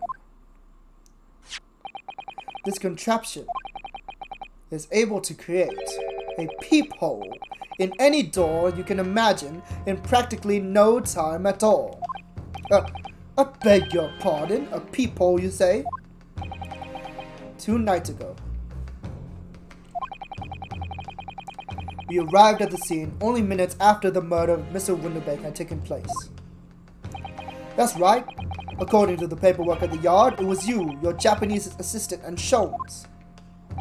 Yes, the 3 of us were together. And it's recently come to my attention that my assistant made use of this device at the time. Your assistant did what? There was a peephole in the storeroom door. I can attest to that. But because I looked through the peephole myself in order to see inside the locked storeroom. This is ludicrous. What are you trying to say? Of course there was a peephole in the door. I said as much in my testimony. How could I have witnessed a crime, for pity's sake? Yes, how could you? What? Counsel, kindly say what you mean. Alright, it's time. Time to strike the final blow. What I mean is this, my lord. My assistant made the people in the storeroom door, and until such time as she did, the door had no hole in it to look through! What? No! Objection! Objection!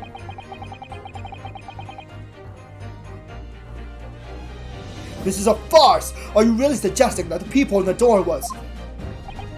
Yes. It was created only after the incident had taken place by my judicial assistant using this device. Your assistant tampered with the crime scene while being fully aware of the gravity of her actions. This is a most serious act of vandalism, for which I humbly apologize, my lord. It was just in the few minutes I left the scene in order to pursue the Skoken brothers and alert the police. Nevertheless, in the light of this new information, it becomes apparent that Mr. Grader's testimony is riddled with holes. Riddled with... Explain yourself, counsel. The majority of Mr. Grader's testimony that appears to incriminate the defendant is based upon what he witnessed through the peephole in the storeroom door. Yes, that filthy girl shooting the man in the back. However, if at the time of the incident, that people did not yet exist in the door, there's no possible way that you could have seen what you claim to have seen. In short, your entire testimony is a pack of lies.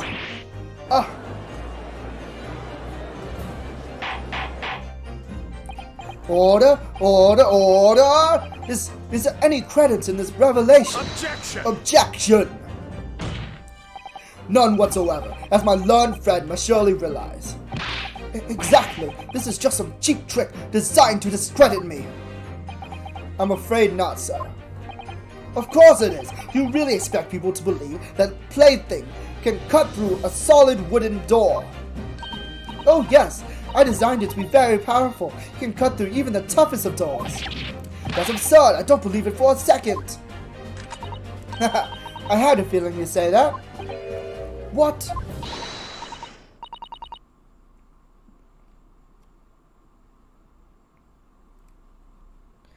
Waggy, Cooey, time for dinner. Who's Cooey? Meow. Well,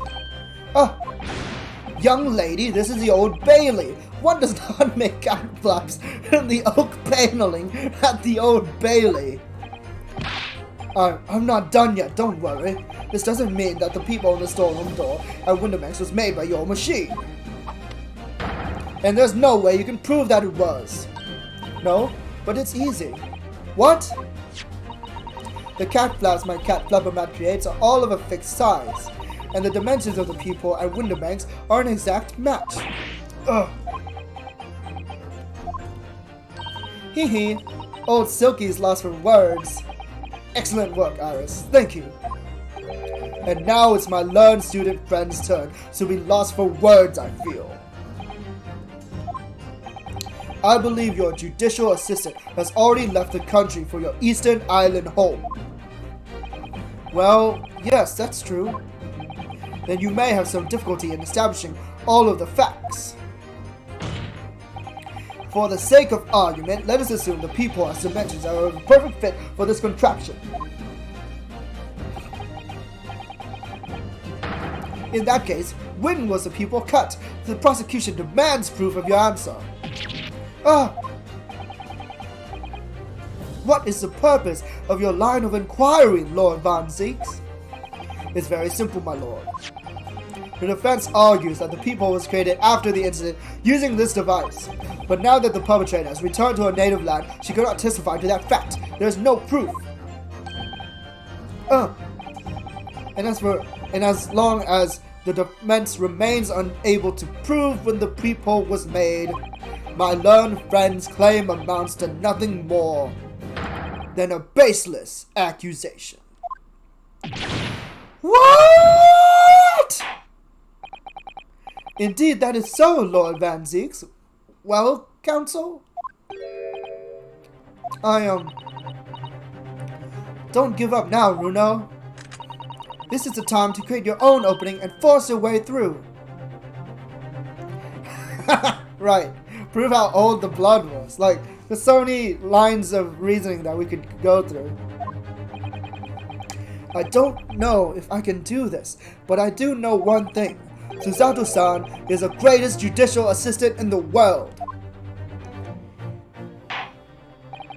Very well, the counsel for the defense will present evidence to support the claim made. Proof that the people in the door of Windobank's storeroom was created after the event and not before. I think I know what evidence to present.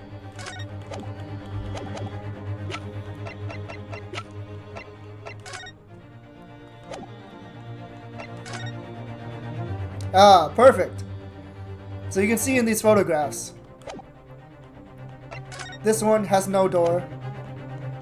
This one has a door. Perfect. Take that! What are you? A prince from that detective's infernal cameras again. Damn, Reaper, why do you hate detectives so much? My judicial assistant, Miss Usato Mikotoba is an extremely intelligent and capable woman, which is why I never had any cause to doubt that she would have considered this scenario and made sure I had the necessary proof.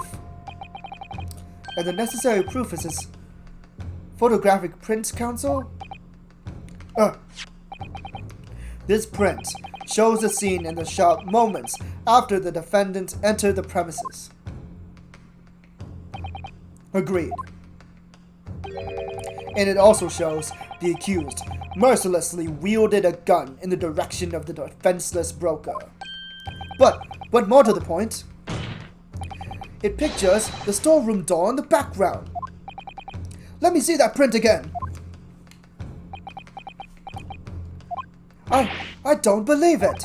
That really is quite remarkable. The door to the storeroom is completely devoid of people of any description. Ugh. Mr. Graydon, you couldn't possibly have witnessed the crime as you claim to have done, because at the time it happened, there was no peephole in the door. In other words, your testimony is a catalog of lies!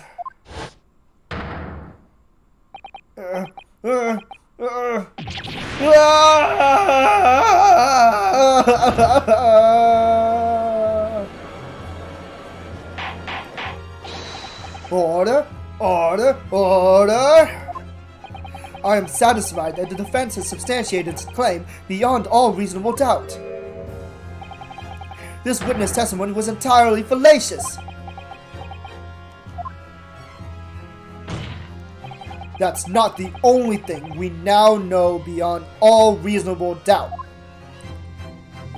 My learned friend's assistant's guilt can no longer be denied. The woman tampered with the crime scene. But more importantly, good lord, there's more, Lord Van Zeeks? The defense may have established a reprehensible instance of perjury. But that is no proof that this man is the victim's killer. Are you joking? Are you joking right now? Are you joking right now? This case is still going on. Are you joking? Yes, that's right. What? I was there at the crime scene, it's true. And I was shot in the arm, that's true. But that's all. Yes, in fact, if you look at the circumstances, I am the victim here! Oh, please. No! I don't believe this. But they're right. As it stands now, I don't have any definitive proof that he's the culprit. Still, he can't worm his way out of it now. Iris, you know what they say. There's no point in locking the cat's door after the cat has bolted. Isn't that right, Runo? Huh. As Hurley always says, one lie begets another. No, wait. That might have been a line I wrote for him in one of my stories. Well, no matter who said it first, you're right. Mr. Graydon, not only did you give false testimony to the court, but the lies you told make no sense. Make no sense? What do you mean by such a remark? What you said in your testimony reveals that you know something you shouldn't have known. In other words, there is a fundamental inconsistency in your statements. What? Objection! Objection! This is provocative talk, counsel. Won't you enlighten the court? Explain this alleged inconsistency. Iris was right. One lie begets another. The inconsistency is revealed by the lies in the witnesses' statements. They show that Mr. Graydon had knowledge of something he shouldn't have known anything about, namely, the blood stains on... Oh fuck, wrong button. The blood stains on the coat.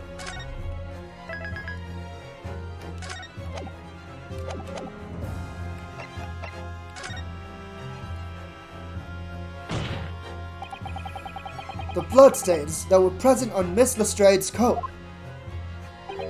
That's right. The victim's blood spattered all over her when she shot him. But how could you possibly have known that? Obviously, because I saw her do it through the peephole in the...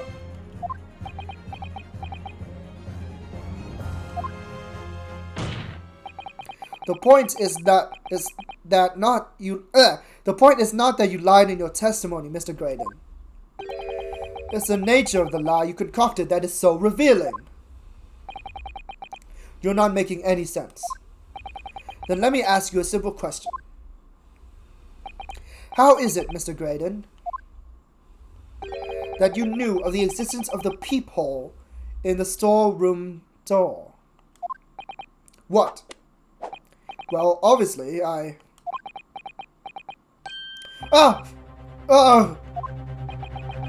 Has a cat got your tongue, witness? The peephole in the door was made after the incident occurred, and once I returned to the shop, having failed to catch the two burglars, Scotland Yard's investigators arrived immediately. Since that time, the police have been at Winterbanks constantly, carrying out their investigation. Isn't that right, Inspector Gregson? Well, yes, of course, The place is chock full of pawned articles, and my lads have to thoroughly examine them all. So I gave the order to have officers working around the clock in shifts, so we get through it all. And consequently, there's no way that you, Mr. Graydon, could have gained access to the shop. Therefore, you should have known nothing about the people in the storeroom door. So the fact that its existence forms the basis of your testimony is completely inexplicable. Objection! Objection! And yet, the fact remains that Mr. Graydon did maintain that he witnessed the crime take place through the people in the door. How on earth is that possible? Could I have a word, please, Lord Van Zeeks? Speak, Inspector. It's just that I really ought to be getting back to the station now to put in my report. There's really nothing more I can add to this testimony, so if it's all the same to you. Permission denied. Oh. It's not all the same to me, Inspector. Not at all. You will remain exactly where you are until this trial concludes. Of course, sir. Mr. Graydon. You shouldn't have known about the existence of that people. Which can only mean that you must have been informed about it by somebody else. Objection! Objection! Stop there, my learned friend. You'll realize, I trust, that the words you just uttered have extremely serious implications. Yes. But the defense believes that the details about the case that Mr. Graydon claims to have seen must have been revealed to him by a certain person before his testimony. And, in fact, considering a particular clue we have, there's really only one person that could be. Who is the person in question, counsel? Who gave this witness details of the crime scene to facilitate his false testimony? Isn't it obvious?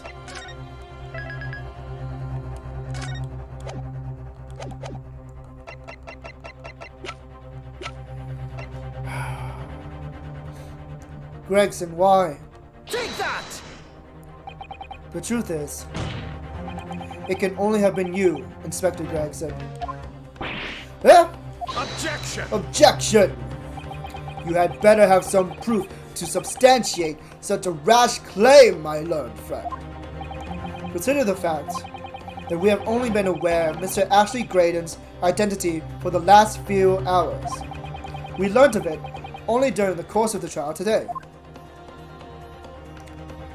Indeed, preparations for his testimony were made with great urgency during our hour-long recess, while the police executed the subpoena and brought the man here from the communication station. And until that time, Mr. Graydon would have had no idea, no inkling that he would suddenly be required to appear in court. Are you suggesting that until such time as he was summoned? Yes, my lord. Until then, it's reasonable to assume he knew nothing of the peephole. It was only once Mr. Graydon was in the stand that he realized his position, that he would have to defend himself against the accusation that he was the third intruder. You are suggesting to the court that it was while this trial was in progress that he received the information, so that he would commit perjury in order to save his skin? Exactly. And the only person with knowledge of the investigation that he had any contact with is you, Inspector Gregson. This is a bloomin' outrage. Why would I be giving away details of our investigations to this fella, eh? I was summoned to his lordship's chambers during recess in any case. Have you forgotten that?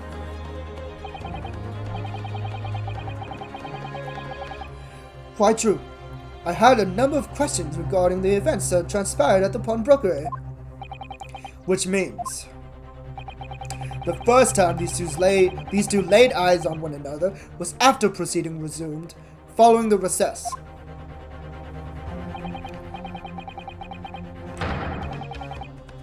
Since then, they've been in full view of the stand, where such illicit discussions couldn't possibly have occurred. Ah! Ooh. Wait, why did I say it like that? Ooh, I just remembered something, Runa.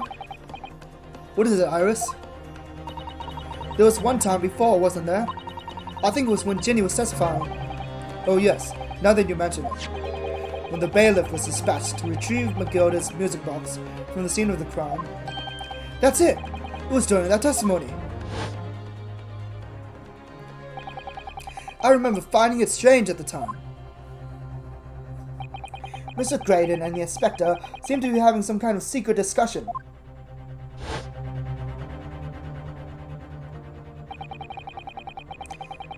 It would have been possible for you to give Mr. Graydon the information he needed then.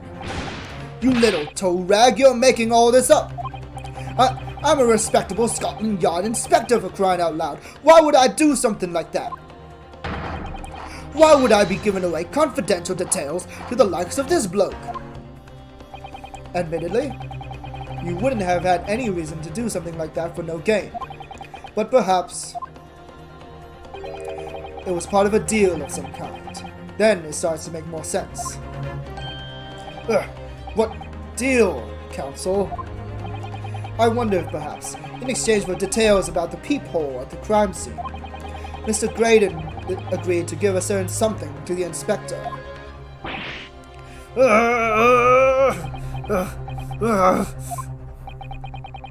I'm sure I need not remind the inspector that, if found to be true, striking a deal of any kind with a witness would be considered a gross case of malfeasance. Well, Objection! Objection! It's becoming clear that jumping in with accusations is this Nipponese student's specialty. I don't do that. But with the stakes so high, the prosecution is not prepared to listen to baseless charges. It is incumbent on the defense now to present evidence in support of this diabolical claim. Evidence? Just what are you proposing that the inspector demanded of the witness in return? The court must see proof of this alleged deal. If Inspector Gregson really did strike a deal with Mr. Graydon, then logically, there's only one thing he could have asked for. That must be it. Bruno, do you think it could be? Yes. It's the missing link that would join all the dots together in this puzzle. I must press you for an answer now, counsel. What evidence explains the nature of the alleged deal that Inspector Gregson made with the witness? Oh boy. I know what he wants, but I don't know what evidence to present.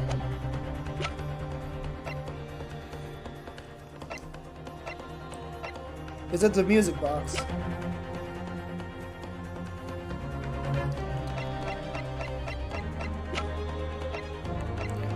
It's either the music box or the newspaper.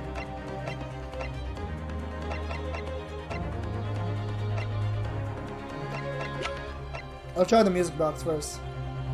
Take that! Oh, it worked. Inspector Gregson. Besides this matter, is it not true that you've been working on another very important case?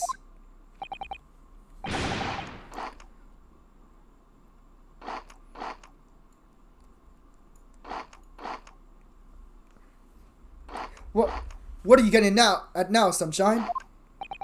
Is it possible that this other top-secret case is what's alluded to in this newspaper article here?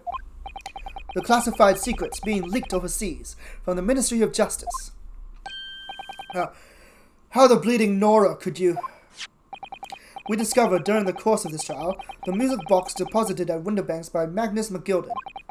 A special music box designed to play 2 discs at once. It would seem very likely now that the encoded on the pair of discs that were in McGilden's possession are the leaked classified secrets.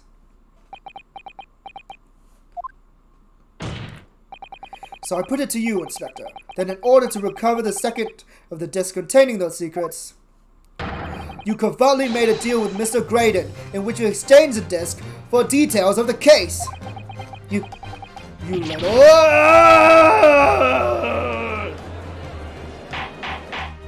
Gregson, how could you? I trusted you. Order. Order. Order. On the day of the incident, when we met you at Winterbanks, you said this. I'll be taking that whatever it is of McGilden down to the yard, thank you very much. So hand it over. No, don't give it to him. It's mine, that is, mine. I'm sorry, miss, but anything belonging to McGilden has to be taken in as evidence now.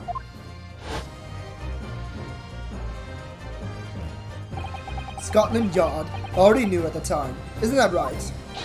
That Magnus McGilden was involved in the stealing of government secrets.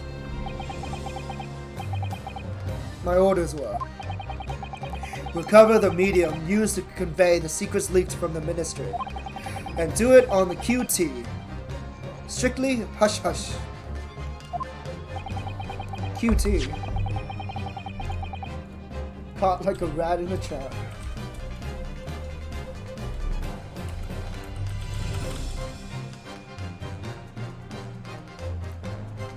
Oh, quiet. QT can also mean quiet. Okay. On the down low, basically. Interesting.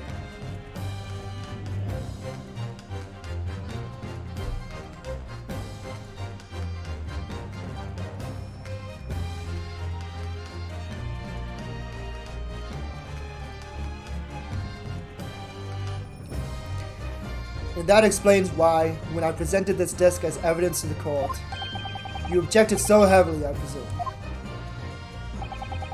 Because you knew that it contained highly confidential information. Blimey, not likely. I mean, I wasn't that sure of it myself. I realized there was a possibility, that's all. Inspector, surely you're not saying that in order to acquire the second of these music box discs, you did indeed reveal confidential details of the crime scene to the witness? To aid and abet this man in giving false testimony? You fool! You absolute dingus! You fell for it. You got the wrong clue. There's no other way that Mr. Graydon could have known of the existence of the people. It's the only explanation. A deal was struck between these two men. No! Objection! Objection! If, and I stress if, this sobering assertion turns out to be founded in truth, it would mean that the second disc is, as we speak, here in this very courtroom. Wait, what? In this room? How could you possibly make a claim like that? Because Inspector Gregson is a Scotland Yard detective. What? What's that supposed to mean, eh? As a seasoned policeman, the inspector will have approached his alleged deal with caution. Certainly, he would not have accepted a gentleman's agreement in this matter. No, he would have insisted on having the article agreed upon in the palm of his hand. Good gracious, then you mean... Inspector Gregson already has the item in question in his possession? He has the second disc actually on his person? Yes! Yes! The defense demands that the inspector is searched at once. Definitely! They could only have struck a deal with each other when Ginny was testifying before. And Gregsy hasn't moved from the witness stand since. My lord, please, order an examination of his personal effects immediately. Well, Inspector?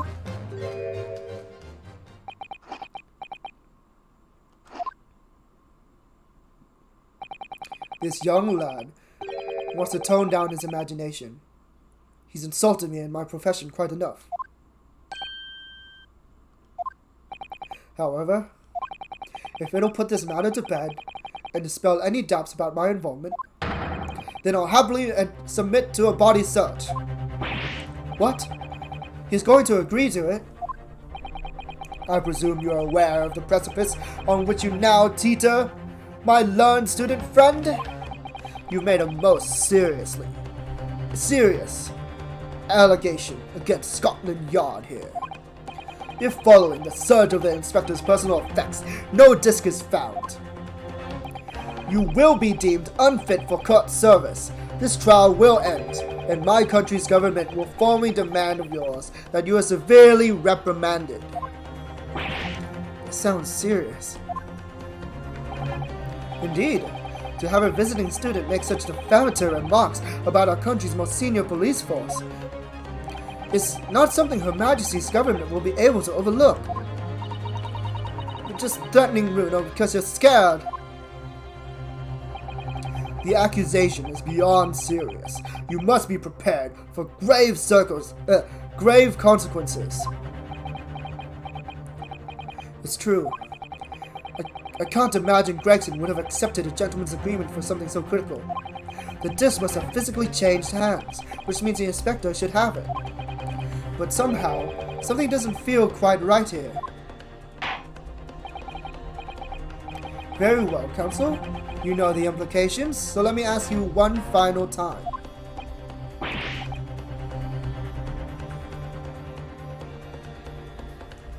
Yes, my lord.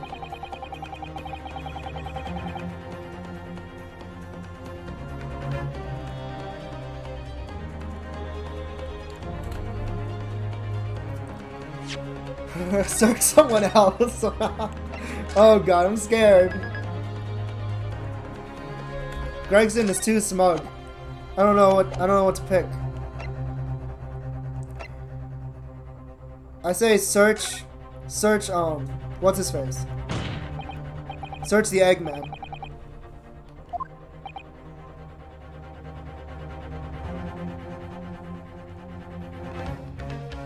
Well, don't say you weren't warned, but your typical Nipponese stubbornness may well land you in hot water this time.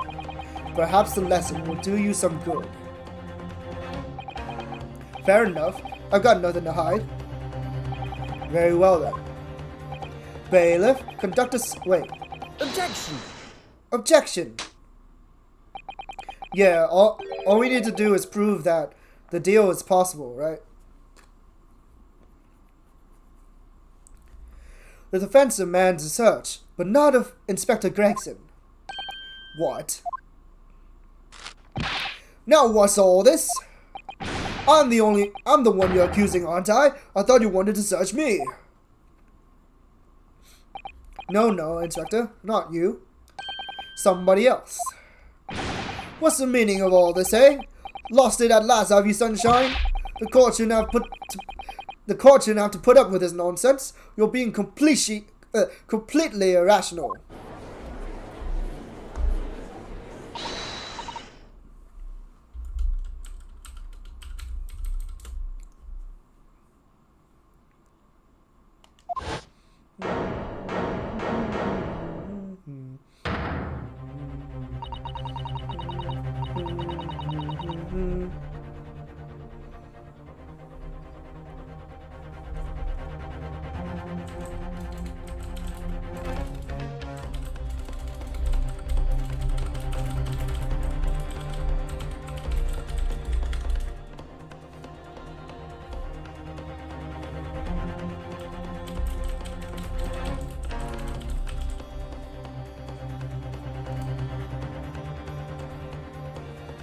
Runo's doing what all you told him to do and having the courage of his convictions.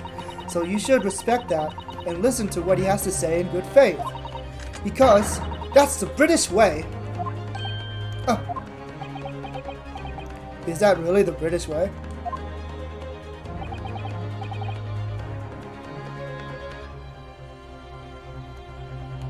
Well said, young lady. Indeed, this court is in awe of the defense counsel's conviction and eagerly awaits his next words.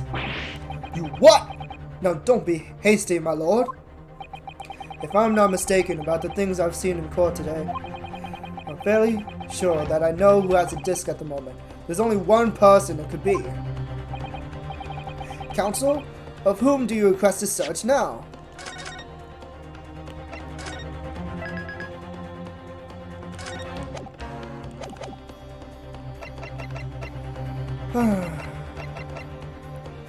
Take that!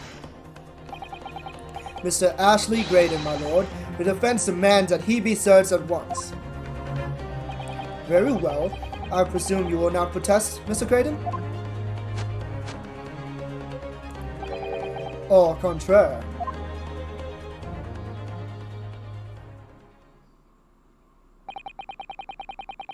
And so, a brief body search was carried out by the court bailiff. A few short minutes later, it was revealed that Mr. Graydon had nothing unusual on his person at all.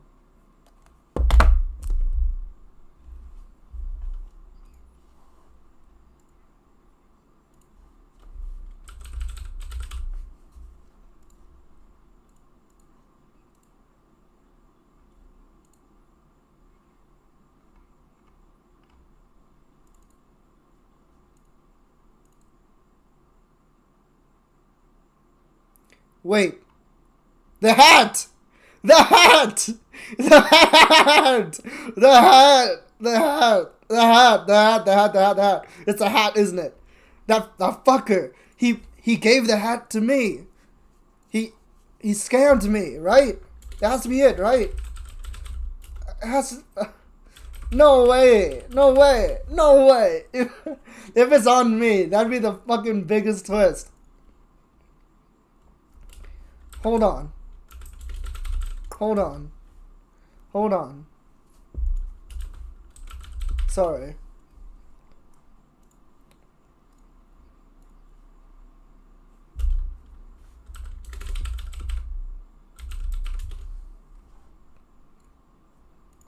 I was trying to find this picture to put up when I fucked up, but I took too long. I thought I had it saved already.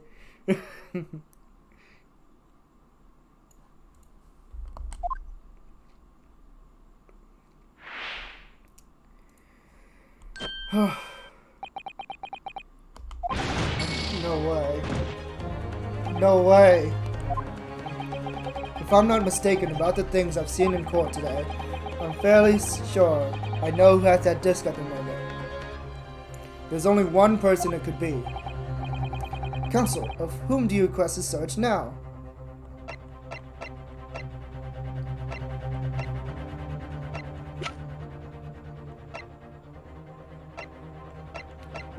Wait, no, I can't search myself. I'm dumb. That would have been a sick twist. Fuck. Who could it possibly be?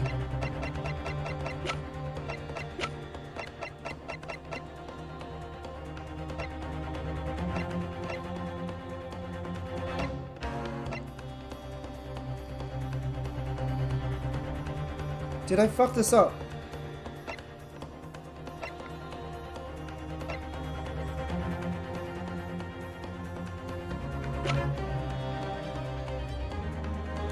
Saw something earlier? Well, what did we see?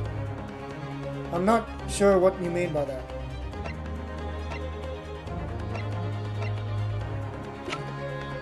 I'm drawing a blank.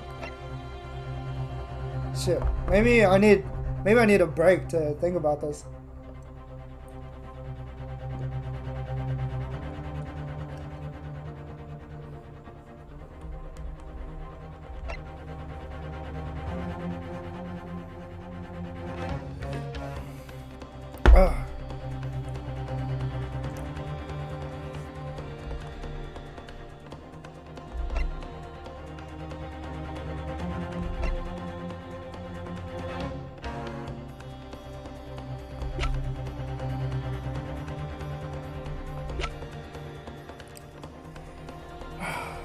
Um, if you have any idea, let me know in chat.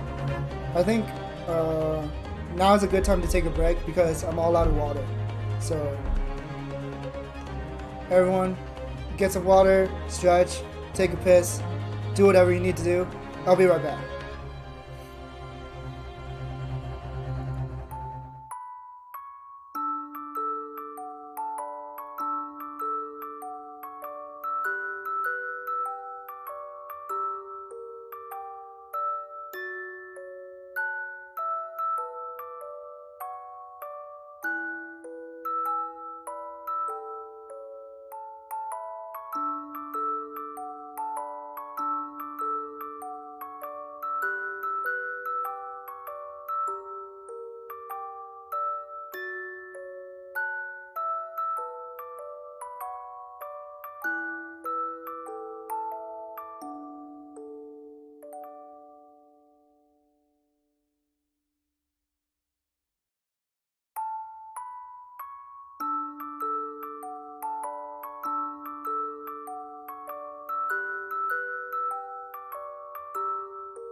Alright, I'm back. And I have a really, really ridiculous guess. Take that! Of my lord, Mr. Nash Skulkin. Well, I never. Blimey me, him.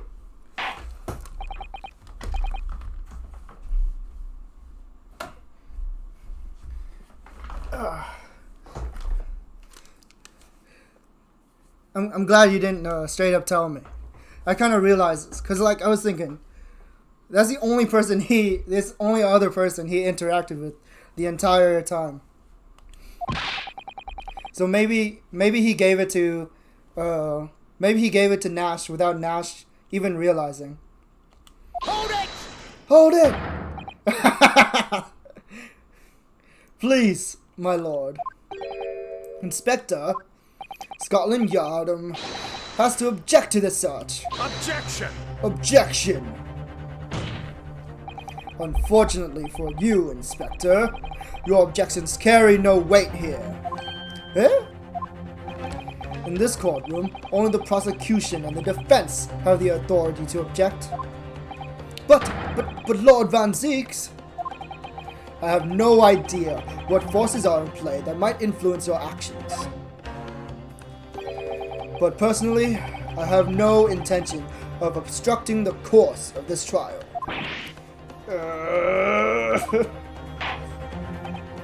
Bailiff, carry out the search.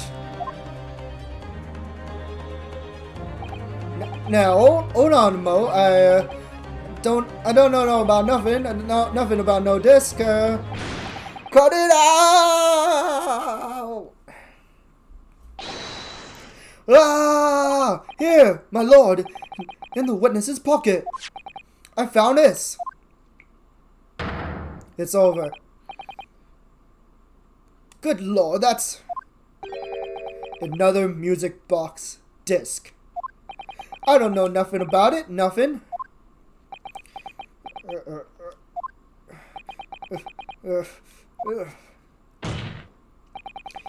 That is the second music box disc left behind by Magnus McGilded.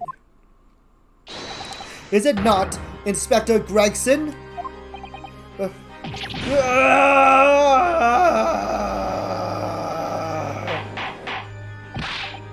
Order, order, order!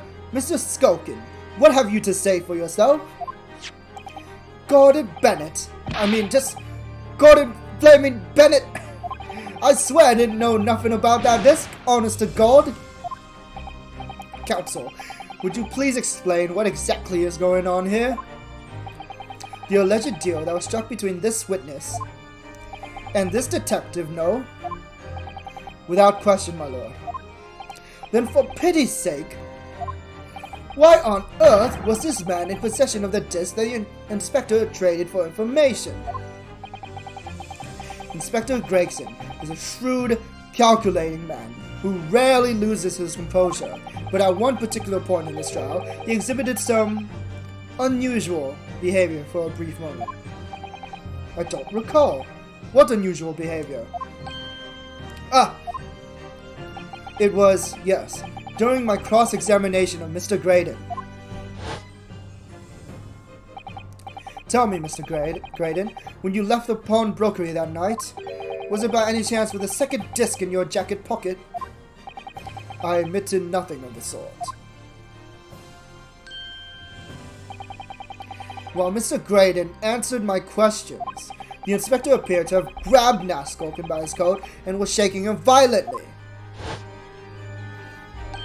Yeah, he didn't know. Thought me noggin was gonna fall clean off, I did. I was wishing I'd been born as me brother, I was. And what exactly happened to make the detective attack you like that? I ain't got a clue. He just suddenly turned and grabbed me, whistled like that, and started shaking me. Why the blazes didn't you mention the third gun when we got you down the station? That's what he did. That's what he said. He held it right down my ear, all he did. Me head still throbbing now. The way the detective behaved then was extremely out of character. but looking back now, it must have been then that he did it. That was the opportunity Inspector Gregson created for himself in order to hide the disc. But bless my wig, he hid it. You... Gregson, why? I trusted you! But I'm afraid I failed to comprehend the motive here. If the detective had acquired the disc he was after, why on earth would he then proceed to hide it in another man's pocket? This is a court of law. He could have submitted the item as evidence. It would appear, my lord, that the inspector was not at liberty to do that. Why ever not? As the man himself revealed earlier, his current assignment has some special conditions.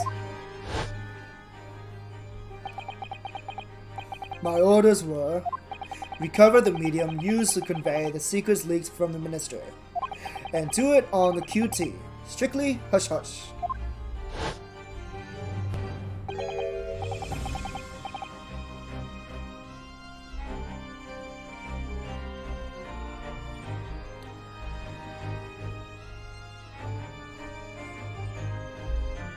Hush-hush.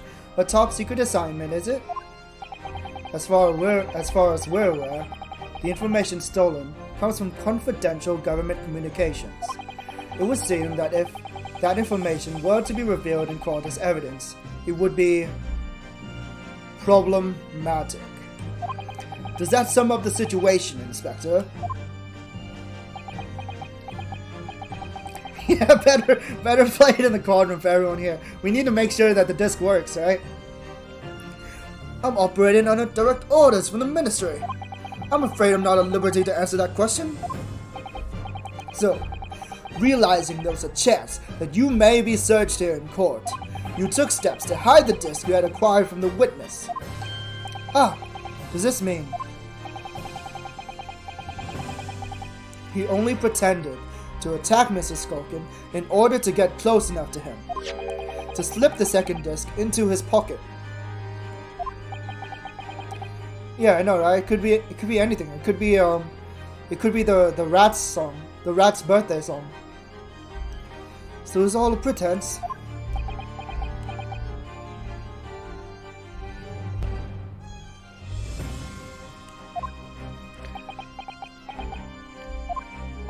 Well, now, Inspector Gregson, and you, Mr. Graydon, are you prepared to admit to the accusation made against you of this alleged deal?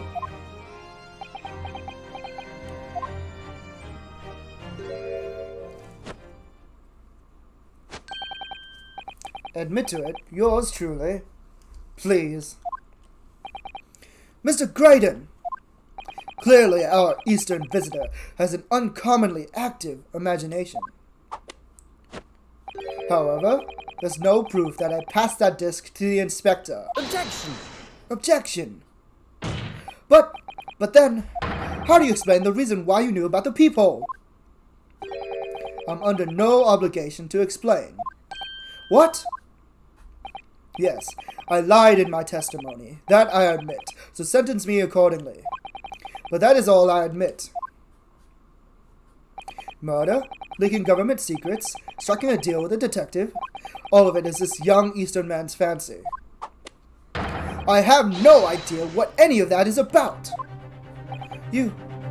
What? Oh my lord. How do we pin this man? For God's sakes. Well, what about you then, Inspector Gregson? Do you admit to making a deal with Mr. Graydon in order to acquire the disc? Ladies and gents of the jury, as a Scotland Yard inspector, I will declare this and nothing more. I am acting in the best interests of the country. Whatever I've done, it's in the name of justice. So, as members of the public of this fine country, I'd like to think that justice will be your guiding light when you're making your decisions.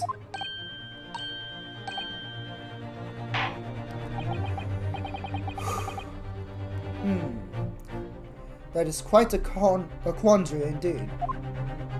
Rarely have I encountered such extraordinary tumultuousness in the concluding of a trial. Nevertheless, in the absence of any further evidence to be presented, I believe it is time that we put the matter to the jury for their final leanings. Well now, as a fellow servant of Queen and country, I must say I sympathize with the old inspector. Yes, he's a dependable man, I'm quite sure. In service, one becomes a good judge of character. Even crossing your eyes doesn't help when it comes to looking at this case. It's all blurred to me. Well, as a fellow professional, I'd like to put my faith in the detective, really. Graydon is a highly skilled operator. Stop! Currently in presence of idol. Stop! Detective has very much trust in eyes. More than this, I cannot say. I don't believe it. The 6 jurors are... They're going to believe Gregson. If they declare their decision now... Is Jenny going to be found guilty? If I don't manage to produce some definitive evidence right now, then we're going to lose. Either some proof that Graydon killed Mr. Winterbank or stole those government secrets, or some evidence to force Gregson into admitting that he struck a deal with a witness. Well then, counsel, I think it's time I impose on the jurors to declare their final decisions now. That is, unless you have some compelling evidence that you thus far have not presented to the court. If I let the judge call on the jurors to announce their leanings, Gina will be found guilty. So there's no choice then, Runa. You have to throw some more evidence at them. This is it now. It all comes down to this. Who do I present evidence against? Gregson or Gregdon? I don't fucking trust the jury. I don't know if I can trust the jury. They're all leaning to the detective. Shit, this is actually a super tough decision. Why are there so many choices? Not only do I have to pick the right person, I also have to pick the right evidence.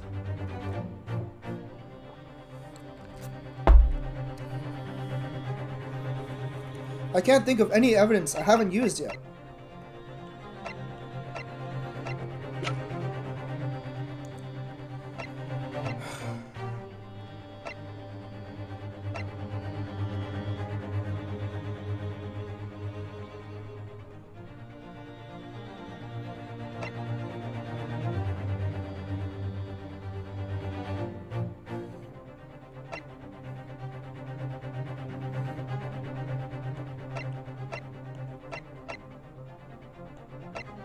You know what? The whole game has been about the jury, right? So maybe it's time I believe in the jury.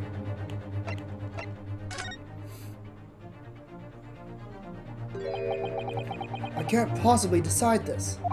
I think all I can do is leave it in the jury's capable. Fuck. Damn it. Okay, that was the wrong choice. Look how far we've come. This is the final stretch. You need to pick the most explosive piece of evidence and throw it at the weakest witness. Hard. Just before you do, you deserve an explosive punishment for that weakest of decisions. This will be the final blow. I need to decide where to place it for myself.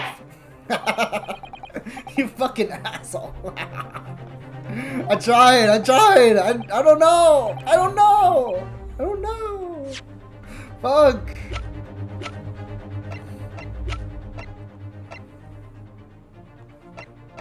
Explosive.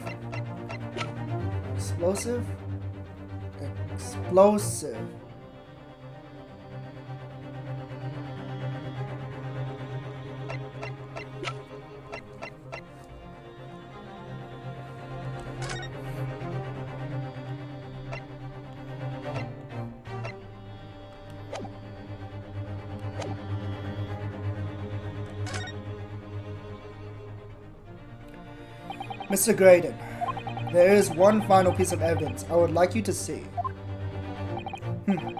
You misguided fool. Whatever you intend to show me now, you'll be wasting your time. I have nothing left to lose. I assure you, I will admit to nothing. This is my last chance. It looks like I'm going to have to force his hand here. One final piece of evidence to get him to admit to the deal he struck on the stand. Alright, I actually have no idea.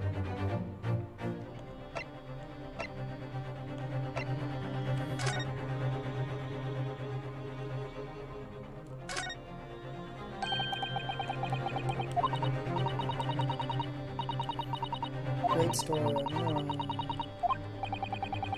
Strange, isn't it? Problem with the title? Family friend of someone has that name or something. The Hound of the Naruhodos.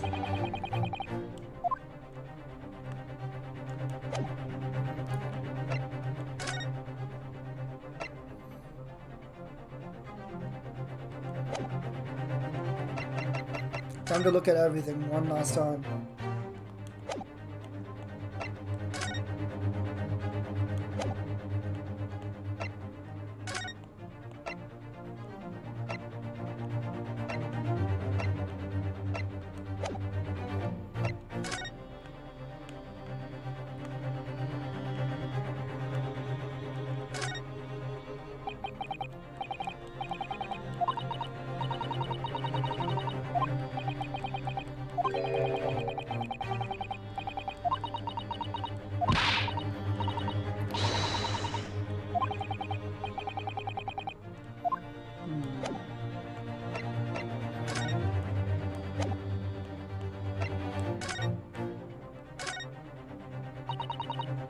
Alright, I read this already.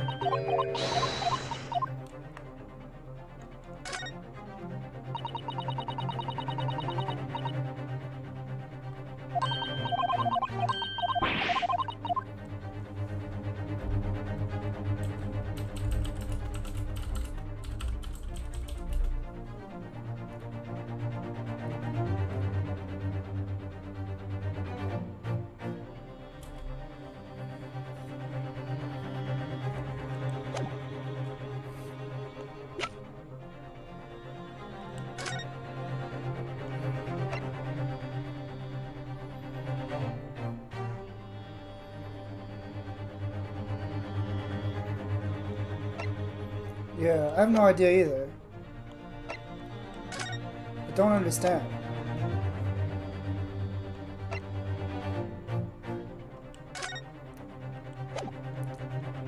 To make him confess to the deal.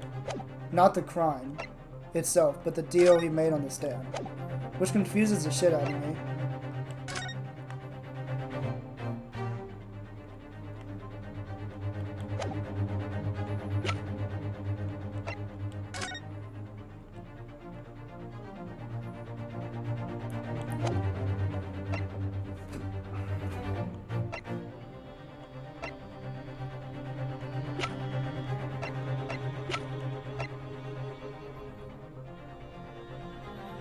Holy crap. I'm so stumped. Like, I don't even know what to guess. That's the problem here, right?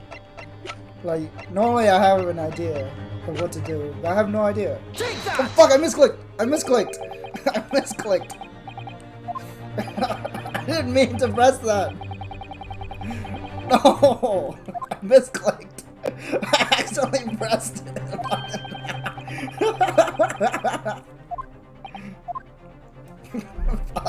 Fuck me. No, I only have 2 choices left. Fuck. Oh god.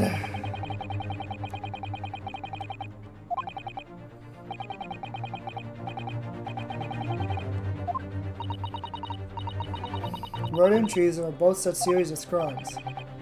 Yeah, in Britain, 1900s Britain, both murder and treason is punishable by death.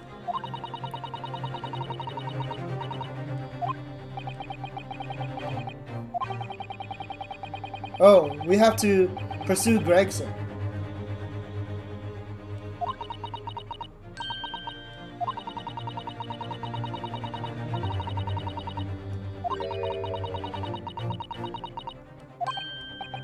course. He'd do anything to follow his orders, so... Okay, I think I know what to do now.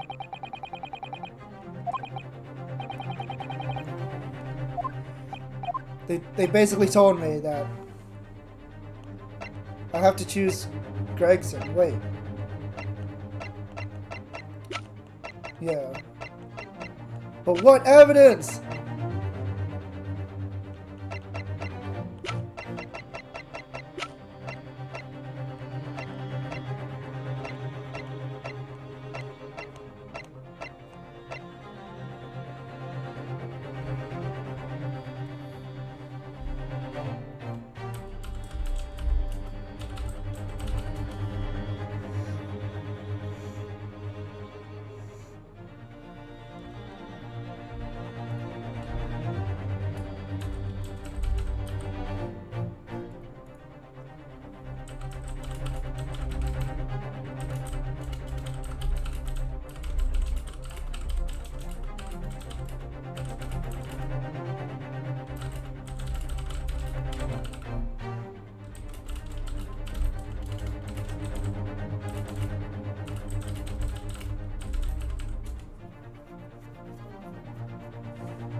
Fuck. I know who to pursue, but I don't know what to present.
How do I make him confess?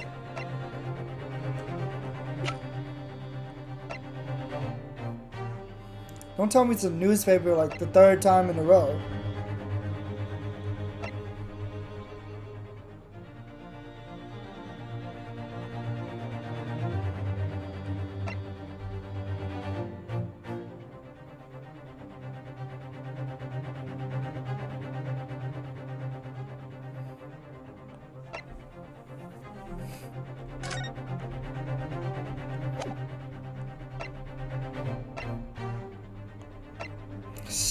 I'm so stumped.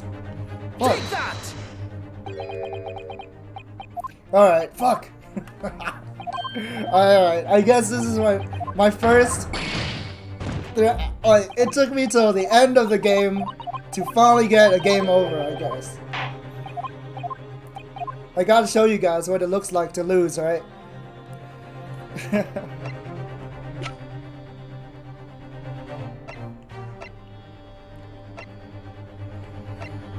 Fuck, man.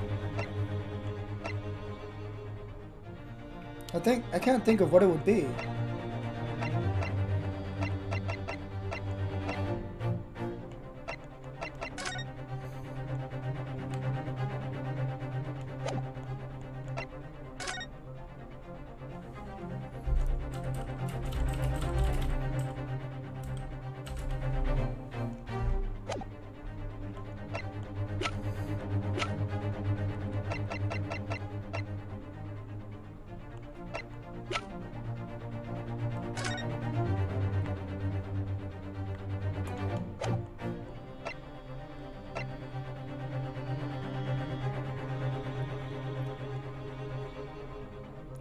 Oh, wait. No, it's wrong. Fuck it. Okay, time to show you guys what it looks like to lose. It took me to the end of the game to get a game over, which is like crazy to me because I'm so bad at Ace Attorney. Like, I fuck up all the time when I play this game. So I'm surprised, like, it took me this long to lose. Ah! It's okay. Thank you, councils. I've seen enough.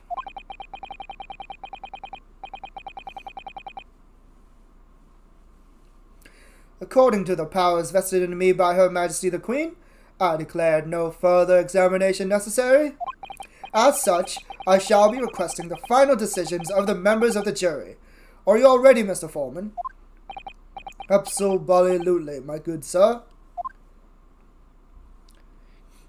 Then please announce your findings to the court. Guilty. Guilty. Guilty. Guilty. Guilty. Guilty. Guilty. The scales have decided. I hereby declare the defendant, Miss Gina Lestrade, guilty.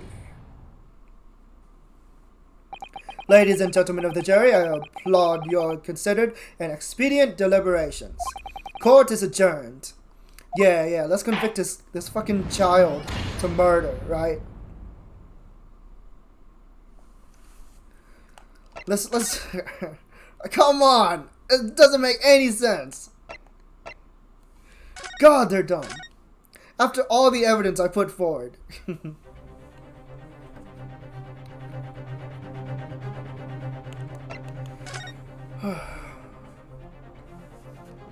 Inspector Gregson, there is one final piece of evidence I would like you to see. Eh? What's that then? If you refuse to acknowledge that you did in fact strike a deal with the witness here today, then you leave us no choice but to examine this piece of evidence thoroughly. Well, go on. This is my last chance. It looks like I'm going to have to force his hand here. One final piece of evidence to get this detective to admit to the deal he clearly struck with Graydon. Hold on. Wait, this text looks different. Did they not let me, like, go back early? Take that! Oh, never mind. No. Fuck. That's still the wrong answer. Okay.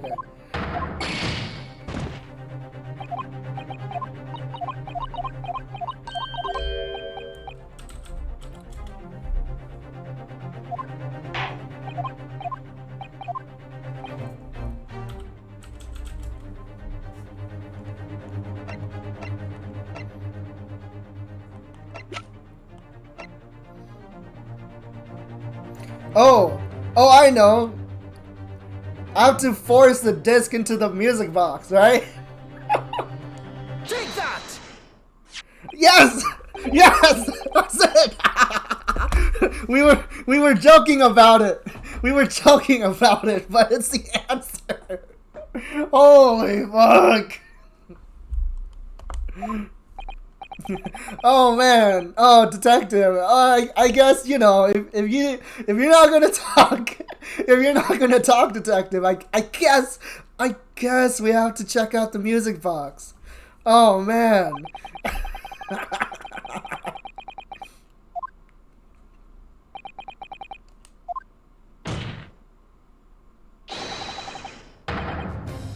With the second disc we've just discovered set in place as well. Goodness, this disc council. Hold it! Hold it! No, wait, I can't let you do that. Why not?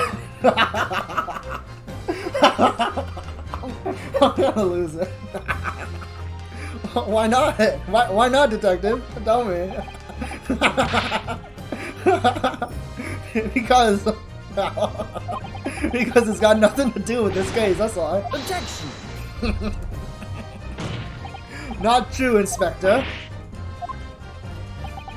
The defense has already proposed that the sounds heard by the court earlier from this music box were part of a Morse code message.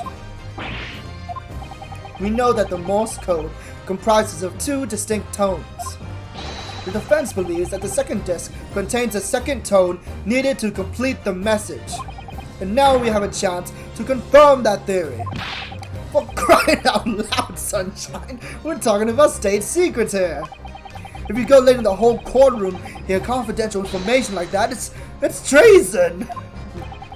Then do you admit the charge? That in order to protect those state secrets, you engaged in unlawful dealings with the witness? You're mad! You let that secret information out into the public domain. You'll be making an enemy out of the entire British government, you idiot! Objection!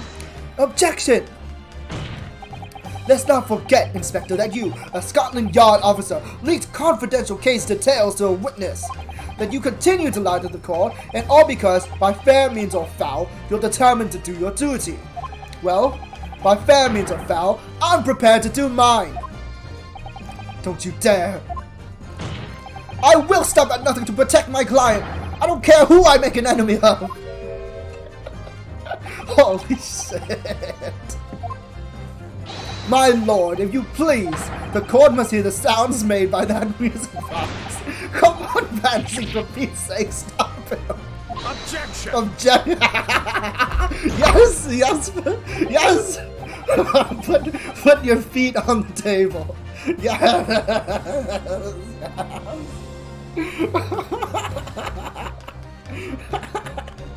Inspector, you should know my methods by now. I'm a prosecutor, not a Scotland Yard puppet. In this courtroom, my duty is to the law, so let me propose a toast to uncovering the truth, by fair means or foul.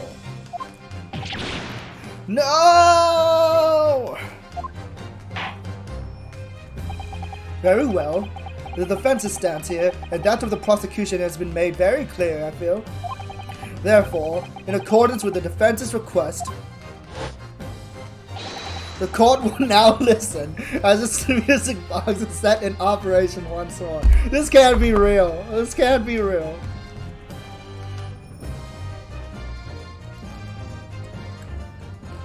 Holy fuck.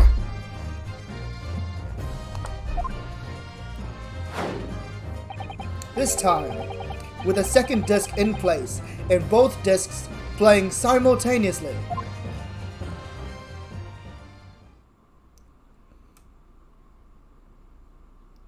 I can't believe it. They're doing it.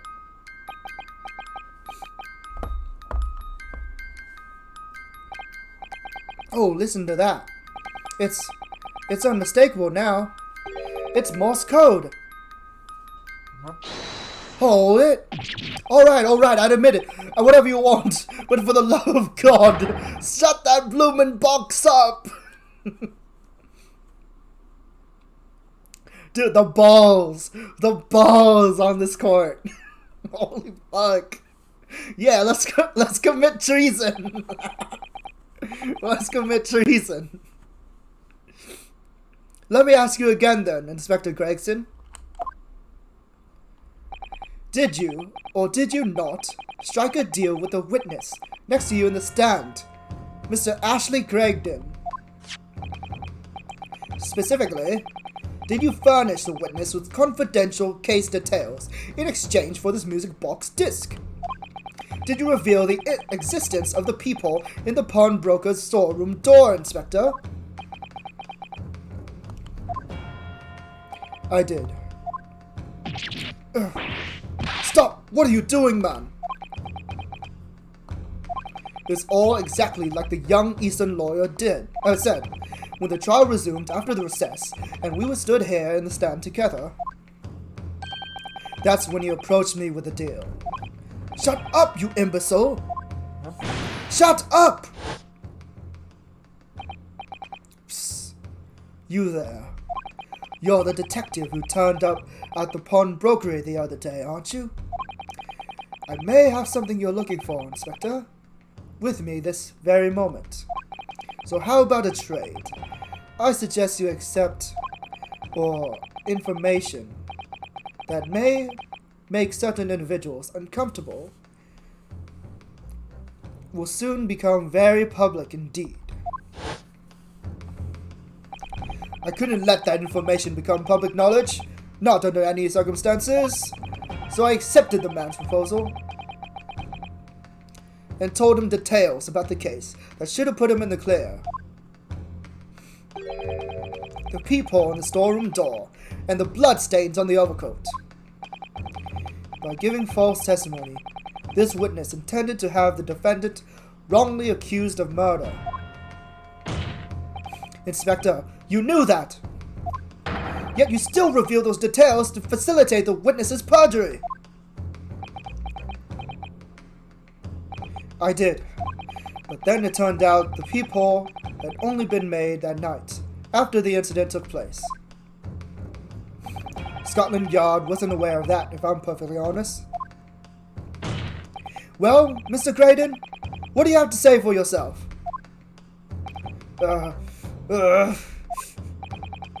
There's nothing and no one left for you to hide behind. You struck a deal with the inspector in order to escape conviction of a very serious crime. Namely this. You are the third intruder who broke into the pawnbrokery on the night in question. And you perpetrated the murder of the proprietor, Mr. Pop Winterbank. You. Holy fuck. Traitor! Oh shit! He's gonna commit murder on court! Holy fuck! No way! Bailiff, restrain that man! At once! Oh no, not like this. That's it then. It's all over.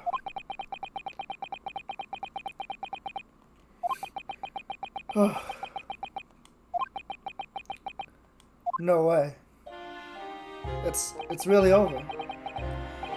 I despised my life growing up. Those slums are vile places. I was cursed from birth, born into poverty, the son of a penniless artisan.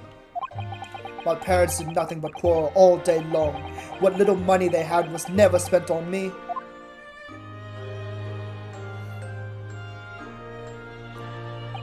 So I set about studying, to better myself, to one day escape from that hellhole. And you eventually became a communications officer. I admire your determination. But then you decided to sell government secrets. Why?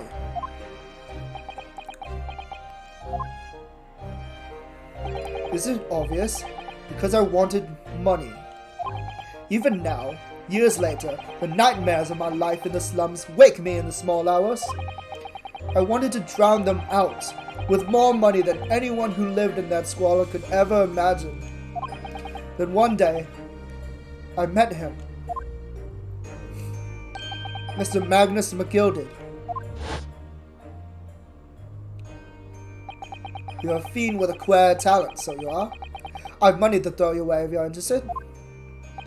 All you need to do is go along with me little plan now. I was to steal the ministry's telegraphic message logs, and McGilded would buy them for a handsome sum. As I was responsible for inspections of the ministry's communications office, it was a simple enough task. The lure of the devil's offerings. How easy it is to succumb. But you must surely have realized that the seriousness of the crime you are committing. And for that reason, I took great lengths to ensure that my actions were untraceable. By using the music box. My father was a brickmaker, though my mother divorced him when I was still a child. Yes, Mr. Mason Milverton. That's right. He was very skilled with his hands. He'd once been a music box maker's apprentice. I imagined his skills would be sufficient enough to create a machine that could generate Morse code. So I sought out my father again to employ his services.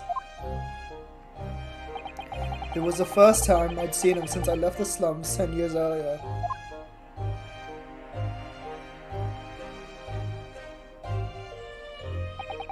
Look at you, Ashley. What a fine gent you've become, eh? He was a different man to the one in my memory. A thin, frail old man. But poverty had never broken him, never corrupted him like it had me. So I was sure that he wouldn't help me if I told him the real reason. So I made up a story. I've got some work for you, Father. I need some music box discs made. Music box discs, eh? A musician friend of mine has written some music he wants to sell to the public. I brought the score with me. There are two, actually. I'll be delighted, son. It's been 20 years since I did any work like this, though. Fetch me my tools, would you, there in the loft? That's how I had him make the two discs. Thereby splitting the information in two. You are taking considerable precautions indeed. It was to protect myself as much as anything. It meant that I could deal with McGilded in two separate transactions. The first involved the first of the two discs, and the music box for playing them. Slow battery, please, god damn it. I exchanged them with McGilded for 10 guineas. Hold on.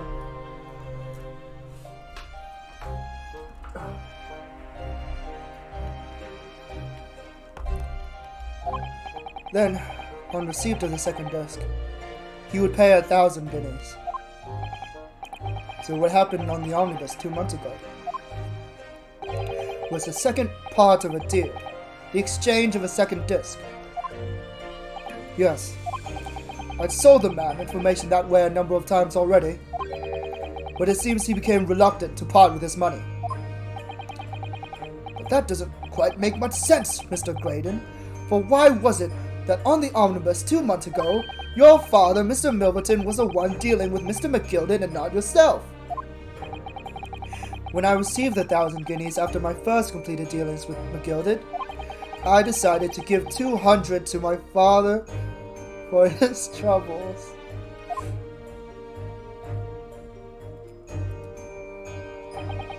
But my father realized something was amiss. In time. Ah! Ah!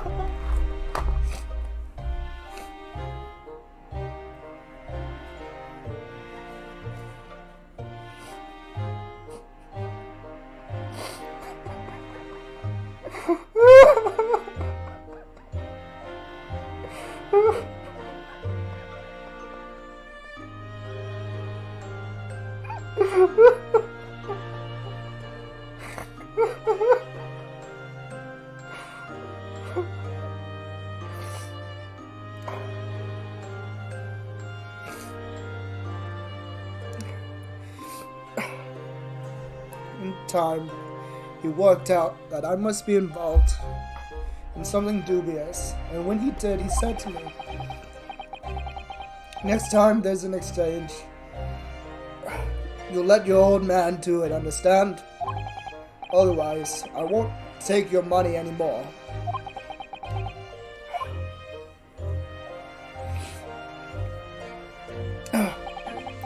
That was my father's way of dealing with it, I suppose. Climb into the omnibus, hand over the second disc, and take the money from McGilded, that's it. He had no idea what was actually on the discs I asked him to make. He never knew. Just like I'll never know why everything went so horribly wrong that night. All I know is that the disc was taken from him, and he never returned home.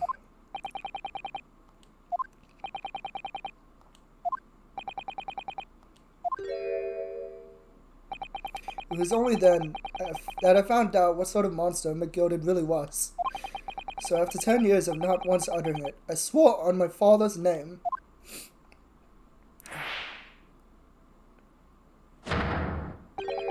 to exact revenge. Revenge?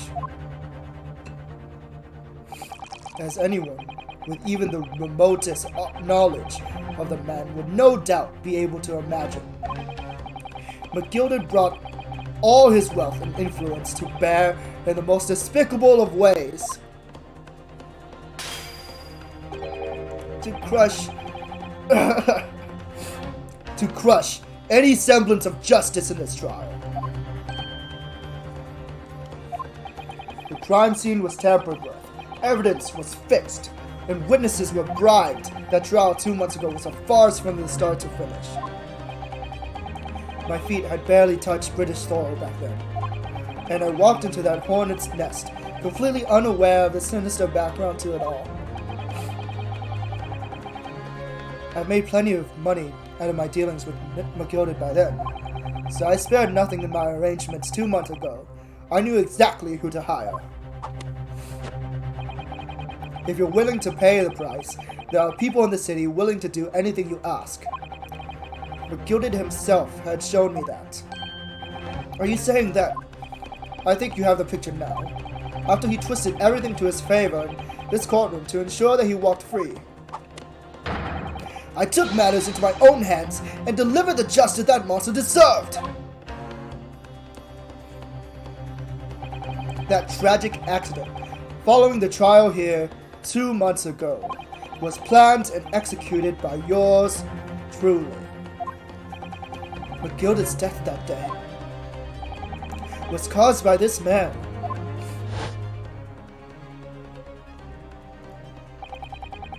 Everything is ready, sir, if you'd like to follow me into the courtroom. What's this, officer? 'Tis sooner than I was led to believe. I hope it's not inconvenient, sir. There were some changes to the schedule. Well, I must be making tracks now. 'Tis time for the inspection. They're going to examine the omnibus again, so I'm told. I asked if I could be present for it myself.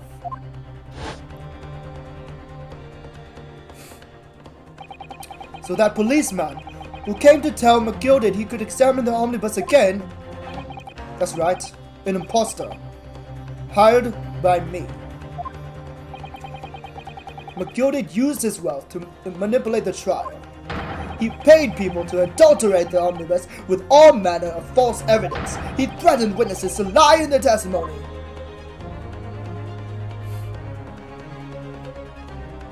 So I gave the man a taste of his own medicine.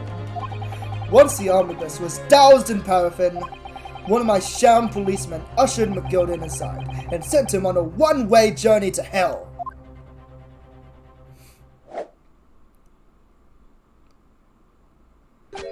An eye for an eye. That's how I avenged my father's death. A spine-chilling account indeed. But that wasn't the end of it for me. There was a loose end, you see. A loose end? Yes, I should think it's obvious. The second disc, which my father had taken to exchange with McGilded. Ah, yes. There was indeed no mention of it in the man's trial 2 months ago. Clearly, because it had been removed from the scene of the crime. When I realized who was missing, I remembered something. Something from the first time I dealt with McGilded.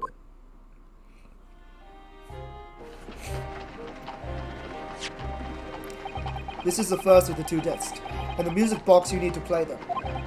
Well, look at that now. What an ingenious little invention. So then, as promised, 10 guineas for you, young man. What's this? Winterbank's pawnbrokery? Aye. 'Tis a pawnbroker's ticket, so it is. You can use it to redeem an article I've deposited there for you. There's no need to give a name. Just hand over the ticket and tell the fiend the watchword. I put a jewel in pawn for you. It'll fetch a good 10 guineas if you sell it so well. I've never heard of a pawnbroker being used in quite that way before. Have you not, Mr. Graydon? London's pawnbrokeries are very useful places, you know. Each one is like an extremely secure... Wait, oh fuck, I'm reading with the wrong voice for the wrong person. London's pawnbrokers are very useful places, you know. Each one is like an extremely secure vault.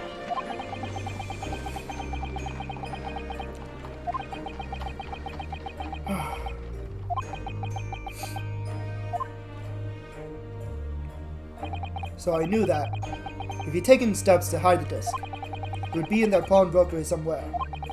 And that on that night, he killed my father.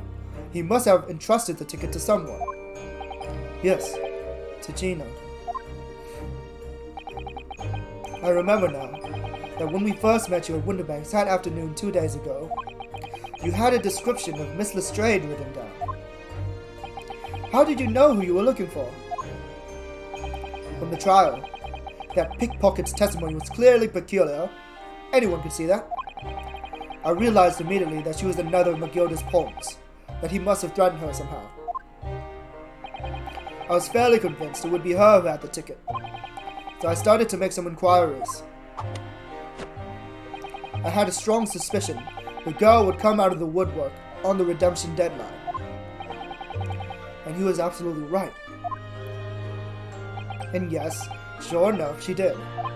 All I needed to do was wait until the girl went to Winterbanks to redeem the articles. But unfortunately, she redeemed only Magilda's overcoat and the one disc that was in its pocket. The all-important music box with the second disc inside was missing,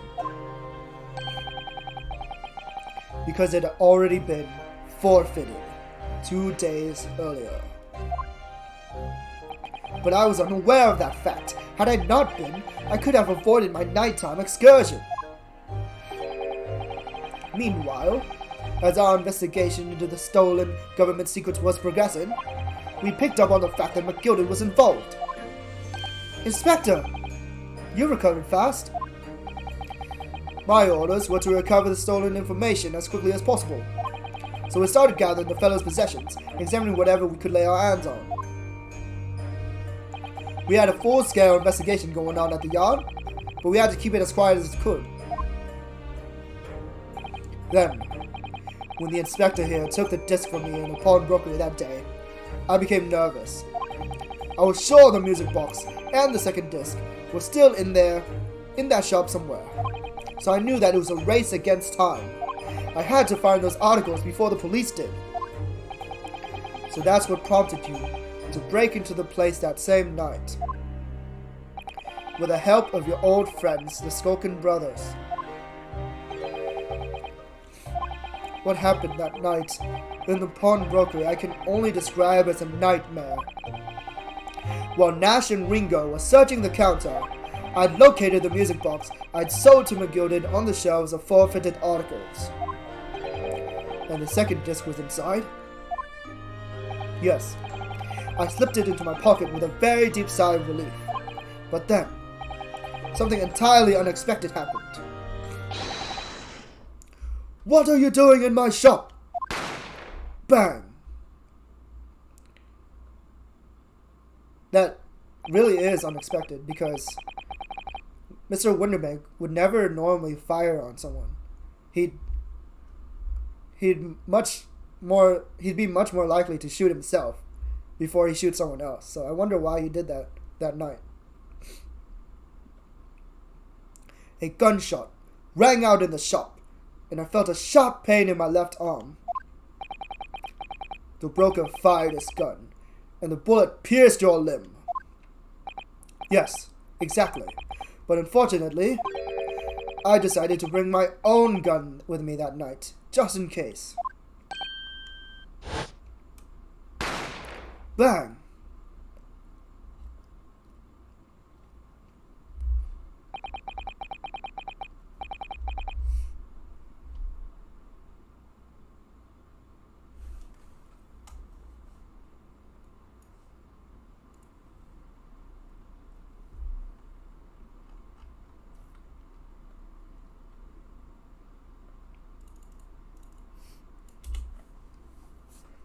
Before I knew what was happening, I'd fired back.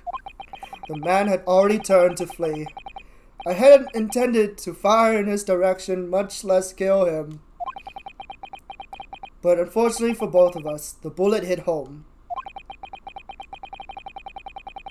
It struck him in the middle of his back as he fled through the storeroom for refuge. A sorry, sorry tale. It all took place in the blink of an eye.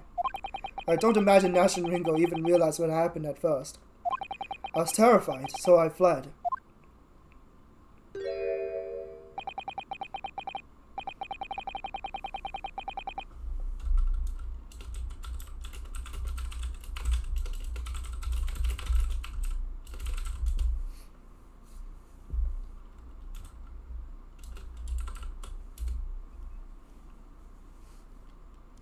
And that's the whole story. That's everything that happened at Winterbanks on that wretched night.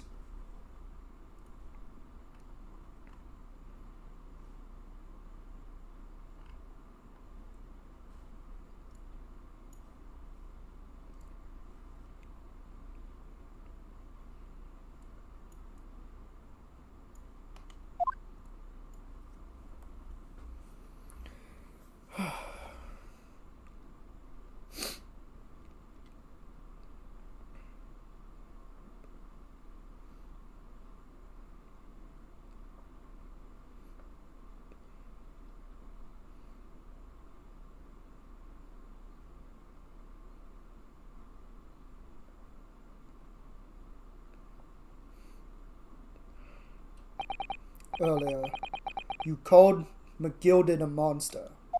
A man who used his wealth and influence to distort the facts and escape justice for the crime of murder. What tragic irony. For what you have done is exactly the same.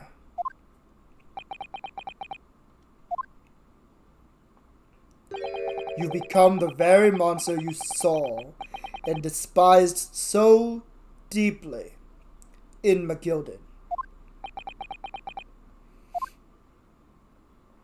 Yes, I think I have.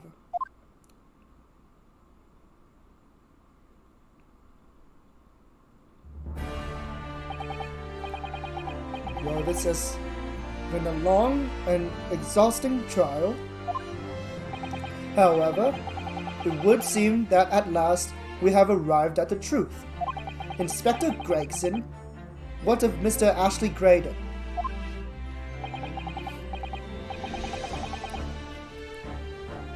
He's been restrained, my lord, and is being escorted to the yard. He'll be charged with the murder of Mr. Winterbank.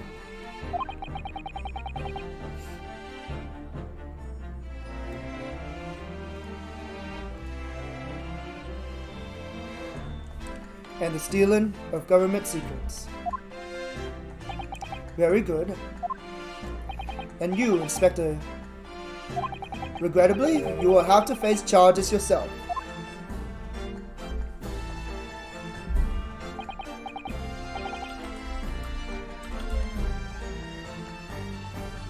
Yes, my lord. Of course. It transpires that you are complicit in helping a criminal escape justice. The fact remains whether or not you are doing so in the line of duty.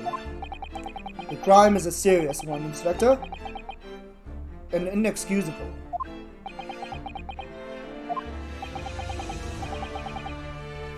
Now to the defendant, Miss Gina Lestrade. Yeah. It is time for the final adjudication. Is the jury ready, Mr. Foreman? Yes, sir. Garrett up squadron, standing by, sir. This is really it now. The last push, the final call, the finishing whistle. My men are ready to deliver their verdicts. Thank you, Mr. Foreman. Very well, ladies and gentlemen of the jury. You will now declare your final decisions to the court. Not guilty. Not guilty. Not guilty. Not guilty. Not guilty. Not guilty.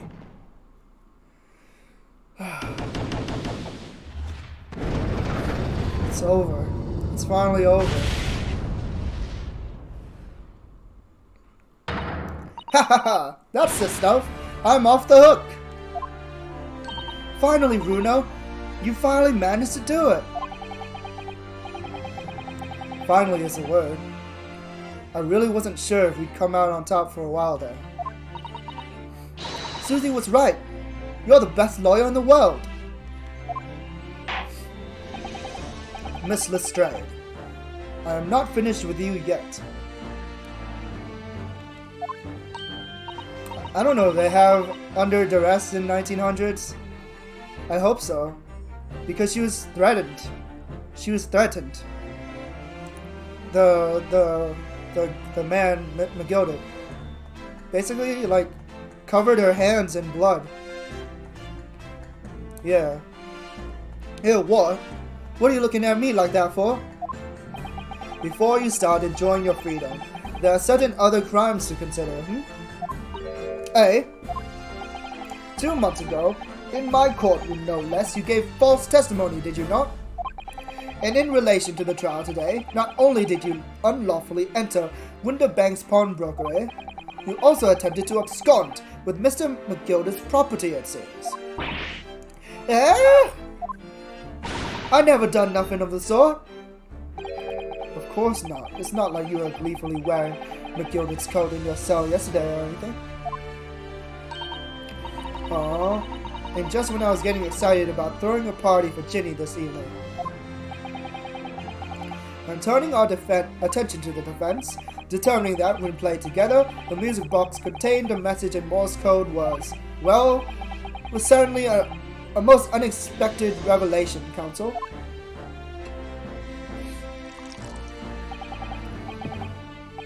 Quite so, my lord. The prosecution was caught entirely off guard. In fact, damn it, Elgato. Please! Okay. In fact, we should applaud my learned friend's courage here today.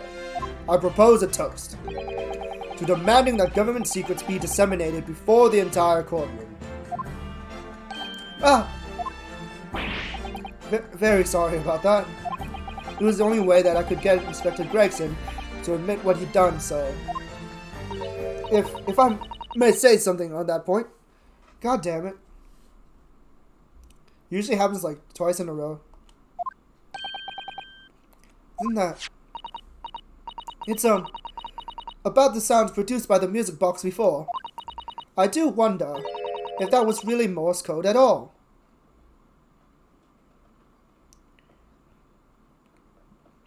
I think because his dad hadn't made a music box in 20 years, right?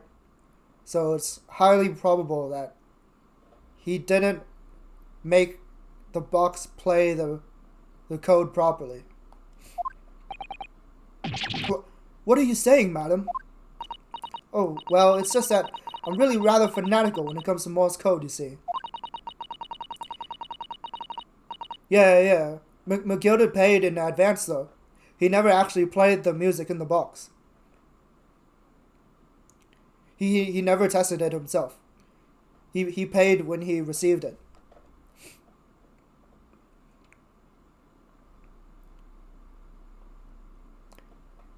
The music box was the first time he went to his father to build it. The other transactions that Grayson did with McGilded were unrelated to the government secret stuff, I believe. So much that the whole world seems to be covered in dots and dashes to me, in fact. Goodness, madam, an unhealthy level of obsession one feels. But I must say that in my opinion, the sounds produced by those two discs were nothing more than that. A meaningless series of... Serious? I guess serious is the same thing as series. A meaningless series of two different tones. What? Can that really be? It wasn't Morse code after all? My lord, the defense would like to listen to the music box again. Oh, God. Are you out of your nut? How many times do I have to tell you those discs contain ministerial secrets, sunshine? This courtroom is not an appropriate forum to discuss the nature of the government communications. We know McGilded conspired to trade national secrets with our enemies, secrets acquired from Mr. Graydon. Now that the man has admitted to his crimes, we have no need to pursue the matter further. What's really going to bother me?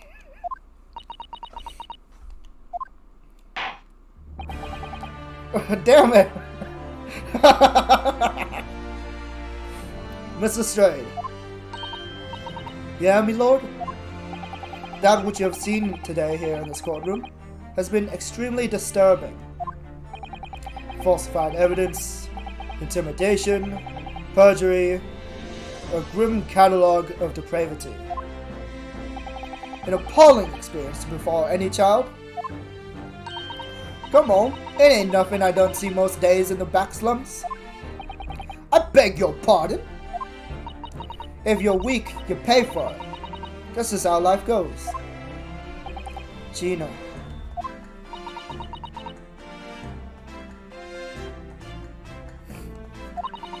But look, I reckon I've worked something out today. The world ain't fair, but if you want it to change, you've got to start at home. You've got to change how you are yourself.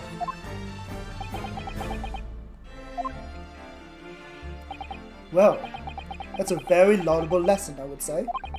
I eagerly look forward to the born-again Mr. Strayed never gracing my courtroom with her presence again.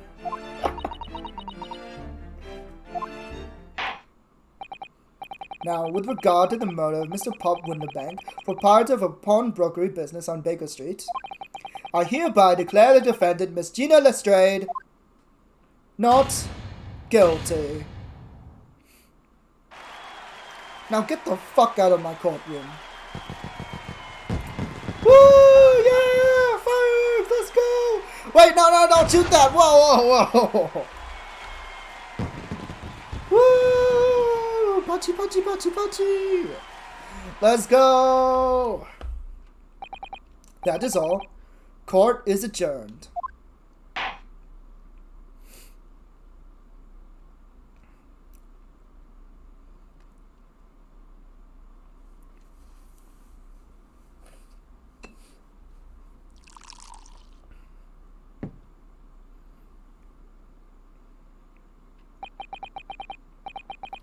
On a personal note, I must say you surprised me, my Far Eastern friend.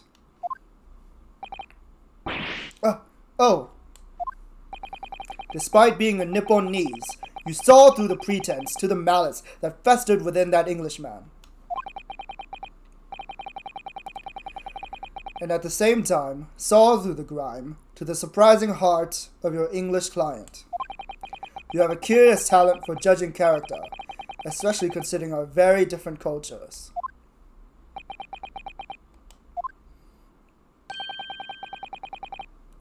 I don't think there's anything curious about it. Whether we're from the Empire of Great Britain or the Empire of Japan, we're all human beings. We're not so very different on the inside. You know, I took this case for one very simple reason. To lock swords with you once again here in the courtroom. Oh, that's pretty gay, my dude. You did? When I encountered you for the first time 2 months ago, it reminded me of toasting friendship and trust with another Nipponese, only to find my trust betrayed. Through you, I hope to look into the eyes of the man I once knew and try to understand. You mentioned something similar earlier today, about total betrayal at the hands of the Japanese. Yeah, what's gay about crossing swords with your bros? What happened exactly? Well, you may ask. And one day, when the time comes, you will learn the answer, whether you like it or not. What? Alright then, I'll wait for that day if I must.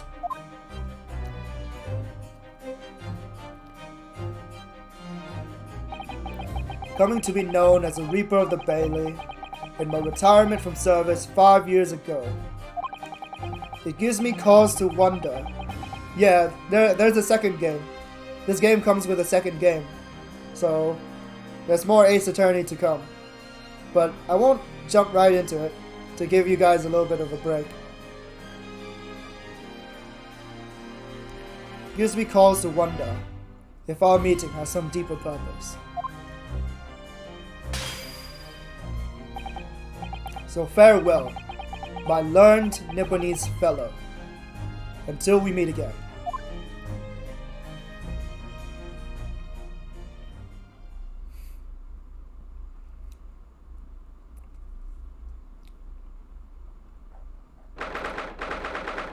Deadbeats, jerk it now. Deadbeats, jerk it now. 17th of April, 5:24 p.m. The Old Bailey. Defendant's Antechamber. It's done. It's over at last. But where's Iris disappeared to? Ah, congratulations, Gina. I knew it all along. I knew that you were innocent. Well, you did what you said, Mr. Naruto. You believed in me, right up to the end. You're as odd as your name. What's odd about it? I told you I had faith in you, didn't I?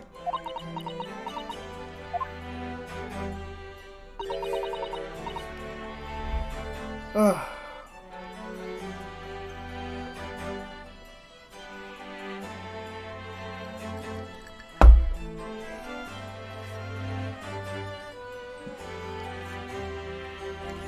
No one ever has before, see? Kept a promise, I mean, properly. That's awful. I figured something out today. All my life growing up in the slums, I've never trusted no one. But that's just cause I've been scared of being stabbed in the back. I mean, the more you trust someone, the more it hurts when they let you down. Yes, I think I can understand that. After all, I had a taste of it in that trial 2 months ago. I chose to trust someone, and paid for it. That betrayal left a big scar. You know though, Gina, I worked something out quite recently too. Trusting in someone else is really an exercise in learning to trust yourself. And when your gut tells you it's the right thing to do, and your trust is rewarded, there's no better feeling in the world. I think I had to thank you for reminding me of that valuable lesson. Well, if you say so. Don't make a fat lot of sense to me though. I'm trying to say that putting my faith in you, Gina, has been a real pleasure. For crying out loud, pack it in. But I suppose I sort of feel the same way. I mean, sometimes trusting someone else is, you know, alright. Thanks.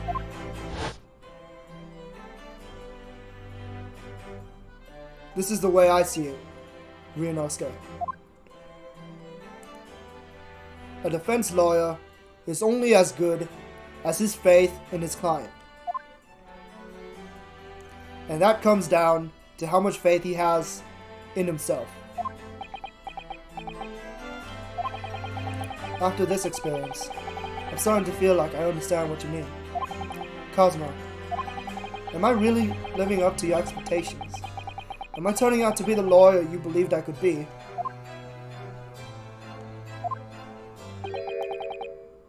Pardon the interruption.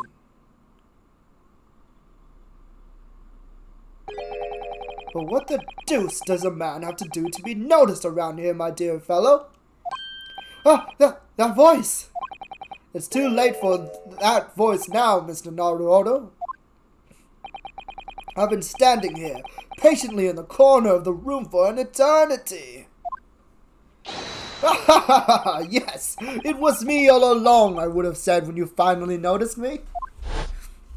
But you people, with your incessant babbling. Mr. Sholmes. Yes, it was me all along. You see? I fucking hate this guy. I'd assumed you've been taken back to the hospital, to be honest. Indeed I was, but I managed to escape again. Oh. I happen to be aware of one or two foibles of the doctor who is attending to me. I merely made my knowledge of them known to the man, and he happily issued me with a leave of absence. How very above board. But enough of my adventures. That was a fine victory, Mr. Naruto. Your tireless efforts justly rewarded, I feel.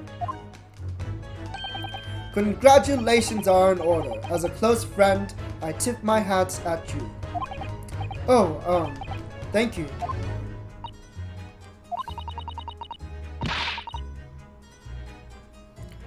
Some great detective you are. Great at being cold as ice, maybe? Have I irked you in some way, Miss Lestrade?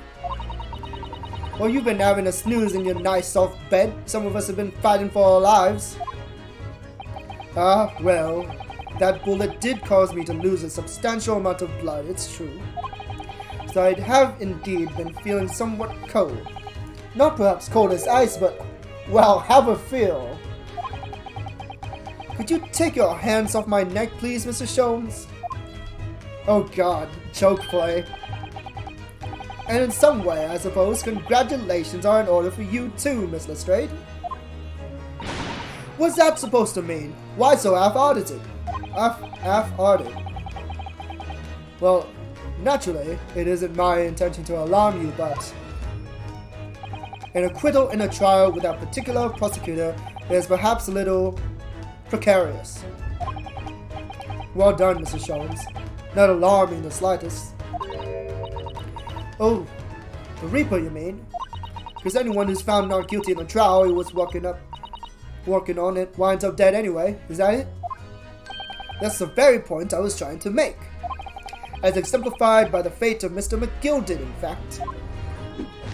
Ah, but of course, I pay no attention to such irrational drivel myself. Yeah, well, it don't bother me. Oh, really? Of course not. The way I see it, the Reaper's a bit like him upstairs. Him upstairs, you mean like God? Yeah, him upstairs knows what's what, right? He knows what people are like on the inside. He won't have got the wrong end of the stick. There are some coves like that bog trotter, what are rotten to the core. At the end of the day, him upstairs make sure they get what they deserve. I suppose that's one way of looking at it. Divine justice is one thing though. The Reaper taking matters into his own hands and claiming lives is another. Why I ain't like the McGilders of this world? So I ain't scared. I got principles, see?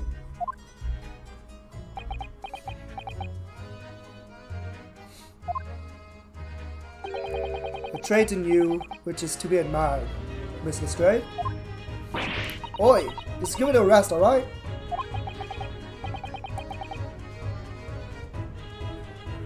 As I was saying, congratulations are in order.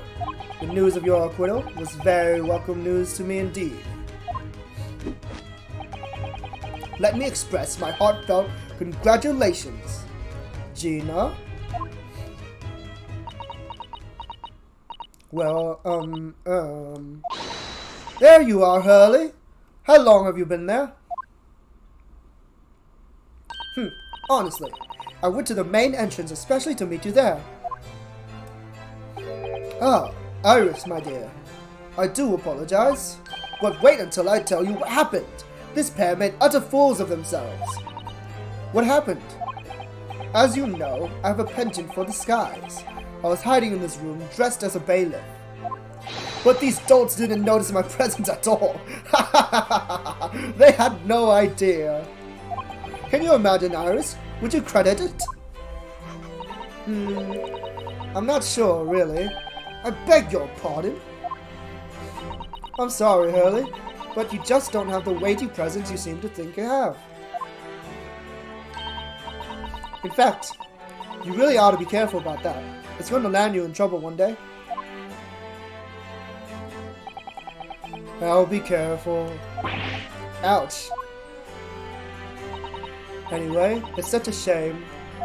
I was so hoping to throw a party for Ginny tonight, but you won't be able to come, will you? Don't look like I'm gonna be going nowhere for a while. You are the judge, Pater. I've got stuff to make amends for, apparently. All them offenses. What was it again? Breaking and entering, taking the bulk trot of stuff, what was in the lug, blah blah blah. Yes, I think you'll find that basically being a pickpocket is the main offense. But diving ain't an offense, it's a job, ain't it? I don't think so. Still, it has got me thinking all this. Maybe I should start looking for another line of work. I mean, you didn't start off as a lawyer, did you, Otto? Well, no, but I was never a pickpocket. Well, anyway, I reckon I could make a change.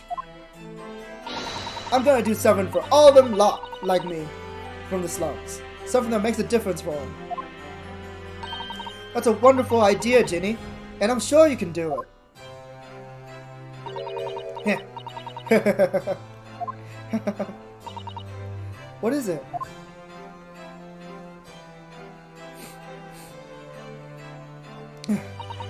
Nothing. Miss Gina Lestrade. The prison carriage has arrived, ma'am. Come with me to the rear gate at once. Right. Well, looks like I'm off then. Yes. Goodbye, Gina. And good luck.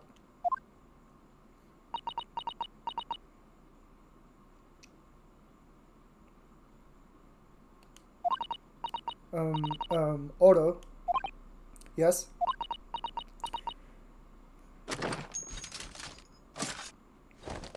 Oh boy. Ah! What was that for? I don't know. I mean, I don't know what to say, so. Indeed. Perhaps the situation calls for a phrase, hit hair to missing from your vocabulary, Miss Lestrade. Yeah. On occasions such as this. Cut down. You got a sub too. I'll recommend a simple thank you. Oh yes, it's good advice, Jenny. Right, I see. Well,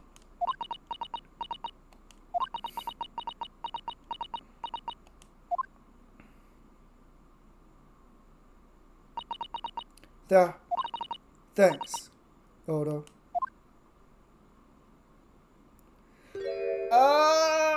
Koi! Gina's best girl. Gina's so cute. She's so, like, she's definitely my favorite character in this game, to be honest. Like, I relate to her a lot. The way she feels and how she acts. Thank you for everything what you've done, for believing in me. And I really like her design as well. Not at all. In fact, that should be my line. Thank you, Gina.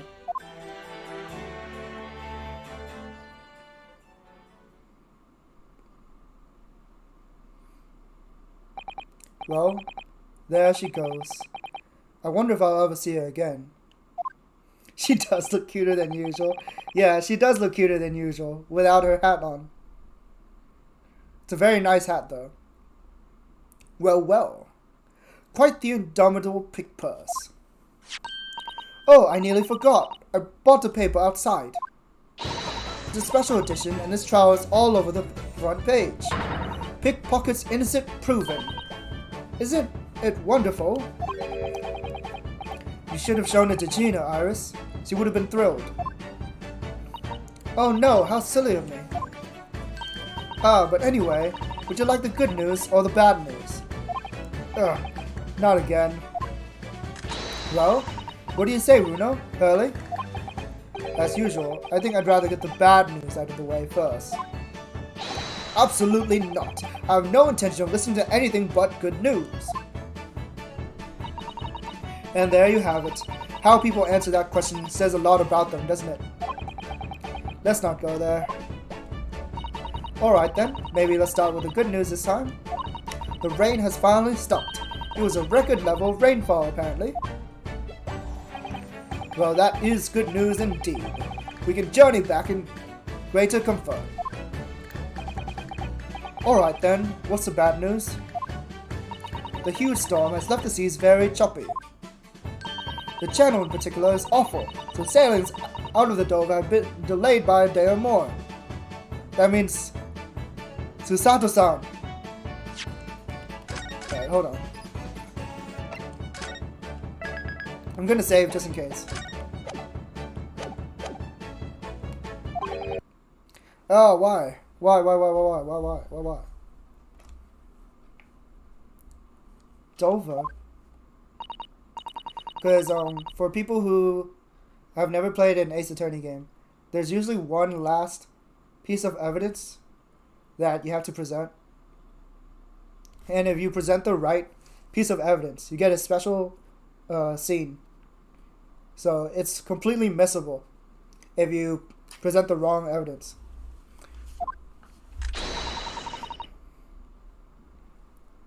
We must still make it in time to wave Susie off. But there won't be a train, surely. We couldn't be that lucky. Who do you think I am, Mr. Naruhodo? Mr. Sholmes? I rushed to Victoria Station earlier and made arrangements for a special express. If we hurry now, we should be there in time for dinner. Sholmes! Sholmes, you did it, lad! You did it! Always coming through at the last second. And I know of a fine restaurant that serves the most delicious baked sole. I don't... The great detective does it again! Even Ryunosuke says it. Holy shit. Indeed he does. I happen to be aware of a number of the rail transport director's foibles. What? I merely made my knowledge of them known to the man, and he happily laid on the locomotive. Elementary! Just an idea, but it might be wise to stop manipulating people that way. What are we waiting for then? To London, Victoria!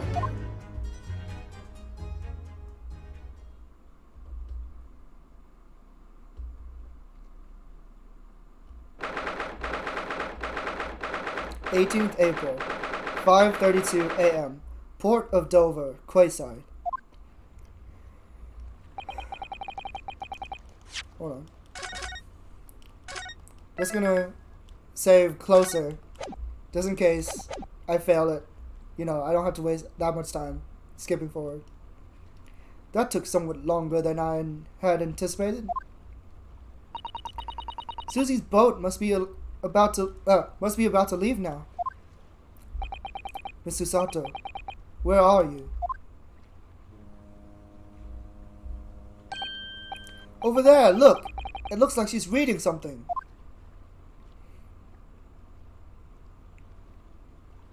Hold it! Hold it! Miss Susato, wait! What are you doing? This girl. Mr. Naruhodo, what are you doing here? We came as soon as we could after the trial. I mean, we heard that sailings were being delayed due to bad weather, you see. Oh, I see. Then tell me, how did Gina's trial go? Oh, it was terrible. We fucked up. It went well. She was acquitted.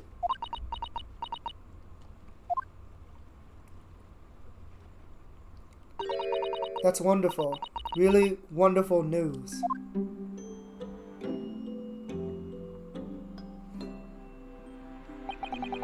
The book you were about to throw into the sea. It was your encyclopedia of British law, wasn't it? Oh dear, I was hoping you hadn't seen that. I'm not worthy of practicing law in any way now. So, I was saying my final farewell.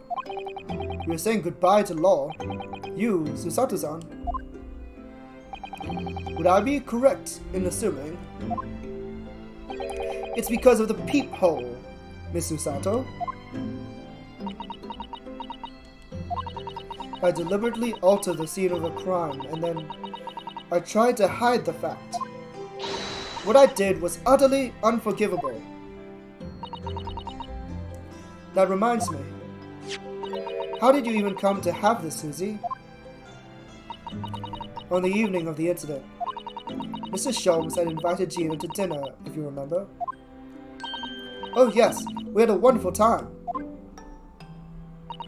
Well, Gina gave us a little introductory lesson, didn't she? To the art of pickpocketing, I mean.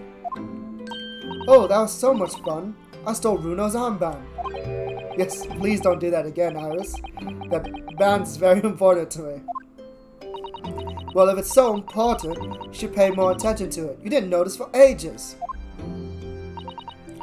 On a whim, I thought it would be fun to see if I could take the cat flapper-mat, so I put it up my sleeve. Really? Then I rather forgot about it until I found myself in Mr. Winterbank's shop with it later that night. I see. And then...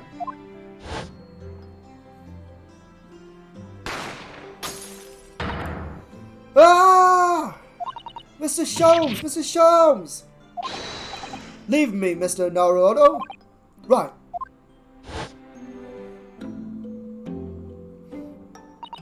After Mrs. Naruhodo had left the shop, I started to think. That door started to play on my mind. The storeroom door, you mean? Yes. If Gina was anywhere in the shop, I realized it could only be behind that door. Oh, thank you. Thank you for Jodies. Thank you. Thank you for coming home. Thank you for the follow. I really appreciate it. Thank you. And at that moment, the little device that I had had up my sleeve sprang to mind. I was so worried about Gina. I simply had to know. So you used the cat flapper mat to make the peephole in the door. As captured in a photographic print of the shop by one of Hurley's red-handed recorders. Indeed, it was of the first importance at that point. Precisely when the peephole was made, that information would prove to be Mr. Naruhodo's greatest weapon. Though naturally, without proof, it would have amounted to nothing. But when I looked through the hole in the door, the sight that met my eyes made my blood run cold.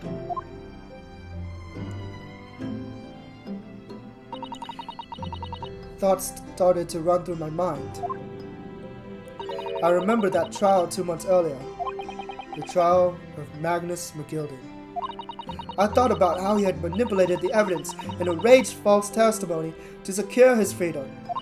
It made the British justice system feel very dark and sinister to me.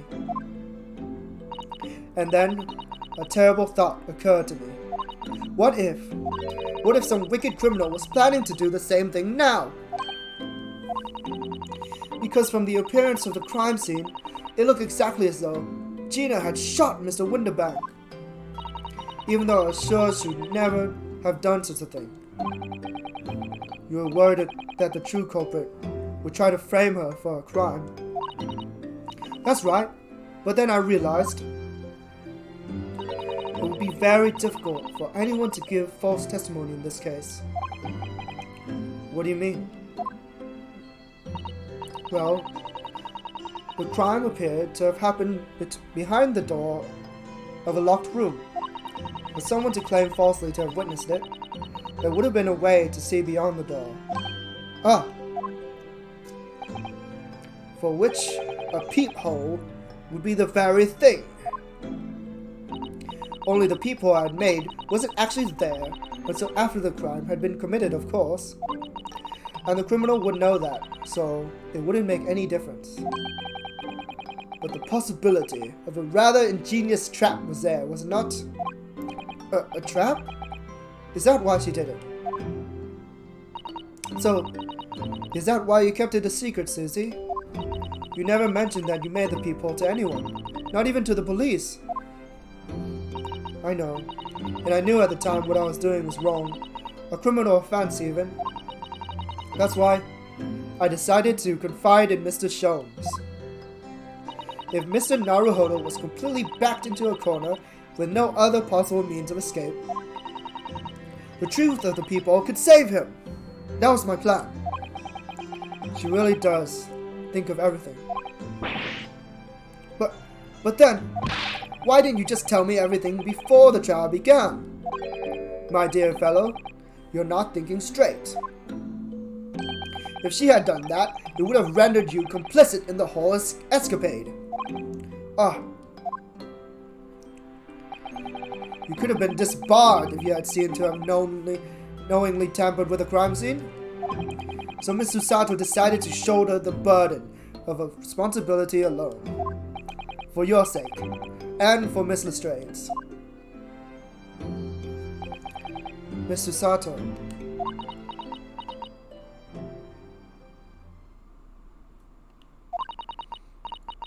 The truth is, when it happened, I did it because I lost a little of my faith in the law. Oh. I was worried that the right person wouldn't be convicted of the crime. But the moment I allowed myself to think that is the moment I lost my right to call myself a judicial assistant. What you did isn't comparable to what he did. Graydon is the one who lied in the witness stand, using that peephole as a way to implicate Gina. And besides, if the peephole inconsistency hadn't existed, I'm not at all sure that she would have been acquitted in the end. Miss Susato, what you did saved Gina's life! Well, with your kind words, Mr. Naruhodo, you saved me too, from my regrets.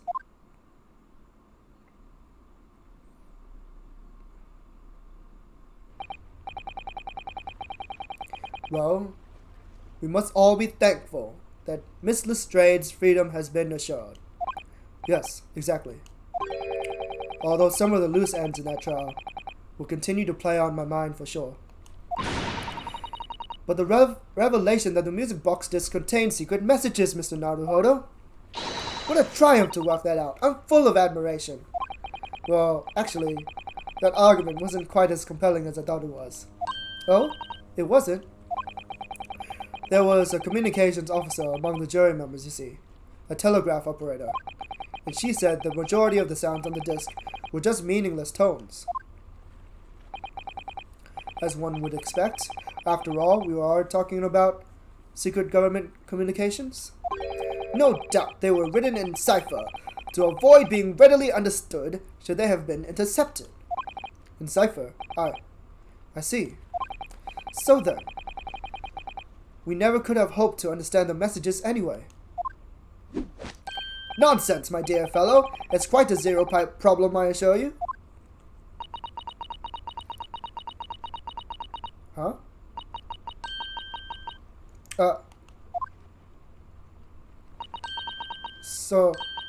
Gi? What? Well, that can't be a real word, can it? How funny. Wait, Iris, what did you just say? Wait, wait, what? Oh, I just said asogi. Does that word mean something to you? Means something? Whoa, what the heck? Yo, thank you for the raid. Oh my gosh, what the heck? Yo, thank you guys. Whoa, what's happening? Thank you. I really appreciate it. I'm supposed to introduce myself, right? My name is Art Sounds, and I'm an artist. I normally just draw and post stuff on Twitter, but hey, Mount Summons. But sometimes I stream as well, and this is actually the ending of Great Ace Attorney. So if you guys don't want to be spoiled, sorry, better turn off my stream. Oh no! You got done playing Case 1. Oh no, you gotta leave. I'm sorry. Yeah, it's a really great game. I hope you're enjoying it. Yeah, I hope you're enjoying it. Yeah, this is the ending. Actually, this is the ending. I just finished Case 5. Yeah. Yeah. Thank you for the raid. I really appreciate it. Yeah. Thank you. Yeah. Well, luckily I didn't say anything regarding the game yet, so you don't have to worry about that. Yeah. Thank you for the raid, though. Let me let me know when you leave, because I don't wanna spoil you.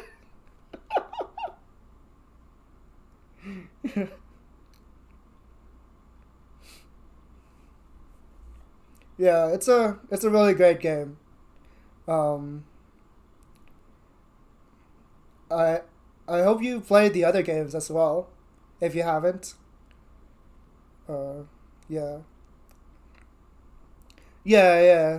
Yeah, sleep is super important. It's super late. Assuming you're in the West, yeah. So take care, man. Yeah, mine too. I've pretty much like had to buy this and play this day one. Yeah. I love Ace Attorney so much. Yeah.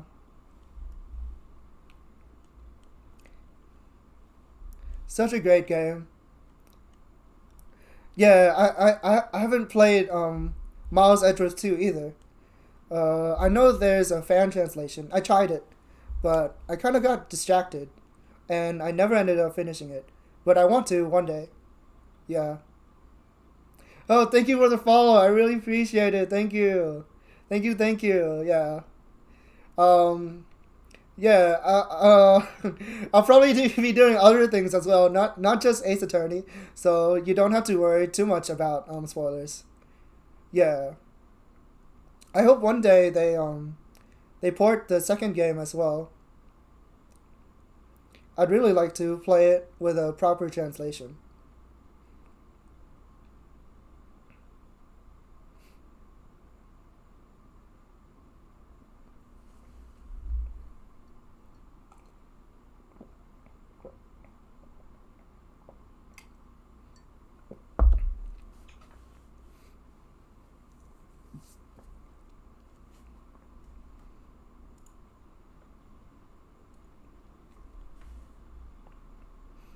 Yeah, thank you so much for the raid. Thank you for stopping by. Thank you for following me. It really means a lot. Yeah. Case 1 is super long. It feels like the longest Case 1 in the entire series. Yeah. Yeah, super long. I was surprised by how long it was. Because normally, Case 1 takes like 20 minutes tops. But I feel like I played Case 1 for like 5 to 6 hours or something. Yeah. The game only gets better from there. The game only gets better from there. There's so many twists and turns. I love it so much. Yeah. You're really gonna love it. By the time you get to the end, for sure.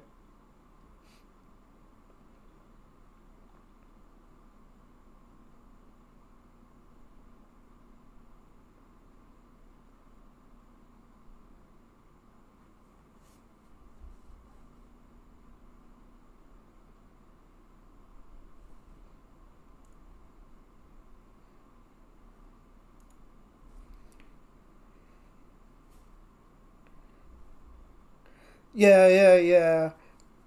When I started off playing the game, I didn't think that I wanted to do voice acting, especially because there's so much dialogue, right?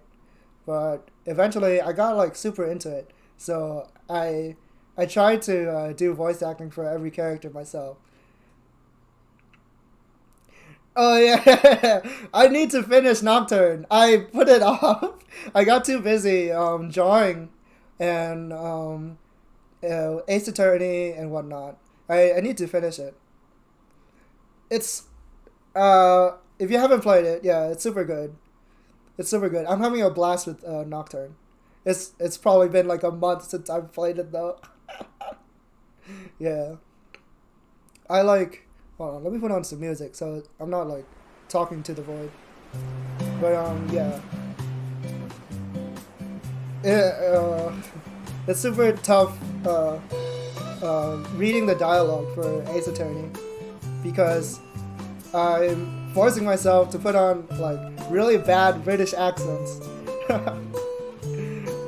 Makes me feel like I should like watch more British movies or play more British games or something so I can get like improve my accent. But it's a lot of fun though. It's a lot of fun.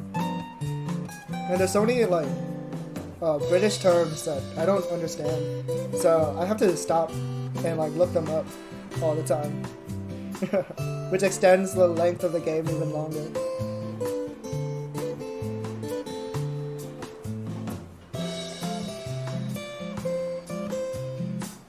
But yeah, if you got work in 6 hours, you should head out and take care, man. Yeah. Yeah, and I'm pretty new to this, so it's hard for me to remember what voice I use for which character, because there's so many of them, especially like the jury. Yeah, I'm legit almost done. I'm doing the goodbye scenes right now. Yeah. Thank you for stopping by, and I hope you come by more often. Yeah, Ace Attorney is amazing. Hopefully you don't come by when I'm playing the second game, the second Ace Attorney though, because oh boy.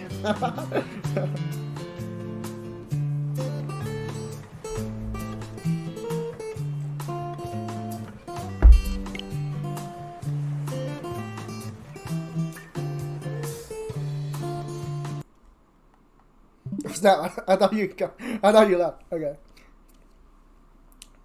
Yeah. Good night, man. Take care.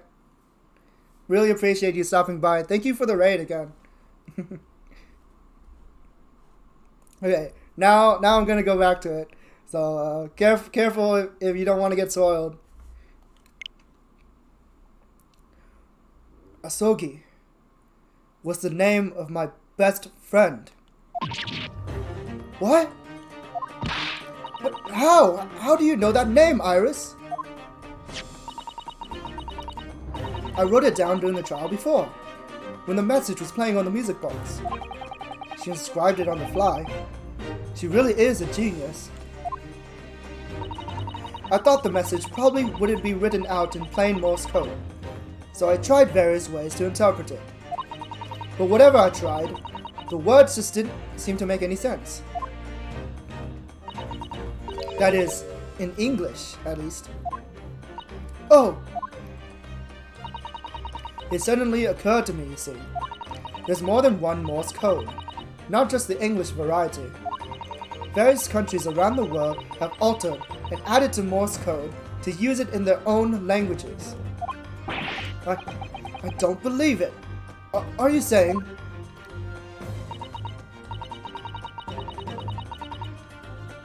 That's right. I've only actually seen a chart of Japanese Morse code once before. Yeah, selling English secrets to Japan. But I think it's based on the Iroha pangram, isn't it? And you mean to say that in Japanese Morse code, the message says Asogi? Yes, I think so. Sorry, but I don't seem to remember all of the Japanese Morse code. Iris, would you let me see that? Mr. Sato, do you know it? Do you know Japanese Morse code? Yes, I spent some time studying it. Because I'm quite sure Morse code will become ever more important for international communications. Yeah, Morse code is super important, right guys? We use Morse code all the time, right? In real life? Yeah. Haha. Then might I recommend, my dear madam, that you focus your efforts on the English version? Be that as it may, Iris, show me the message, please. Of course.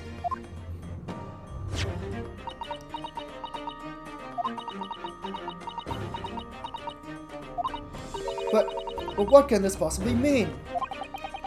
Whatever it is in that long sequence of supposedly meaningless dots and dashes, it's made the color drain from Susato's face.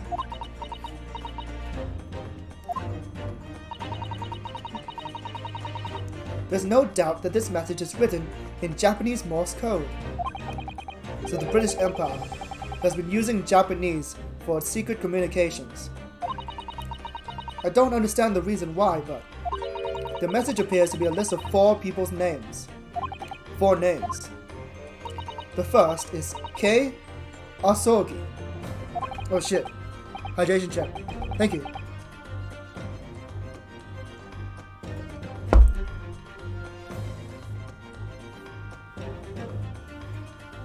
Kazuma Asogi. Why? Why was his name on that disc? The second is A. Shin. Shin. I don't recognize that name. The third is T. Gregson. Tobias Gregson? What the fuck? Who the heck could Shin possibly be? Gregson? Ah, it would seem Tobias Gregson is the third man on the list. And what's his name doing in a list of secret government communication as well? And the last name. What's the matter, Miss Usato? It's just so strange. It's so unexpected. I think I know who it is. Oh, what is it, Susie? Don't keep us in suspense. The last name is J. Wilson. Oh shit! What? Wilson? John H. Wilson? You mean Daddy? It says only J. Wilson, so I'm afraid I can't be sure. Then, after the 4 names, it reads, if I translate from Japanese, that is all 4. And that's the end of the message, or rather, the end of what you noted down, Iris. Oh, I see. I understand. This isn't just any normal list. This is a hit list. This is a list of people that they want dead.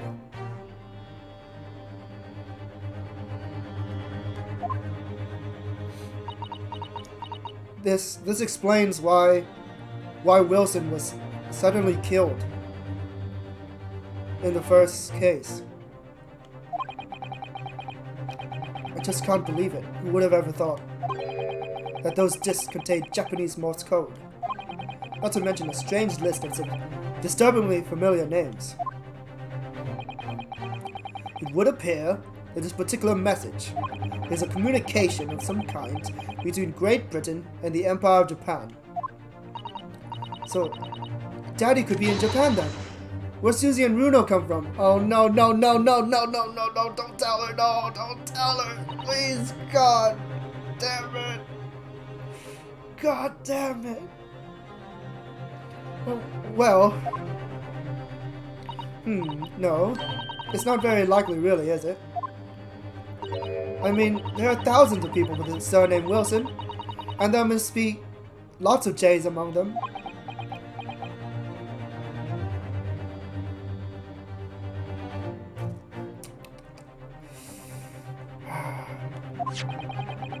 Professor John H. Wilson, visiting professor of medicine at the Imperial Yume University. But we can't tell Iris about that now. We just can't. This is so strange. Somehow, in solving the case of Mr. Windermeg's murder today, I feel like I've rolled back a boulder at the mouth of a very dark cave. I do wonder if perhaps it's a dark cave that we shouldn't go wandering inside.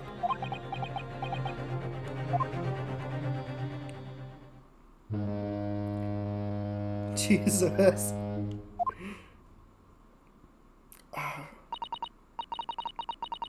Oh dear. The ship is going to sail soon. Yes, it seems so.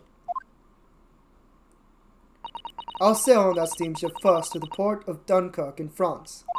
Oh no, no, no, not France, not France, not France, no! Susanna, be careful! Ah! They're gonna beat you with baguettes. Then I'll change into a larger passenger vessel bound for Japan. You're really going then, Susie? We wish you a safe passage, Mr. Sato. Thank you so much. I wish you all the very best. Mr. Sato, I had hoped to have you always at my side, to guide me and support me. This sounds like a confession. Mr. Naruhodo, please, come back soon. As far as I'm concerned, you really are the very best judicial assistant in the world.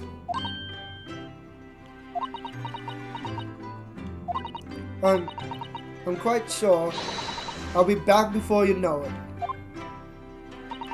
Really, Susie? Oh, now don't forget, Iris. I made you a promise I've yet to fulfill. A promise? Oh yes, here it is, here it is, here it is, here it is, here it is, here it is. I've been waiting for this the whole case. Come on, tell me. Ah. Oh yes, the Hound of the Baskervilles.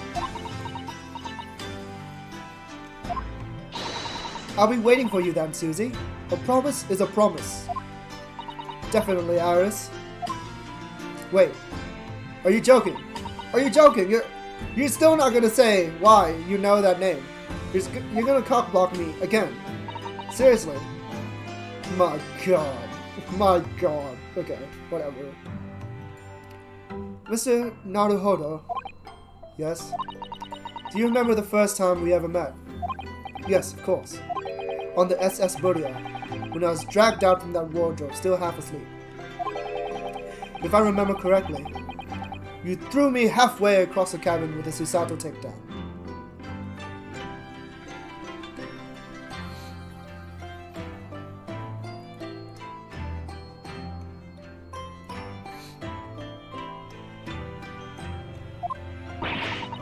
You know very well that I'm talking about after that.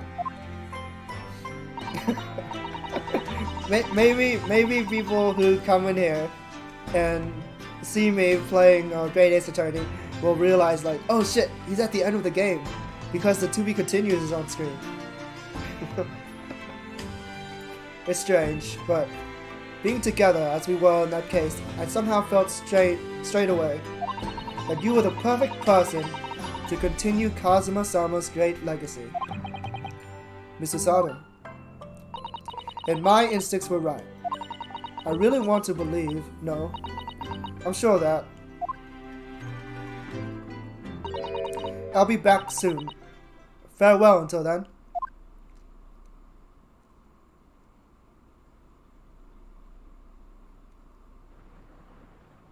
Whoa, cutscene, let's go! Wait, they didn't make me present any evidence. Somehow we seem to have come to the end of the adventures of Ryunosuke Naruhodo. Or the first volume, at least. First volume. Oh, Lord. Looking back now, it feels as though fate has led me on this journey. Unme.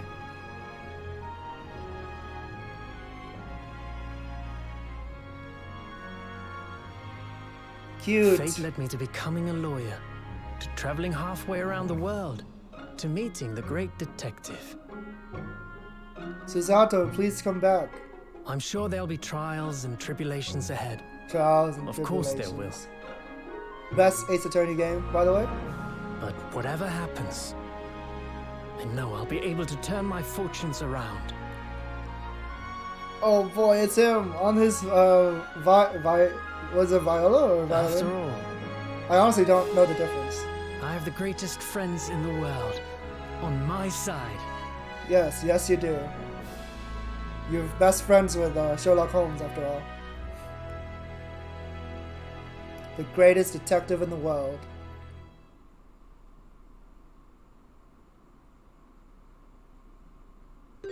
Huh? Oh shit, is this the part where he makes me present something? I'm scared, I don't want to get this wrong. Ah yes, Mr. Naruhodo. Yes, Mr. Sholmes? I have some rather awkward news. The railway company has decided to sue over the special express train, apparently. What? Huh? It never ends. It caused such a commotion on the line, all the other trains had to wait at stations. But really, we would never have made it to Dover in time otherwise. Anyway, I explained everything and how it was all your fault. Huh? Huh? I believe a formal complaint should be delivered to your office tomorrow. But not to worry, my dear fellow. According to Miss Susato, you love defending yourself in court. Beautiful. Beautiful. I love it. I love it. Thank you. It's alright. I'm perfectly happy to testify. He really didn't look like the sort of man who'd do something so outrageous. See?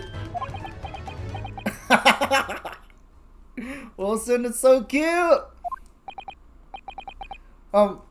Mr. Sholmes. Yes? A word, if you don't mind. Why, certainly. Any word you like. Bellow it out, my dear fellow.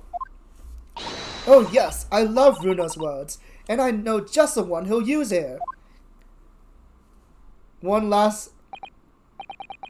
And really, I must say... Attention.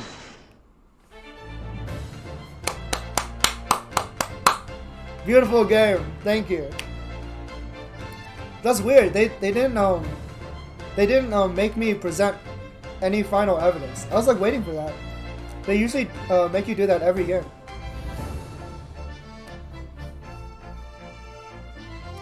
God damn. Fuck, man. I love this game so much. I cried so much, man.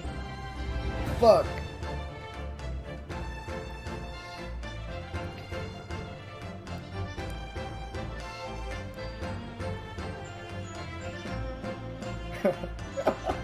This fucker. I hate this guy, but I love him at the same time. Yeah, you guys have to read this yourselves. I can't read it. The text is too fast. It's impossible.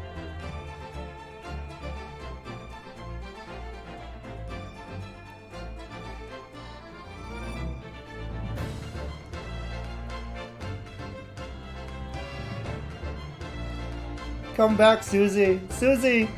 Susie, come back! Susie! Susie, please! I need Next Color Planet.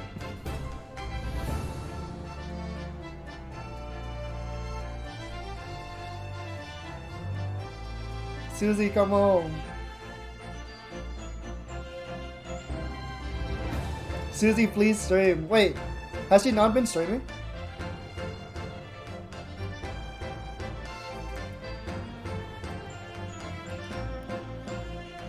I wonder if we'll go back to Japan in the next game. We have to, right? When was Susie's last stream?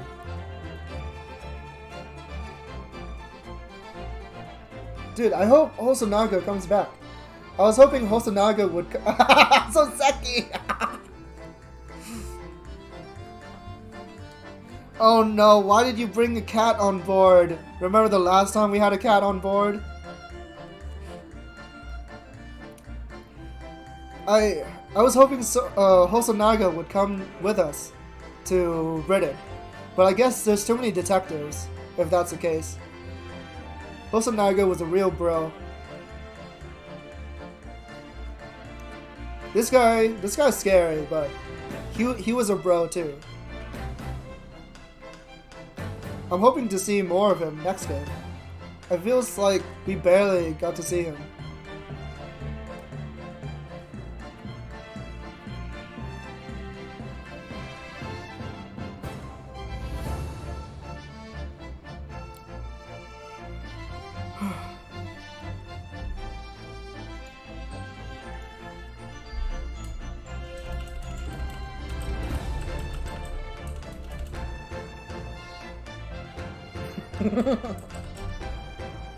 Well, I hope Gregson doesn't get assassinated next game.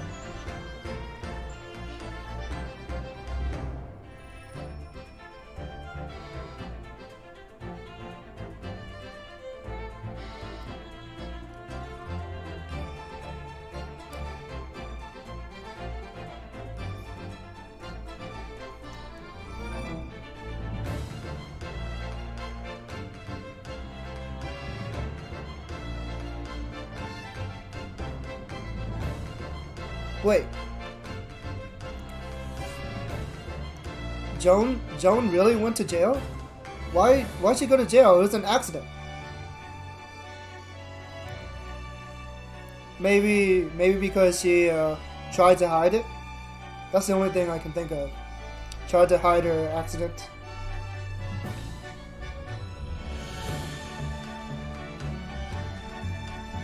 Oh, these normies. The Reaper was very kind to this guy, even though he caused us so much trouble.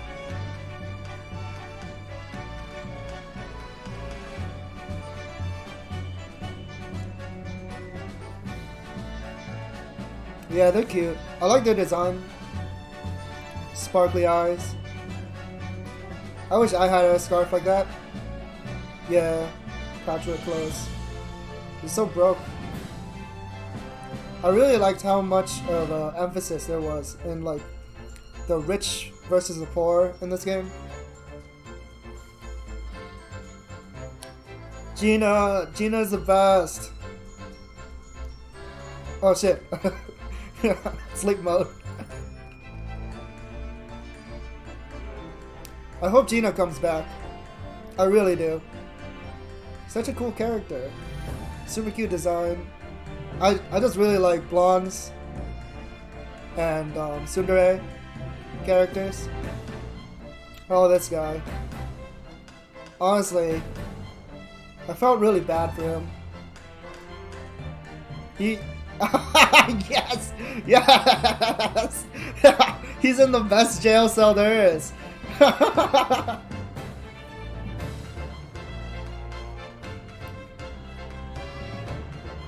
The Three Musket Watsits. Ah, yes, please.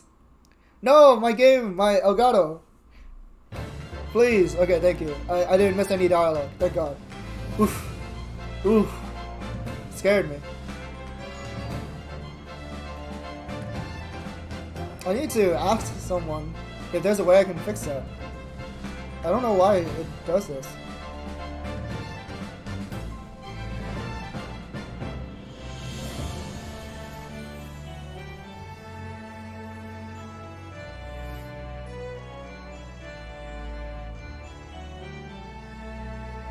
Chisato, please come back.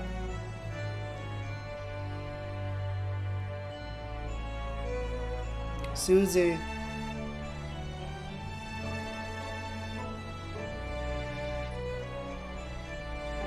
Susie, come back.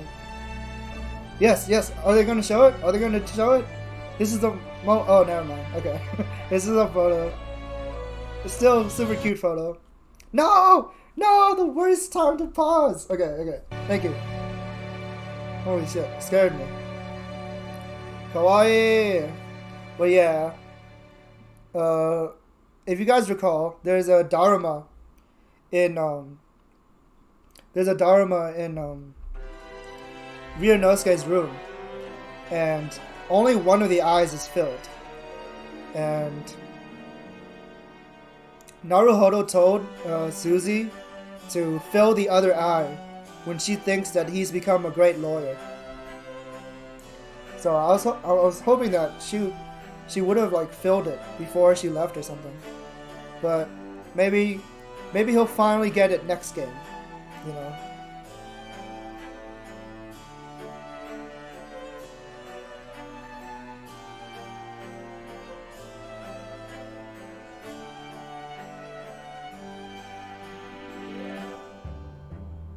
I hope we find more about that lady. I feel so cock-blocked. Like we didn't really win against her. We won the trial, but she didn't get the punishment that she deserved.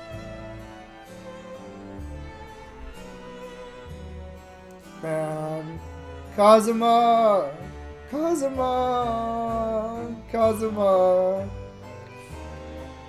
best boy.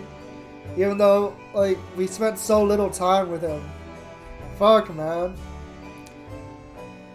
It's always suspicious when, like he's not in many promotional material, right?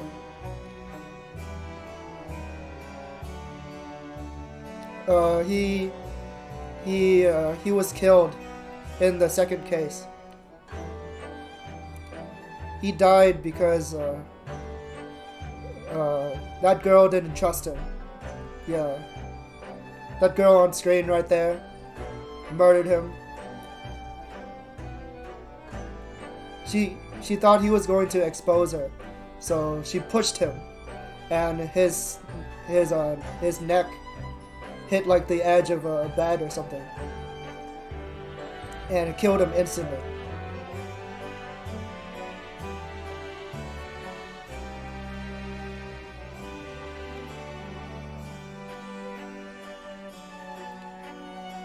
Oh, you son of a bitch! I just noticed what they did! Cosmos stops walking with you after you meet that girl! You son of a bitch! Oh! Cosmo! Why did they have to do that? Oh my god! That's not okay.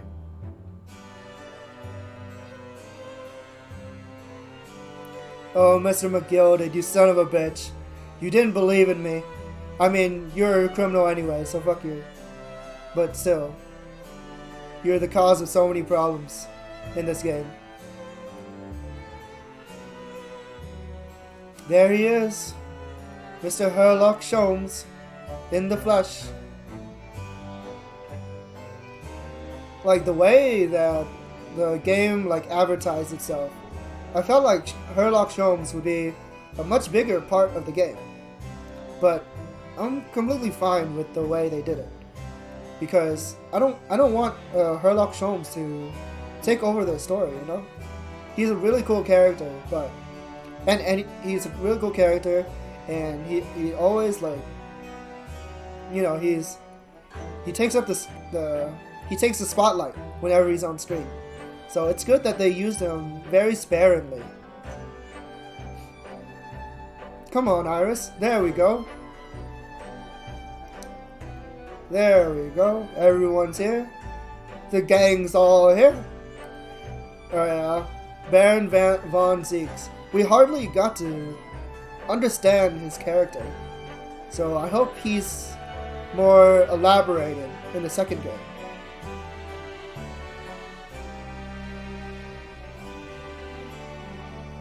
Usually your rival gets a huge spotlight in the game.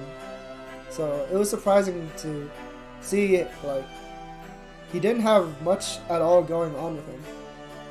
We didn't get to know much about him at all.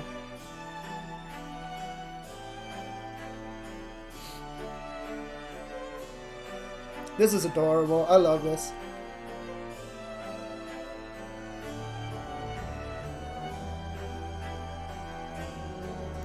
I just realized we didn't get to say goodbye to the jurors. Thank you, Capcom. Thank you for believing in Ace Attorney. Because so many times Capcom tried to cancel this series because it doesn't do as well as they expected to do. Even though the games are great, most people just aren't into visual novels. But I mean, that's been changing recently. Visual novels are really popular these days. So yeah, it's a good environment for... Oh, you son of a bitch, you just had to end the game with this illustration, didn't you? You son of a bitch. You son of a bitch. Why'd you have to do this to me?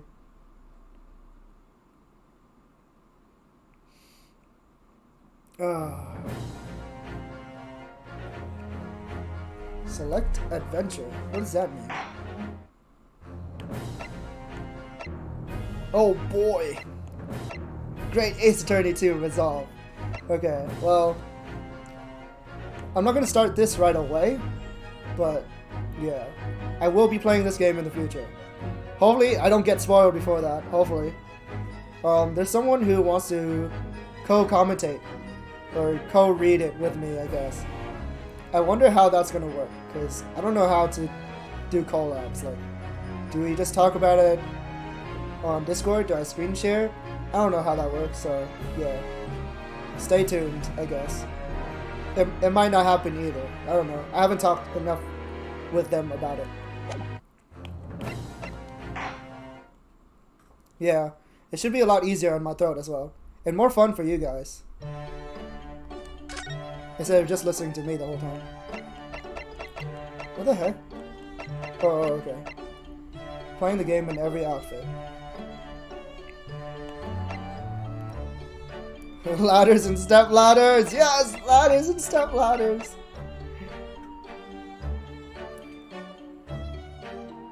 Having successfully presented evidence during the first cross-examination.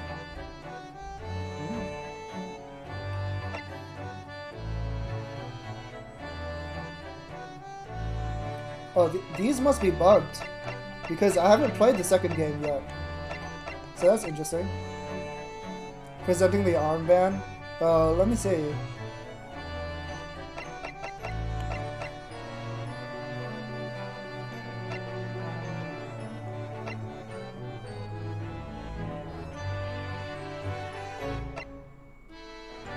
Having examined the violin before talking to Iris about the Wilson topic. Huh. Wow, I have to go back through the game to get that. I don't know if I would though. It's a lot of reading.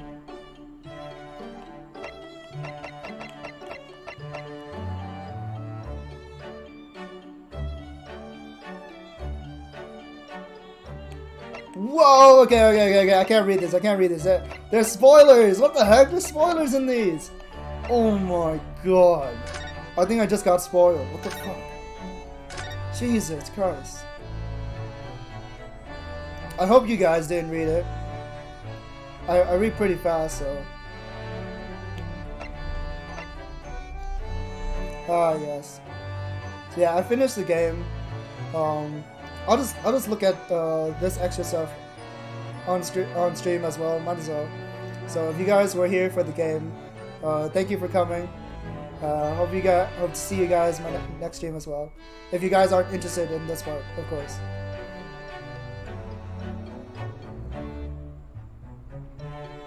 Believable ancestor. Meiji, Japan.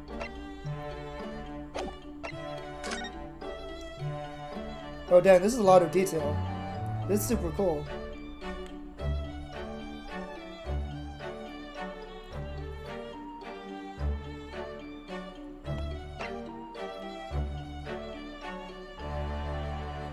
12 hours of Dochi Dochi? Heck no. I'm the person who always mutes Dochi Dochi. I don't listen to air either.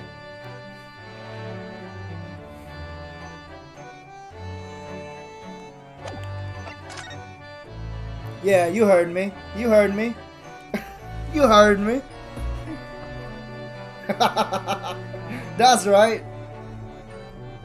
I also mute. What is it?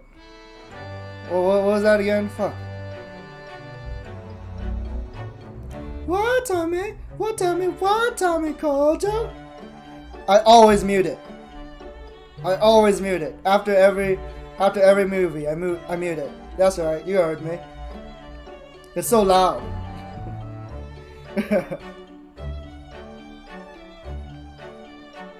Yeah, Watame Factory. I forgot the name.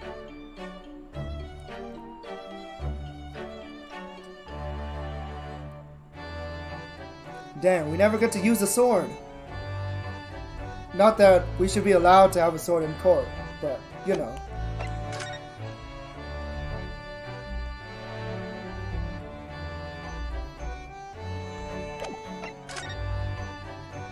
Hey! You son of a bitch! No, I haven't finished both games. I've only finished the first one. Yeah, I actually just finished the first one. Right before you came into chat. Oh, there's spoilers in here? There's spoilers in the art gallery.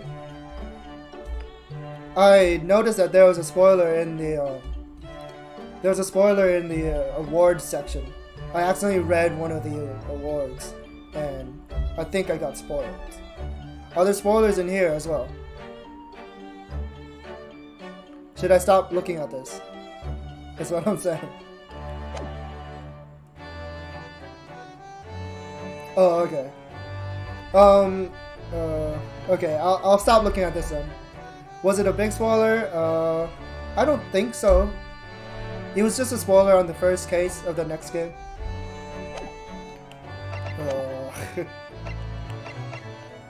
Wait, is this DLC?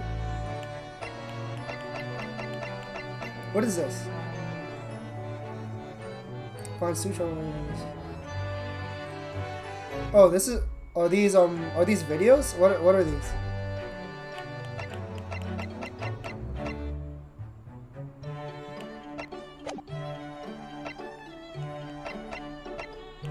Oh, playable stuff. Oh, okay. I'll probably do that next time, because it's like 8 hours long on my stream already. Thank you for telling me that I might get spoiled in here, because I was about to look through this stuff.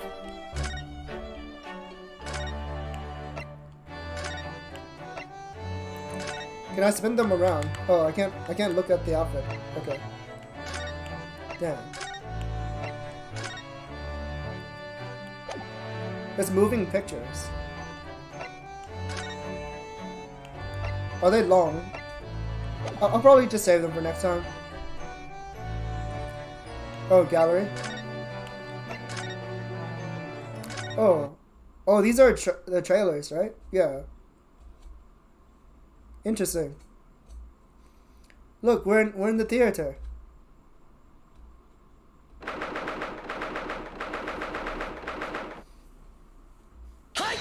Hi.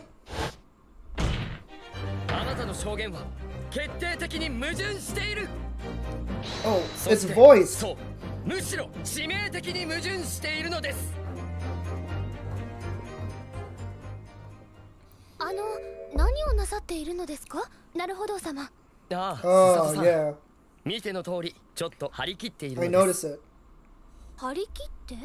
It's 来年発売予定の大逆転 it's 裁判で interesting, 奇跡の but 出会い I が待ってい actually るの like で it す the が、 way it is now その人物 because が the 今日この lack 大 of 法廷で movement 一足早く makes 会え it るらしいので reminds す。 me of the original 日 series. 本男児として Right, やり手 with the- なところを見せて with お the きたいじゃないですか。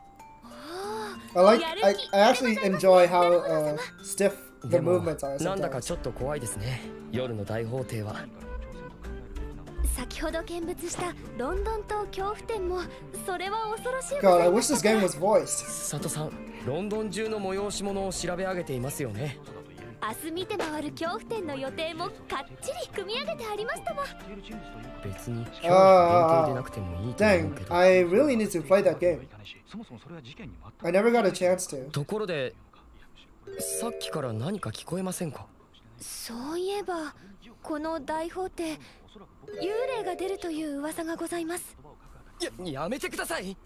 ロンドン島恐怖展の直後でやや敏感になっていますから。何者だ！ It's him, なる our hero. どうやら全て見えたようだ。我が名推理がささやく真実。君の正体はズバリ殺害されたイタリア人のコック長だ。The protagonist, 自分 yes. が死んだことにも気がつかず大法廷をさまよっているとはね。Who voices him? 死んだなら死んだらしくその辺に転がってい Is る this がいい。 Sugito? 死人め。Eh. Wait, he's dead. あの Naruhodo. 名探偵シャーロック・ホームズ様。 Wait, I think I know the ご存 Seiyu 知なのですか？ for もちろんでございます。ご活躍いつも拝見しております。 Susato as well. シャーロック・ホームズの冒険船便でお取り寄せして。初歩さ。ほんの初歩的な推理だよ、ワトソン君。本に書いてあった通りです。ありえないことを消去すれば後に残るのは真実だけなのだよ。 Ah, それも本に it's 書いてありま Kanahana. した。 Kanahana さっきの voices べらぼうな言い Susato. がかりは何なんだ？名推理と言いがかりは it's not 紙 it's not 一重の Sugita 運次第。 for Sholmes. I thought it was though. それは本に書いてありませんでした。 Anime fan, yeah, she どう really いうこ is. とですか？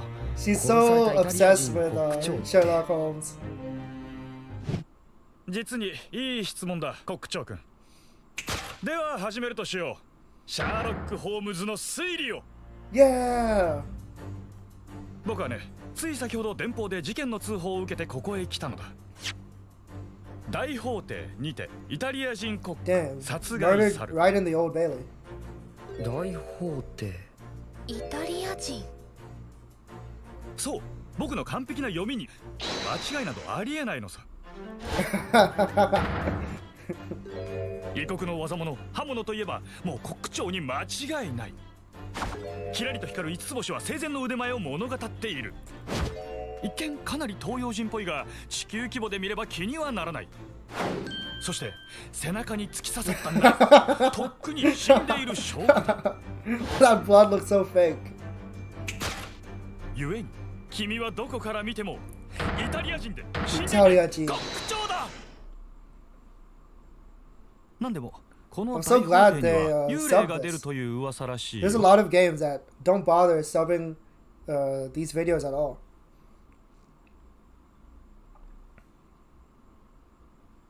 今の名推理、どこから見てもさっきの電報の後付けじゃないですか。だって背中に深々と刺さっているそのナイフを見れば明らかだろ。あ、これおもちゃです。ロンドン島恐怖展の売店で大はしゃぎで買ってまいりました。まさかとは思うが、 Masaka. 今さら死んでないなんて言い出すつもりじゃないだろうね。死んでません。しかしイタリア人の死んだコック長でないとしたら君は一体何者なのだ。はい。 Hi. 僕は弁護士のなるほど龍之介です。大日本帝国から司法を学ぶためこの大英帝国に留学してきました。私は御言葉すさとと申します。なるほど様をお助けする法務助手でございます。というのは世を忍ぶ仮の姿。その正体はイタリア人のコック長という可能性はみじんもないのかな。ありません。ホームズ様、よろしければその電報見せていただけますか。これはこの電報明らかに矛盾している。よく見てください。大法廷ではなく大法廷です。大法廷。あ、そういえば裁判所の近くに大法廷というイタリア料理店があるそうです。陸軍に伝わる恐怖の大砲で焼いたピッツァが名物なのだとか。なんだって。そう、あなたは連邦の事件現場を完璧に読み間違えたのです。Mistranslation, no. 大英帝国の電報なのに日本語のネタってどうなんだ。それでは今回はこの辺で。今度はゲームでお会いしましょう。かわいい。次回もそれは見事な名推理を披露させてもらおうかな。僕だってYeah, kanji is impossible. 開示権を見事料理 Kanji して is やります。 useless. ではコック長君、うまいカルパッチョを所望するよ。だから We should 僕は all イタリア learn 人の English 国長で instead. もありませんから。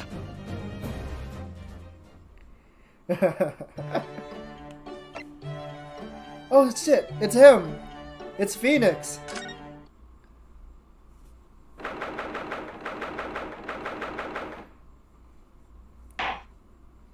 Oh my god, it's so weird to look at the old stuff now. 特別法廷を開廷します。 15 years 弁 in 護側、検 2017. 察側とも準備はよろしいですかな。 So it's like 19 years of attorney now. 準備以前にどこですかここは。大審院、大日本帝国の法廷です。 Oh いわゆ really? る明治時代の。いわゆる明治時代。あ、それって Oh, もし thank か you, して Nightbot. ご先祖様とかいるのかも。もっと驚こうよ迷いちゃん。どうやら時空がねじれたようです。 Time warp. あまり気にしないことです。それでは検察側はいかがですかな。準備の方は。なんというか Oops. 僕弁護士なのですけど。今日はいろいろな都合でそちらに立っていただき Oh ます。 yeah, for sure. 何やら Those 大人 little の都合の things ほのかな香 really りが bother いたし me. ますね。 Like when I know what they're saying 失礼ですけ isn't ど exactly correct あなたはどなたですか。妙に to 親 the 近感 translation. があるような。確かに僕も同じことを考えていました。なんというかとても他人とは思えないというか。それではせっかくなのでお互い自己紹介を願いましょうか。僕は弁護士のなるほど龍之介であります。なるほど。 Naruhodo? お兄様では何しろ Ah, ギ so ザギザが多いですから。 they're not translating 生き literally. 別れの They're 兄には translating あいに liberally. く覚え Yeah, がありません。 they're translating 聞いたことがある liberally. ぞ。 So what they're saying is 僕の completely different 龍之介 to what と the いう text 名前 is. の弁護士。 Or I mean, what's being said じ out ゃ loud. あおじいさんは僕のご先祖様。 Eh? 今さりげなくおじいさん呼ばわりでございましたね。 Oh, geez, なんだ son. か妙に老け込んだ気分です。 Maya is so cute. そうい I うこ miss とだったん Maya. だ。お隣のあなたは I love this. おしとやかで凛としてて God, I wish that ま was さ the に理 case. 想のご先祖 But that might be too on the さ top. と迷いです。私は法務助手の御言葉すさとでございますが。完全に赤の Total 他人だった stranger. ね。なんだろう。 God, why does この強烈 man? な Why do they 感 hate 覚 Maya so much? なんだか申し訳ございません。Maya gets like no せっ love かくですから in the recent この games. 際綾里家の先祖になってください。 Honorary 綾 ancestor. 里すさと確かに語呂は良いかと存じ Ayasato ますが、 Susato. 人類史上かつてない不条理なお願いをされましたね、スサトさん。語呂はいいのにな。あやさとすさと。本日は逆転裁判15周年の1年間を振り返るものとします。15周年ですか？ええ、2001年、Oh, 初代 no. 逆転裁判が誕生。それを記念して2001この was 1年いろいろやってきましたね。 20 years そう ago. そう。今年の1月にはでっかいイベントをやったり、15周年特別法廷、あれは楽しかったよね。ああ、15年という時の重さをみんなと噛み締めたってね。また一言よろしいでしょうか。何ですか？時の重さをかみしめる記念であるのならば、まずなるほど様の生誕100年以上こそ祝うべきではございませんか。100年以上？やめましょう、佐藤さん。時が重すぎて床が抜けます。いやはや、まさに人生の先 Oh, I 輩。 miss the judge. ありがたや、ありが The た new や。 judge is 拝ま too れてしまい competent. ま He's した too ね。 smart. 気軽に明 I 治 miss を how 振り dumb 回 the すのは old 控え judge た方が良 was. さそうです。それに去年は舞台をやったり、ついにテレ Oh ビ yeah, アニ the メになったり anime. ね。 I いや never really ー、 watched 私た it. ちも毎週お楽しみだった I よ only ね。 watched like the first episode, I think. I really should watch it though. Just to experience it. 一体何のことか、一から説明してもらおうじゃありませんか。100年の壁は分厚いみたいだな、やっぱり。ああ、あと今年はあれもありましたね。オーケストラコンサート。 Woo! The 9年 music ぶり is だ so ったそう good. です。9年分の感動があったよね。私泣いちゃった The もん。 orchestral versions of the soundtracks are so amazing. I cannot stress this enough. I コン would サ always ート。 like listen to it while I'm like studying or あ something. あ、交響楽団の演奏会ですか。それなら先祖でもわかりますね。ベートーベン様、モーツァルト様、バッハ様。 Baha 素敵 sama. でございます。全く読めないけど納得してくれたみたいだ。この頃の何でも漢字で書いちまえって風潮、何だったんだろうね。確かにね。 So funny that they're mentioning this. じゃあ、なるほどくんは差し詰め、なるおだね。沖縄はやめようか。こっちも老け込んだ気分になるよ。そしてつい先日、8月3日のことでしたね。 Whoa, August 3rd really was a couple days 国民 ago. 待望の大逆転裁判2。ついに What are the odds?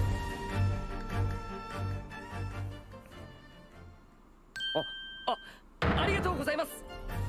いやー、僕たちもしっかり遊ばせてもらいましたよ。 Whoa, whoa, spoilers. I haven't played that yet. すっかり感動しちゃったもん。あ、そうだね。何しろ全ての謎が今解き明かされましたからね。 Wow, they're really hammering it in, huh? あれ、どうかしましたか？その一言がこの数年 Yeah, yeah, 重 yeah. 圧だったもので。 I like they actually put into the effort to いろいろあったの change でござい the ます。change 何しろ like the 全て text は and ご whatnot. 先祖から始まっ It's た really わけ cool. です。いやは Like や、 they changed his name to Ashley Ashley Graydon お言葉ですが、 instead of Robert 裁判長のただいまの Pro 発言 Gray, は I believe. 完 is 全 a に矛盾 Japanese してい name. ます。 So they actually changed his initials to AG. どういうことですか？実はさっきからずっと気になっていたんですけど、 They always put a lot of effort あ into る the 種やけに localization. 滑らかに動いてますよね。あれ、そうかな。ほら、それです。確かに。なるほどくん、机を叩くのにパカ Wait, パカ are you と serious? 絵 They が actually 2個し did かない that? の。ちなみに Like if you play the game in どんな感じ Japanese, ですか？ the text actually changes. I mean the evidence and whatnot too. さすがにそれは Because I've only been playing it in English. とにか Right? くこのパカパカっぷり、僕としてはこっちこそが先祖であり元祖の気分です。反論できない。 True. つまり But like, お互いが先祖であり、 wouldn't they そ just して keep the name 元 the 祖で same? あると、それは時空がね Even if you じれ change る the のも無理は language? ございませんね。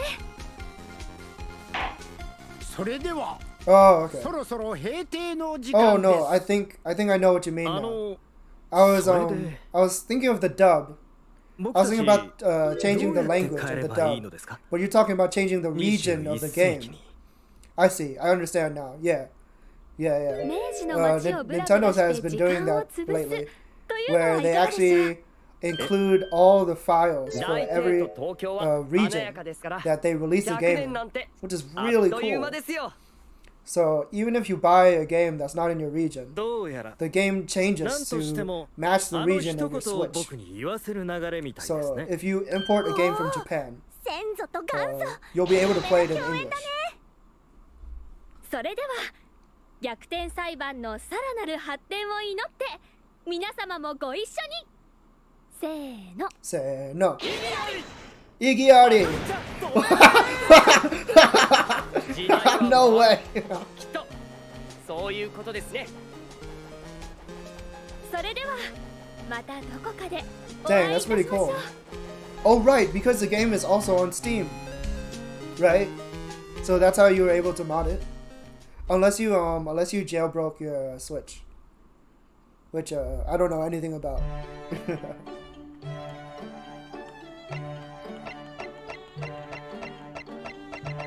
It seems like kind of a bit. And I'll probably save that for another stream. Yeah. There's a lot of stuff left over.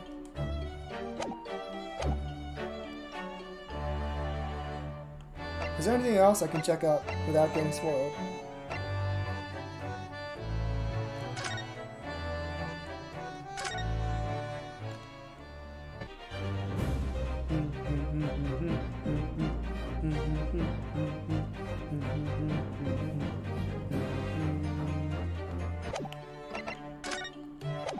True, the voice recitals I could check out. I just need to be careful that I don't like click on any characters I don't know about. Why is there unused music? This is a good song as well. Yeah, I know I'm still in instrumentals. I just wanted to check out the music.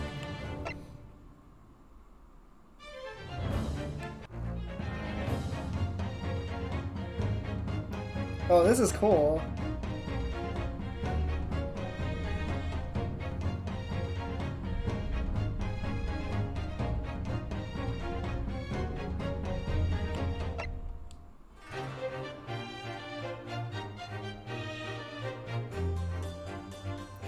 Oh yeah, this definitely feels like the other games for sure.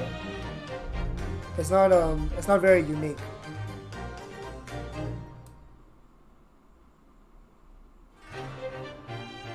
Oh really? Oh dang. But I'm playing it on Switch though, so I would have to mod my Switch if I want to add mods, right?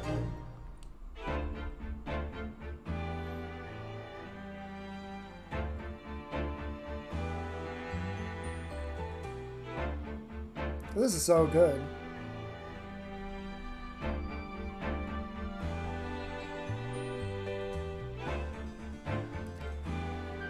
Yeah, just get it on Steam and save myself the risk. If only I had enough money for that.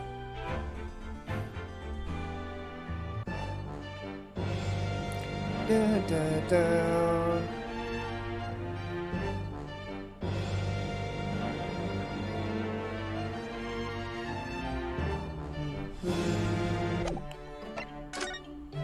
Objection!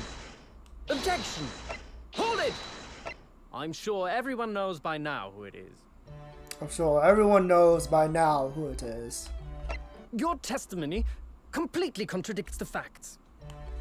Inconsistency, sir. I mean, yes, there's a clear inconsistency here. I honestly don't remember hearing any of these lines. I mean, the defense demands its right to a cross-examination. I will become a lawyer. I have to. Hold it! Susato Mikotoba, judicial assistant to the defense. Whoa, that accent.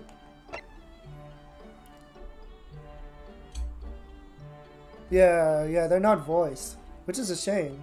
Yes, I fully understand. I ask it Oh really. shit, I thought she was yes, done talking. I fully understand. I ask only for 5 minutes of time. Yeah, they I have vital evidence to substantiate the defense's claim. they gave the Japanese characters actual Japanese voice actors. So it's really interesting the way they did it.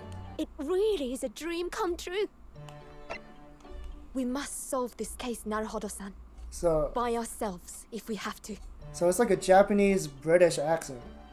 It's kind of crazy mix. Prepare for a Susato takedown! Oh my god, no, please. Not the Susato takedown. Objection! Now, let us engage in the art of deduction. Mr. Naruhodo. So everyone, let us begin. Sherlock Holmes is proud to present his logic and reasoning spectacular. The game is afoot. It would seem the truth is now tantalizingly close. Yes, my mind is quite made up now. There can be no other explanation that accommodates all the facts. I'm a great British consultant detective, the only one in the world. Oh shit, I thought he was done. I'm a great British consultant detective, the only one in the world. Sherlock Holmes. I presume you must have heard of me. Objection! It's a great pleasure to meet you both. Yeah. My name is Iris Wilson. The tea's brewed, and I have some freshly baked biscuits as well. Aww. Look! I used this! It's my latest invention! Iris Wilson is proud to present her logic and reasoning spectacular. Susie was right. You're the best lawyer in the world. Aww. Objection! Kazuma, no, Kazuma. I have faith in you, Ryunosuke Naruhodo, as a lawyer and as a friend. Yeah, that's fair. Is there a way for me to check out Japanese voices? I think there is. Oh. Maybe not. Oh wait. Oh, there is. Neat. I'll check that out. I'll actually check that out in a bit.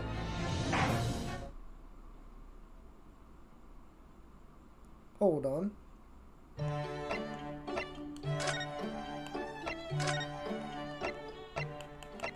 I'm determined to bring about change in our legal system. A Japanese man's katana is his soul. This blade shows me where I need to go, and cuts down anything that's in my way.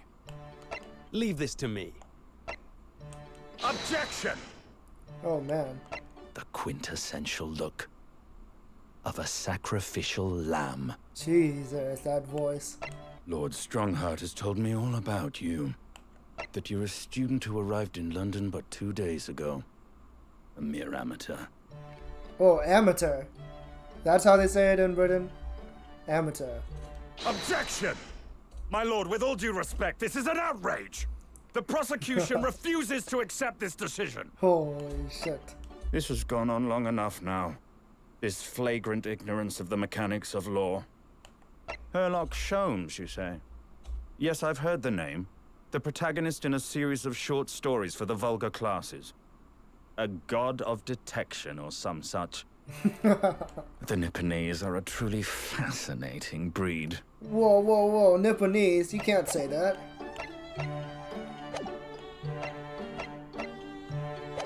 Alright, time to check the Japanese version.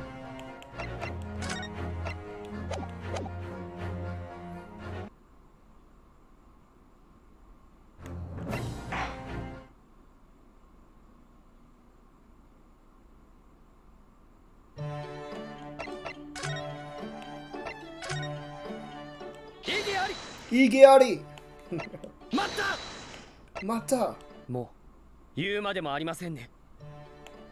あなたの証言は決定的に矛盾している。矛盾です。そう矛盾なのです。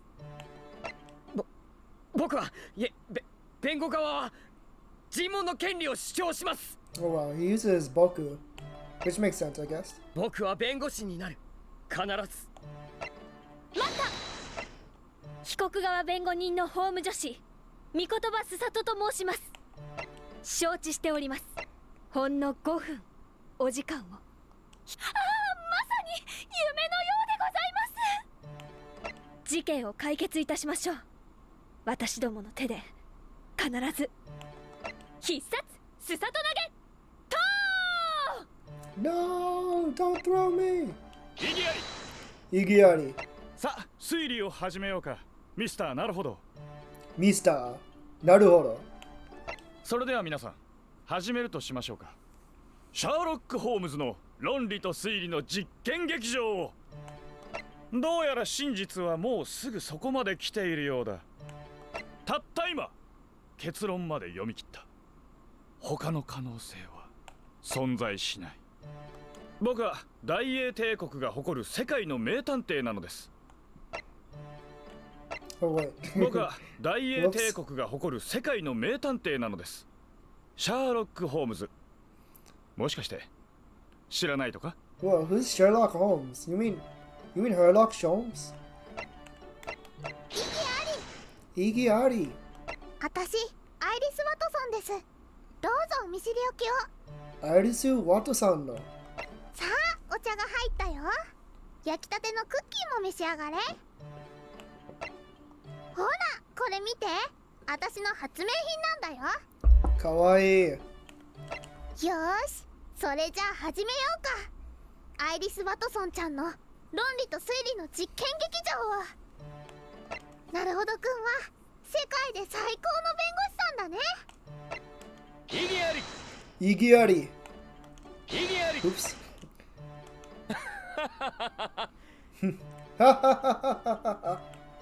なるほど、龍之介。俺は貴様という男を信じている。弁護士としても友人としてもな。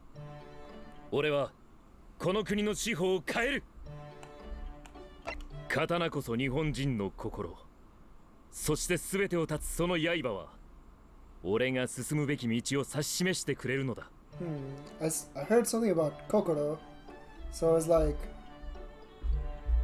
keep Japanese sword close to your heart or something like that. 刀こそ日本人の心。そして全てを断つその刃は俺が進むべき道を指し示してくれるのだ。Yeah. Japanese man's katana is a heart and soul. Yeah, for sure. I didn't hear. 刀こそ日本人の心。I didn't hear そして全てを断つその刃は I didn't hear 俺が tamashi, 進むべき which is 道を interesting. 指し示してくれるのだ。 Is there another word for soul in Japanese? 俺に任せろ。貴様はただ俺を信じていればいい。相棒。意義あり。意義あり。そうでなければならない。我が生贄は。な。The English and Japanese versions are really close. 気候のこと、ボルテックス卿より聞いたが、2日前にこのロンドンに着いたばかりの素人同然の留学生だとか。They did a really good job. 意義あり。馬鹿げている。このような評決認められぬ。法を知らぬというのもここまで来ると悲しいものだな。シャーロック・ホームズか。その名前聞いたことはある。大衆娯楽小説の主人公、神のごとき名探偵だとか。The student. 実に興味深いな。日本人という生き物は。日本人。So he really does say Nipponese in Japanese as well. Interesting. 日本人。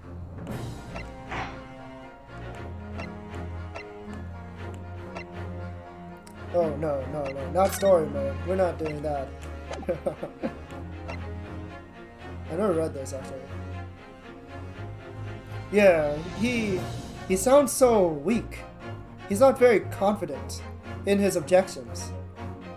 I'm so used to Phoenix's objections. Super loud, super confident, strong objections. So he's very awkward about it, I feel like.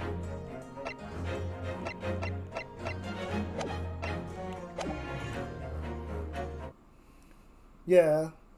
The Japanese version sounded fine, which is strange to me. It's strange the direction that they went with the line. I wonder if the English version, they probably don't update it in the second game, but I think the objection works fine in the first game, since he's still new as a lawyer. But in the second game, his objection should be a lot stronger. So I'm hoping it changes. It probably doesn't though. It probably doesn't, but that's what I would hope for.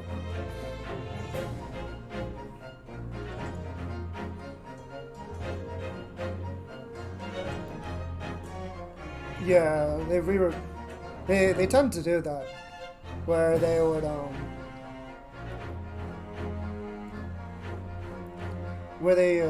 re-record things, even though they already had an English voice line. It's strange, but that's what they tend to do. They just replace it with a new actor or actress.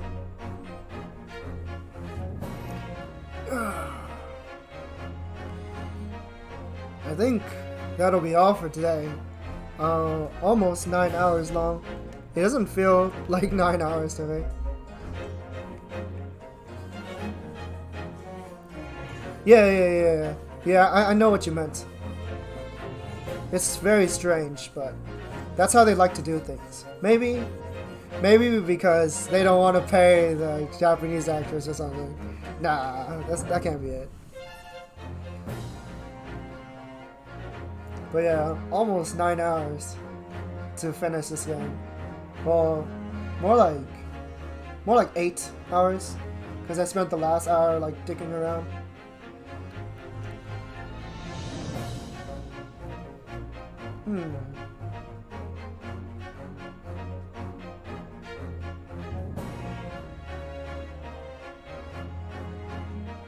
Yeah.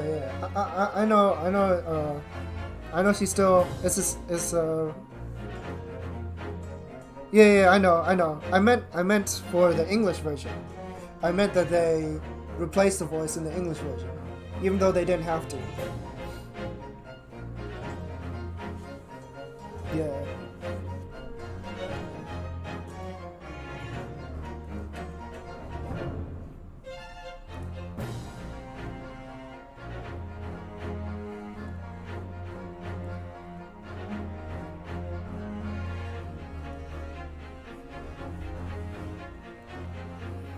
Ooh. Should probably head out now. Thank you everyone for coming to my streams as always. I really appreciate it. And I appreciate the new people here as well. Thank you. I had a raid from Mana Summons earlier. Really cool. It's pretty interesting to have someone raid me that I'd never interacted with before. Just because I was playing Ace Attorney. Yeah, no problem, man. I can't believe it. The first game I finished on stream. So, it's a pretty big milestone. Thank you all for coming, and just like in Ace Attorney, just like in Great Ace Attorney Chronicles, I hope you guys will believe in me, right? It's like I don't know what I'm trying to say. Thank you everyone who follows me and like believes in me and watches my streams. I want to continue to improve and to show you that your belief isn't misguided. You know, I want to make you guys think like, believing in art sounds was worth it someday. So thank you all. And for who to raid, let's see. Today we're gonna raid someone named Lord Athelstan. If you don't know who he is, he's a VTuber who makes music on stream. He's really cool. He has a sexy model, super sexy voice as well. And right now, he's actually making an album for Iron Mouse. Yeah, I've been to his streams a couple times. It's a very chill atmosphere. So I hope you guys enjoy that. And I'll see you guys next time. Next stream, I don't know what I'm doing yet, but I might be playing Hades because I keep seeing people play it, and when I see people play Hades, it makes me want to play Hades because I haven't played that in a while. So yeah, I'll see you guys there.